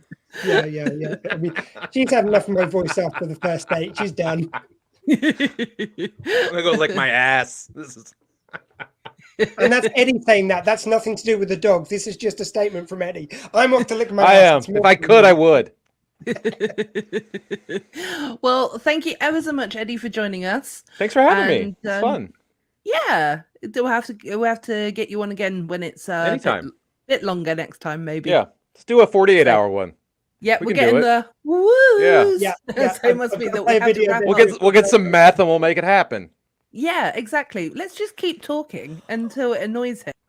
I mean, if only there was a way I could stop that happening. If only there was a device, Eddie, eh? Hey, good night, Jim. Thank you. Good night, Eddie. Thanks very much. Good night. Bye.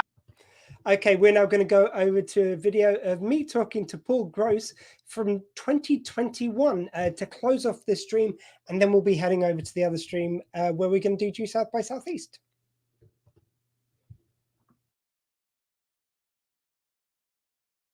I'm joined by a rather special guest. He's the man without whom we would not be watching Due South right now, and we wouldn't be enjoying it in the form it is. You might remember him from such TV shows as The Witches of Eastwick. You might remember him from such films as Passchendaele, and from of course, Men with Brooms, along with many other. You might even remember him from an old TV show called Due South. Please welcome to Due South by Southeast, Mr. Paul Gross. Hello, Paul. Hi, how are you? I want to, though, focus back on when you were starting as an actor personally. Where did it all begin for you? I'm not 100% sure, really. It's just something I think that I always kind of liked doing. I was a bit of a show-off as a kid, as my mother would say. I had a great drama teacher when I was in high school in Washington, D.C., and he was just a wonderful guy. And I thought, this just feels like a great place to be doing this sort of. And then it also coincided, I suppose, a little bit before that. My mother had taken me to Stratford, Ontario, and it has a big theatre festival. And I saw William Hutt in King Lear. And I don't remember anything much about the production because I think it was like 11 or 12 or something. But I do remember thinking, ooh, I'd like to be part of that world in some capacity. So I think it kind of started pretty early, but then it was compounded by the fact that I just didn't really like mathematics. So I kept figuring out a way to not do it because we moved around a lot. So I could convince the new school board that math was not required of me in the previous school board. And so I managed to pretty much stop math at about the end of grade 8. And then you're suddenly useless for the sciences. You can't anything without, and I stopped, like, in those days that was around about long division. I mean, I still don't even know what algebra is. If somebody says the word, I think, oh yes, it's something to do with science, but I have no idea what algebra consists of. So I was really kind of forced into the arts, and I have no particular visual capacity, so it seemed like I had to go into the acting. So it was kind of process of elimination. Getting onto the Due South of it all, of course. So when did you first hear about Due South, and what were your first impressions when you saw the script? I was actually living in Los Angeles, and I was kind of making the rounds and auditioning for things, and I got a call from my agent who said there is this script called Due South, and Paul Haggis is the writer, and it's be produced by Robert Lantos in Toronto. And at the time that I was there, I wasn't really looking to get into a series because you had to sign on for a long time, and I was sort of iffy about that. And my agent said, well, I've read it, it's fantastic. And I said, well, I don't even want to read it because I don't want to kind of get seduced by it, So then a year went, I didn't look at it. And I think a year went by as they were trying to cast it with somebody else, and they never seemed to find anyone that they felt was right. And then it came back, and he just said, it's a great offer, and I just read the first 10 pages, because I mean, he knew that I would probably get completely hooked. And I was laughing out loud by the end of the second page, I think, or third page. It was so well written, it was so funny. It was also completely weird. It wasn't like anything else that was going on television at the time. And the part was just bewildering. I mean, I could kind of see what the character might be, but I couldn't understand how you would ever go about doing that. I mean, I really just thought, I have no idea how to do this, which actually seemed like the perfectly good reason. I did want to talk a bit about the casting straight from the get-go in that pilot, which Gordon Pinsent, obviously, for instance, was in few scenes really in that first pilot. What was it kind of like working with him, and like how important was it to get just that casting dead right from the beginning? Just about everyone will say this, I think, who works in this field, is that casting is kind of everything. It doesn't matter. Everything else sort of doesn't matter, because in the end, all the audience is really looking at are the people who are those people, who are those characters. And so if you get that wrong, it doesn't matter how great the writing is, or the photography, or the costuming, or anything. It'll all fall apart. And I think, I mean, Gordy is such an iconic figure in Canada. He's been, like, I just called him either Dad or he was Mr. Canada. and the Maritimes, from Newfoundland, so he has that whole kind of oddball pedigree. And I'm pretty sure we met in the bar at the hotel in Skagway when we were in Alaska when we were shooting the pilot. And he was really weird at the time because he had lost a play that he'd been writing on his computer. It crashed and he'd lost it. So he was in a state of mourning. So my first encounter with Gordy was odd. I mean, he was in a bar in Alaska that used to be a whorehouse, and he had lost a play, and he was in mourning, and we were drinking scotch. So it was gradually it normalized. And our relationship became and he's a wonderful guy, crazy as a loon. He has the most whacked out creative ideas, and we laughed our heads off all the time. yeah, can you tell us a bit about Men with Brooms? What a fantastic film, and kind of something which you put so much into. Oh yeah, that was a lot of fun. I wrote it with John Krasank, but neither of us had ever even actually been to a curling match when we'd finished the first draft. We had all sorts of books like Curling for Dummies and consultants that we could call, and then I finally went to I don't know, it wasn't one of the big Bonspiels. The first one I went to was something nearby, and I loved it. I thought, this is crazy fun to watch. Because the tension of watching that rock just slowly go all the way down that ice is really pretty intense. And it is astonishing what they can do. And particularly when you get on the ice, almost inevitably everybody's going to fall down. And then you try to do that nice, long, slow thing, but you can't hold your balance and you fall over and your rock goes way over off to the left somewhere. I mean, it is really, really phenomenally difficult to be good at that. But yeah, no, I knew nothing about it. I was an inadvertent snob about it. But it's like anything. I think if people are exceptionally good at it, it's really engaging to watch. Yeah, and something I wanted to ask you about was both in Due South and in that movie, working with Leslie Nielsen. I have to compliment both you in that film and Makers Due South in Due South, the way it was written.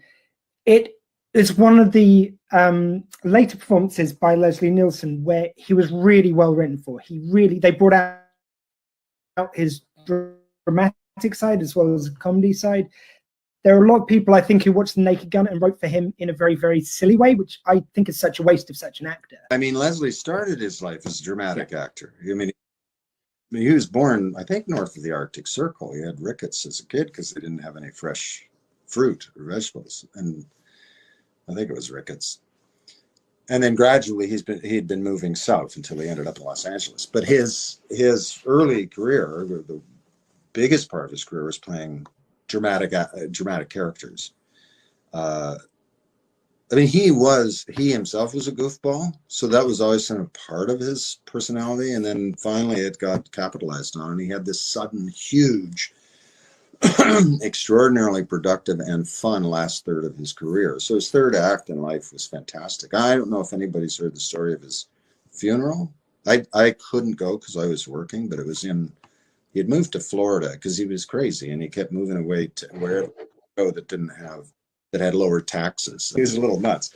Anyway, he died and he was in Florida, and so he demanded that there be an open casket because he thought people ought to see what that old dead guy looks like. But the best part about it was Barbara was his wife, his widow now, had a list. He'd given her a list of people that she had to identify as they came to the open casket to pay respects. And hidden inside the casket was a fart machine, because that was his kind of signature thing, is he had this he would make these fart noises.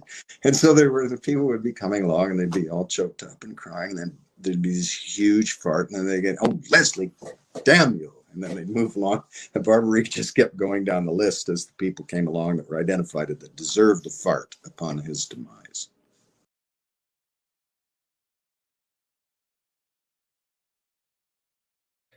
Okay, guys, we've got Manu Michelle here. So just very quickly, thank you very much to Fred Rawlins again, who cut all these videos. We do appreciate it, Fred. Thank you very much. Guys, this is about it for the first stream of Squeefest. Yes, 8 hours down, just another 16 to go. What could go wrong? So we're going to end the stream in a second. The way it works is there's another stream coming up straight after. If it doesn't appear in the group you're in, it means some of the groups, because you only get so many sites you can stream to, even in the pro version. So some that it's streaming for one slot because that shows on, not the other ones. So if it doesn't appear, all you need to do is go to the Dr. Squee Show on Facebook or youtube.com/Dr. Squee. If you're watching this in the Due South by Southeast group, the next one will be up in a second, don't worry.